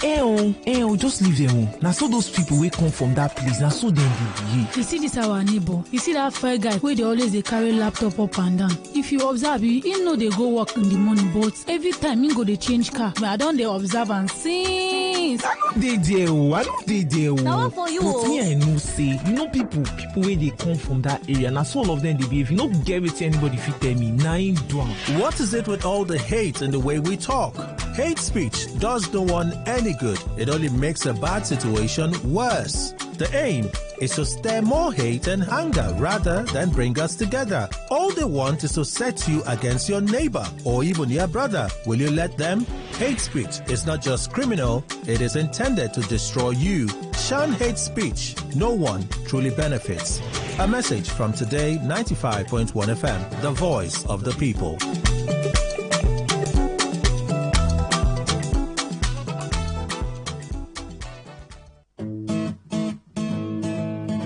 You may not realize it, but do you know you can always show your love for others with simple gestures? Here are some of them. Always look for the good in people. There are two sides to every story. We have our good and bad sides. So, look for the good in people. Focus on people's potential. Everyone has potential. So, rather than put them down, help them realize it. Choose to love. If you're given an option between giving love and receiving love, choose giving because that is a more practical choice. Treat everyone as equals. This means letting go of all the prejudice and partiality. See people for who they really are, not their jobs, not their apparels or bank accounts. If everyone does this, then the world would be a better place. Love yourself. You cannot give what you don't have. So, before you try to love other people, love yourself first. Forgive. We all make mistakes. So, whether it's a family or a stranger, the best way of showing love is forgiveness. Everyone deserves a second chance. Show compassion. Care for other people. Care for what they are going through. Do what you can to help. Give back to the community. Remember that a single drop of water can cause countless ripples. That donation, no matter how small, can inspire others to do the same. Smile, even to strangers. Remember that you're never fully dressed without a smile. So, do not underestimate the power of a smile. Not only does it lighten up your face, it will also brighten up another person's day. Be the spark of positivity you want to see. When you smile, the whole world smiles with you. This message is brought to you by Today95.1 FM, the voice of the people.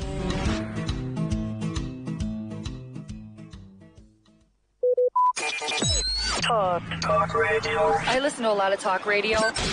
95.1 FM. Please listen to this paid infomercial. Herbal Heritage International, the Gokoroko, for herbal medicine, when they produce strong, correct medicine, they take it, they support with country healthcare system. Country man, correct, bacalistic, ogbonge herbal medicine, they we know they come out for public anyhow, like a big basket. Food ground, as every Christmas, have been boundary. Sickness self, sabi medicine, we pass them. After all, monkey smart now, because tree near tree is our forest. Heritage International will use the technology of computer testing machine to see and know before attacking that your health condition. We don't become Ubaruba for your life with the correct treatment. Therefore, whether definition or without definition, make you visit Herbal Heritage International offices where near you. Herbal Heritage International. Now Hello and welcome to the program Roots and Herbs.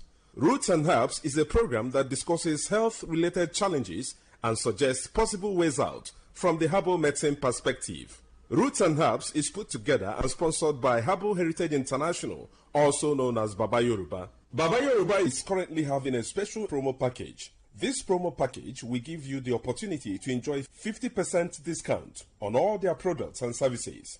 This offer runs while the stock lasts at number 24 Ikwere Road, Mile 1 by Education Bus Stop, Port Harcourt. Number 24 Ikwere Road, Mile 1 by Education Bus Stop, Port Harcourt. This promo package will give you the opportunity to enjoy 50% discount on all their products and services. And at the same time, it will give you the privilege of meeting Baba Yoruba himself at the venue. For details and inquiries, the telephone number to call is 080 33 111 946. I repeat, 080 33 111 946. 080 33 111 946. On today's edition of the program, our topic for discussion is staphylococcal infection. And I have with me in the studio Dr. Otumba Abiodun. Sir, you're welcome to the program. Thank you, Mr. Moderator. Staphylococcal infections do occur in the body system when Staphylococcus bacteria enters into the body system and spread within the body system, destroying body cells. Staphylococcus bacteria are majorly of three types that can afflict men. But of these three, the most pathogenic in nature, that is the one that is capable of causing diseases easily in men, is the Staphylococcus aureus, because it is capable of invading body cells, destroying them, causing different pathological changes in the body. When Staphylococcus bacteria spread in the body system, there are a number of changes that one can experience. This can result to burning sensation within the individual, and this can be seen as fever from time to time, or a situation where there is certain hotness coming from within. There can be skin manifestations in staphylococcal infection that can be given one periodic boils or rashes all over the body. In some people, such rashes can come around the pubic region, or even leading to boils that can lead to blisters or even ulcers on the skin. It is possible for one to experience persistent headache in staphylococcal infection because the body fluid is already contaminated. Staphylococcus, as we know, is a form of bacteria. Any bacteria that is capable of spreading in the body system can lead to reactions in the body that can further damage body tissues. And when this occurs, it is possible for one to experience joint pains in form of infective arthritis. Part of this bacteria bacteria can spread deep into the tissues of the heart, affecting the valves of the heart. And when this occurs, you discover that there can be palpitation that some will start witnessing as if they have panic attack. When this is allowed to continue in the body system, it is possible for one to start getting tired easily. There are many people, by walking from one pole to another, they get tired, or by doing just something that is not supposed to be that tasking in terms of energy consumption, they discover that it's as if they don't have enough hair where they are located. All this can be as a result of weakness of the heart resulting from infection or spread of this bacteria we're talking about. When this bacteria is able to pollute the body fluid, it is possible for one to witness mouth odor. Mouth odor is a form of changes that is called halitosis, where people will start coming up with breath coming from within that is already polluted. There is no amount of time such people wash their mouth, you discover that the breath coming out is very offensive. All this can be as a result of pollution of the body system. It is possible, if any bacteria is able to dwell so long in the body system, to contaminate the whole body fluid and even damage nerves. When nerves are damaged, there can be tiredness. Not only this, it is possible for men to suffer a lot because this can degenerate to a situation where a man is unable to stand like a real man. When a man is unable to stand like a real man, it is seen as a serious challenge because the whole family can be affected. Part of the joy of the relationship can be stolen, and this can cause different rancors in the family. A man that is unable to stand as he should can find it difficult to get arousal. The desire for opposite sex can disappear, and once that arousal is not there, that is the ignition point. It means such a man will not be able to stand like a real man. In some people, the arousal can be there, but you discover that because nerves have been damaged, the transmission from the upper center down to the power point of man, that is in between his two thighs, can be weakened. When such occurs, you discover that such a man can even get arousal or is able to stand, but the type of standing that he has is not strong enough to help him to even get into the act. In some people, they make efforts to get into the act, but you discover that they are unable to spend more than a minute or more before they are exhausted. Mind you, before a man can be called a real man, such a man must be able to have the arousal as desired and also be able to sustain the energy he has been able to gather for a considerable length of time. That is when such a man can be able to make his partner happy when it comes to man-to-woman interaction. So such men do suffer from this from time to time. It's after knowing the root cause of the challenge that one will be able to know the right step to take for one to be totally free. Whenever you experience anything that we have been able to mention or other things, it's very important for one to visit a competent health caregiver who will be able to run tests on one and pinpoint where the problem lies and prefer solution. For more enlightenment and advice, the number to call is 080-33-111-946. I repeat, 080-33-111-946. Thank you all. All right, you've been listening to the program Roots and Herbs. Roots and Herbs is a program that discusses health-related challenges and suggests possible ways out from the herbal medicine perspective. Roots and Herbs is put together and sponsored by Herbal Heritage International, also known as Baba Yoruba. Baba Yoruba is currently having a special promo package. This promo package will give you the opportunity to enjoy 50% discount on all their products and services. This offer runs while the stock lasts at number 24 Ikwere Road, Mile 1 by Education Bus Stop, Port Harcourt. Number 24 Ikwere Road, Mile 1 by Education Bus Stop, Port Harcourt. This promo package will give you the opportunity to enjoy 50% discount on all their products and services. And at the same time, it will give you the privilege of meeting Baba Yoruba himself at the venue. For details and inquiries, the telephone number to call is 080-33-111-946. I repeat, 080-33-111-946. 080-33-111-946. I repeat, 080-33-111-946. Let's take our sponsor's message.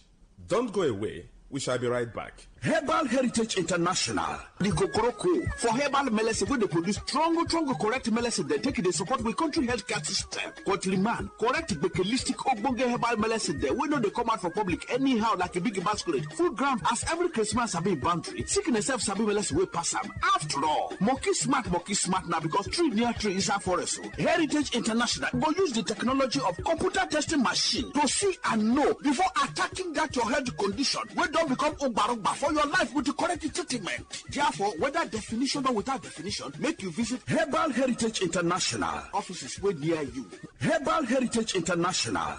Now You're welcome back to Roots and Herbs. Roots and Herbs is a program that discusses health-related challenges and suggests possible ways out from the herbal medicine perspective. Roots and Herbs is put together and sponsored by Herbal Heritage International, also known as Baba Yoruba. Baba Yoruba is currently having a special promo package. This promo package will give you the opportunity to enjoy 50% discount on all their products and services. This offer runs while the stock lasts at number 24 Ikwere Road, Mile 1 by Education Bus Stop, Port Harcourt. Number 24 Ikwere Road, Mile 1 by Education Bus Stop, Port Harcourt. This promo package will give you the opportunity to enjoy 50% discount on all their products and services. And at the same time, it will give you the privilege of meeting Baba Yoruba himself at the venue. For details and inquiries, the telephone number to call is 080 33 111 946. I repeat, 080 33 111 946. 080 33 111 946. Until we come your way again, remain blessed. And that was a paid infomercial. Talk radio. I listen to a lot of talk radio. 95.1 FM. Over the past 20 years, the global price of gold has soared. This year alone, it's gone up nearly 30%, and business in gold hotspots is thriving. Ghana is the leading producer of gold in Africa, and for centuries, it's been a major part of the economy. Most mining is done legally by national and global companies, but illegal mining, which is known as galamsey, is booming. In these small-scale mines, men, women and teenagers wade through muddy water that's laced with mercury. They pull out rocks with shovels or sometimes just with their bare hands, searching for gold ore. Toxic chemicals from that process are polluting Ghana's water supply. In fact, 60% of its waterways are now contaminated, and some Ghanaians have had enough. Earlier this month, hundreds of people marched through the capital, Accra, protesting against galamsey. For the past few weeks, I have joined many Ghanaian youths on the streets advocating for the end to galamsey now. Galamsey goes against everything I believe in. It's such an inconsiderate grab for money that affects everybody in real time. Even the lives of the galamseyers are at risk. But with Ghana facing its worst economic crisis in a generation and the cost of living soaring, many illegal miners say they have no choice but to work in the mines. So in this episode, we are going to take a close look at the impact of illegal mining in Ghana. I'm Hannah Gelbart, and this is What in the World from the BBC World Service. To start off with, let's hear from our reporter in Ghana, Favor Nunu. Hi. Hi, Hannah. So talk me through the history of gold mining in Ghana and when illegal mining started to become a problem. Gold mining has been a part of Ghana since the 18th and 19th century. Illegal mining, however, started somewhere in 2010, where Chinese miners went into most of our rural areas to start exploring for gold in farmlands, in river bodies, and in forest areas. And they introduced the rural folks to illegal gold mining. They transferred skills and knowledge about how to extract gold from our water bodies, from our farmlands, and that's where illegal gold mining started. It became a very serious problem until in 2013, the government of the day had to deport over 4,500 illegal miners who were actually Chinese out of the country. But that did not stop the problem because there was a transfer of skill from the Chinese to the locals, and Ghana has had an illegal mining problem since that period. There are different types of mines in Ghana, right? There are the large-scale mines, there are the small-scale mines, but not all small-scale mines are illegal, right? Absolutely. So not all small-scale mines are illegal, but research has proven that about 85% of all those who partake in small-scale mining have not been going through the proper legal, environmentally advised procedures. They do not practice what is safe, what is proper. And so 85% of all those who practice small-scale mining in Ghana, to a very large extent, are somewhat involved in the illegal process of gold extraction, which by extension results in the damage to the environment, water bodies, amongst other things. Who is it who's working in them? Most of those employed in these illegal mines are unemployed youth who are in the rural areas. They would have been involved in farming. Ghana has a very huge cocoa industry. Most of them would have been cocoa farmers. Most of them would have been engaged in growing crops like maize and all of that. But because of the onset of illegal mining, it was a fast way to making money, and so all of them had gained the skill to be able to go into the bush, to till the land, to go into our water bodies and explore for gold. A lot of them are funded by very powerful businessmen who are hide under the cover of they just want to secure land. To empower these youth, they provide them with huge equipment, very expensive excavators, gold extraction belts, which they use to operate on our water bodies and in the forest. So it's a combination of unemployed youth who are looking for just anything to get by, to feed themselves for the day, and also very powerful, ruthless businessmen who do not care about the degradation of the environment, but are ready to invest heavily into the extraction of gold. As I mentioned, extracting gold uses toxic substances like mercury, which are polluting Ghana's waterways. I asked Favour how this is affecting people's day-to-day lives. I mean, beyond water, farmlands, for instance, have mostly been damaged, all of them converted from farmlands to gold mining ventures. There's concerns about health. Mercury is a major product that is used in getting the gold out of the sand and the water, and mercury is now gone into our water bodies. Our Ghana Water Company has complained about the fact that they are finding it more difficult to be able to purify the water for human consumption, and they have warned that by 2030, if illegal gold mining is not controlled, Ghana would have to now start looking elsewhere to import water for consumption. So that's the extent of the challenge that we're looking at. And the mercury, of course, has a health threat that it poses to consumers. If the miners are being exposed to mercury whenever they go to work, is it dangerous for their health? Are the conditions dangerous as well? It is very dangerous for their health.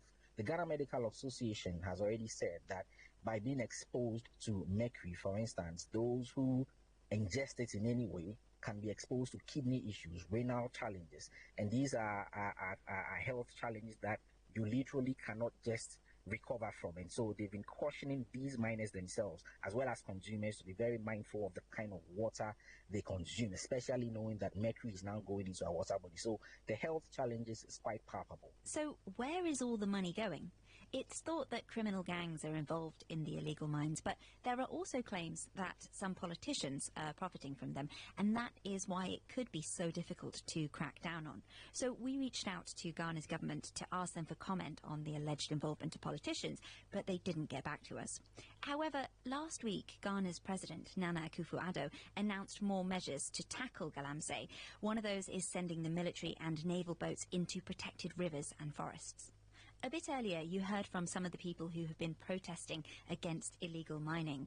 Some of the protesters were arrested and are still being held days later. The hashtag #FreeTheCitizens is being used online to try to get them released. Let's get back to Favour now. He told me more about the protesters' demands and the government's response. The protesters are asking for government to issue a ban on illegal mining, all forms of small-scale mining also, because majority of those involved in small-scale mining are those who are doing the illegal mining. But government has not been forthcoming with a response, because they've tried to find so many different solutions, including deploying military officers, including deploying drones to watch over the forest to see who is exploring or in the water bodies and all of that, trying to explore gold. All of these have failed, and government is being told, place a ban on Galamsey and let the natural water bodies restore themselves. But that has not been something that government has yielded to yet, and the conversation continues unabated. Favour, thank you so much for coming onto the podcast and for explaining that.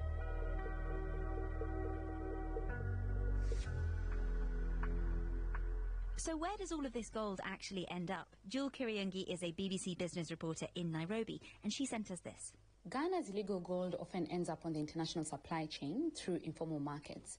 So it can be smuggled out to countries like the United Arab Emirates, China, and India. And when it gets there, it's refined and mixed with legal gold before being sold worldwide. Now, in May this year, there was a report done by a Swiss development non-governmental organization called Swiss Aid. And this report revealed that at least 435 tons of gold was smuggled out of Africa in 2022, which was equivalent to about $31 billion. So much of this smuggled gold was imported into the United Arab Emirates through Dubai and then channeled worldwide.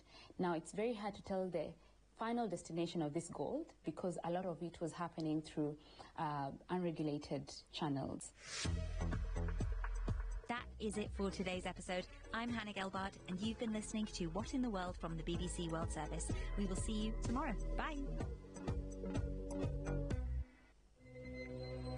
And there's much more on the BBC World Service app.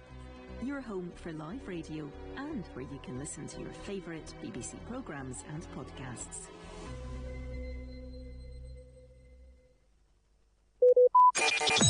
Talk radio. I listen to a lot of talk radio. 95.1 FM.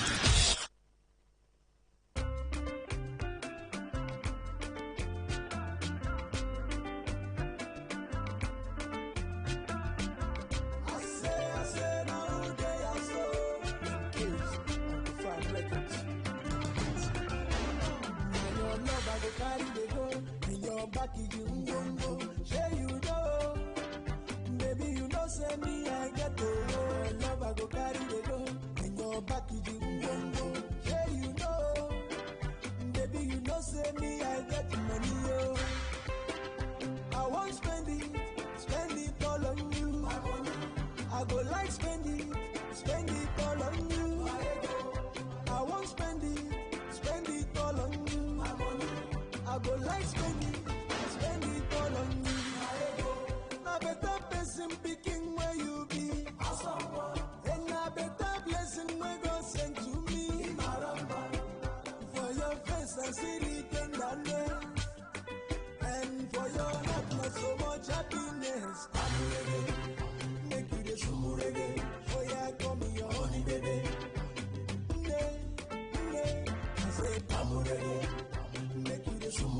the go, bring your back, you go, share you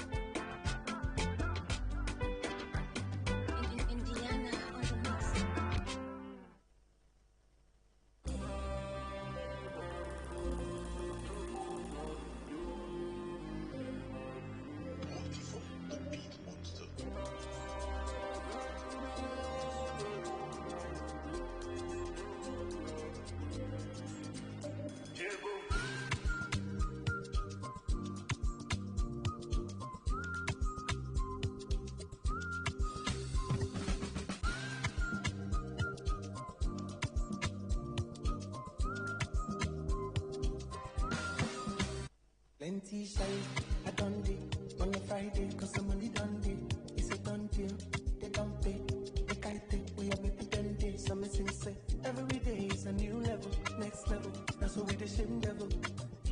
We be burning, we be spending, we be balling. Oh, your waist, I run kilometer, now you go be my fine shima.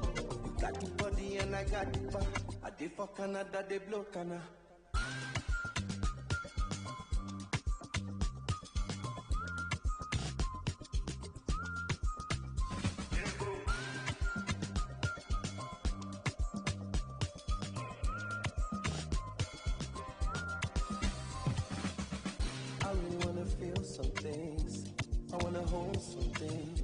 Cause as I did like this, my body be on things and things. Now you need my mind, oh. Give me your tools, make I utilize, oh. Go on your knees, handle on my mic, oh. Shut up your pants, make I gonna slide, oh. For your waist, I run a kilometer. Now you go be my fine shima. You got the body and I got the back. I did for Canada, they blow Canada.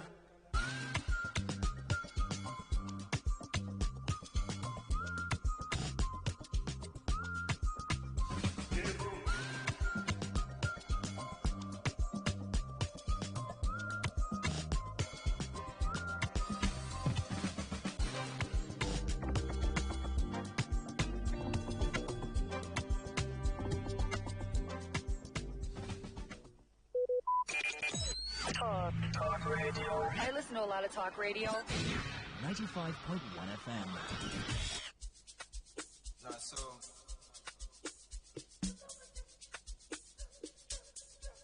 Let's go.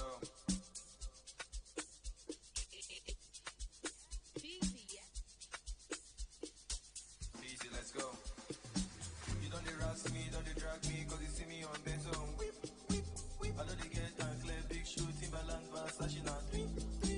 You know they see, say, I God, and also and crypto, give me my creep. Raw, make I not blow my space. On my teeth, now, please. They play, I go lie for you. I get me, no cash out, I go lie for you. They play, I go lie for you. I bobo, no cash out, I go lie for you. I'm so ready with the yellow, got a white with the mellow. EFCC is cocky, yeah, with the mellow. I'm so ready with the yellow, got a white with the mellow. iPhone for the kids, for the babies, for the ghetto. Don't they harass me, don't they drag me, cause they see me on bezo. I know they get that clear, big show, Timberland, Versace, and three. You know they see, say, I God, and also and crypto, give me my creep. Raw, make I don't know my space, on my teeth now. They play, I go lie for you. I get it, no cash out, I go lie for you. They play, I go lie for you.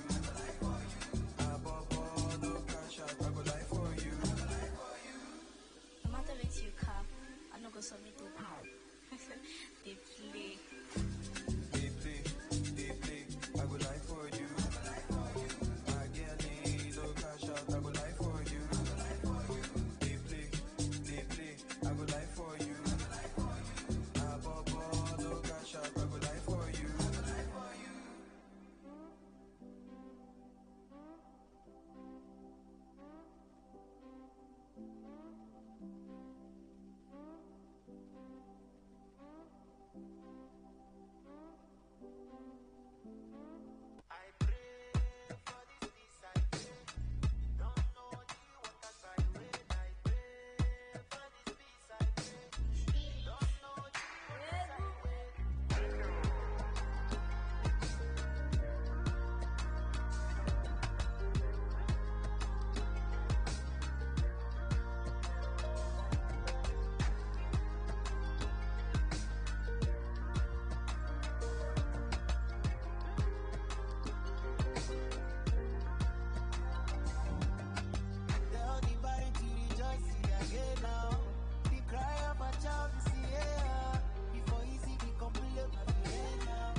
peace I pray. You don't know the waters I wear.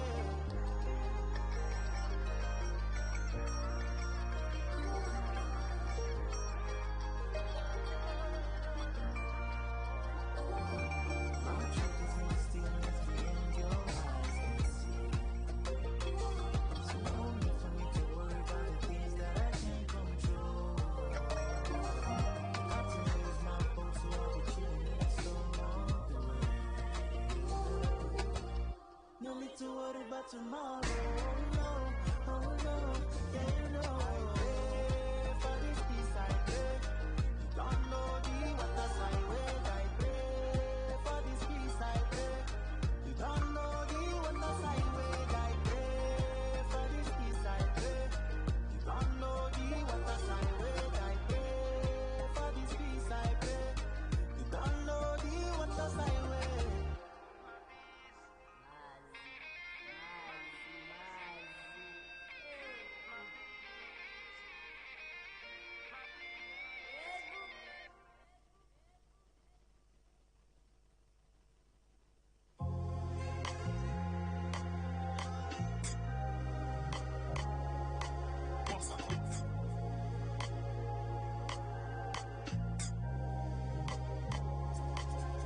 Heaven is red. Freedom from all of the words up in my head. You're like a fountain, I'm going, don't even fear. If I be there, if I be there, nobody cares.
If I be there, nobody cares.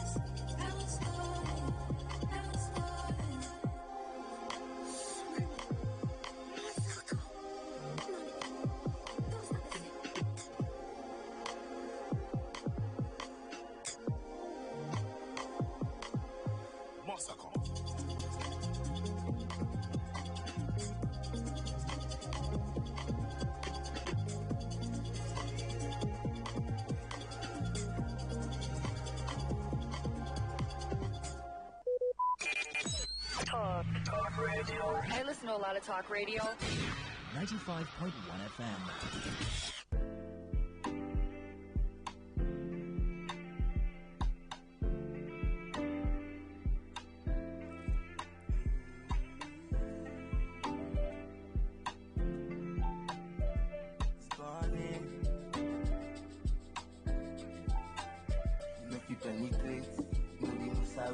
For my kids, boy, you do normally.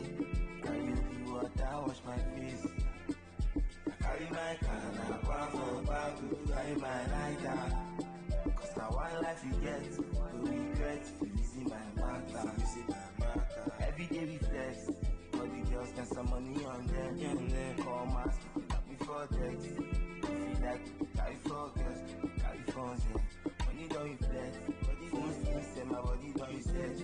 Everything the party you declare. See mommy for your walk on me jail. Walk on me jail. Walk on me jail. Oh,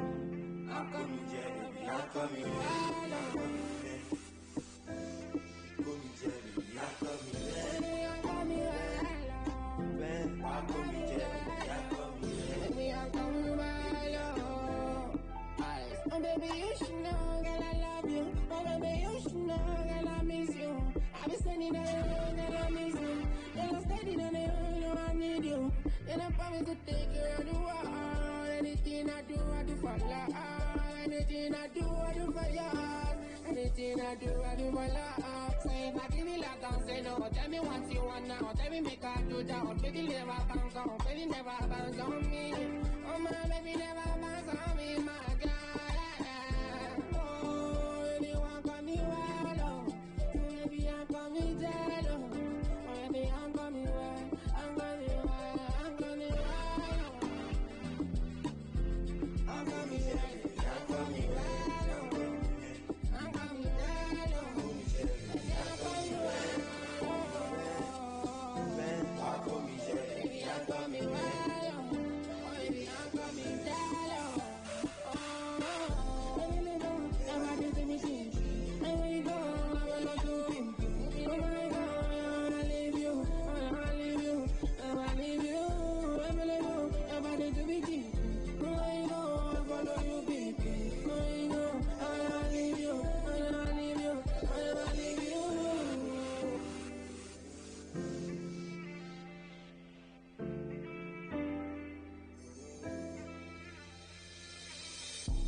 Radio has never been this good. Today, 95.1 FM, Port Harcourt.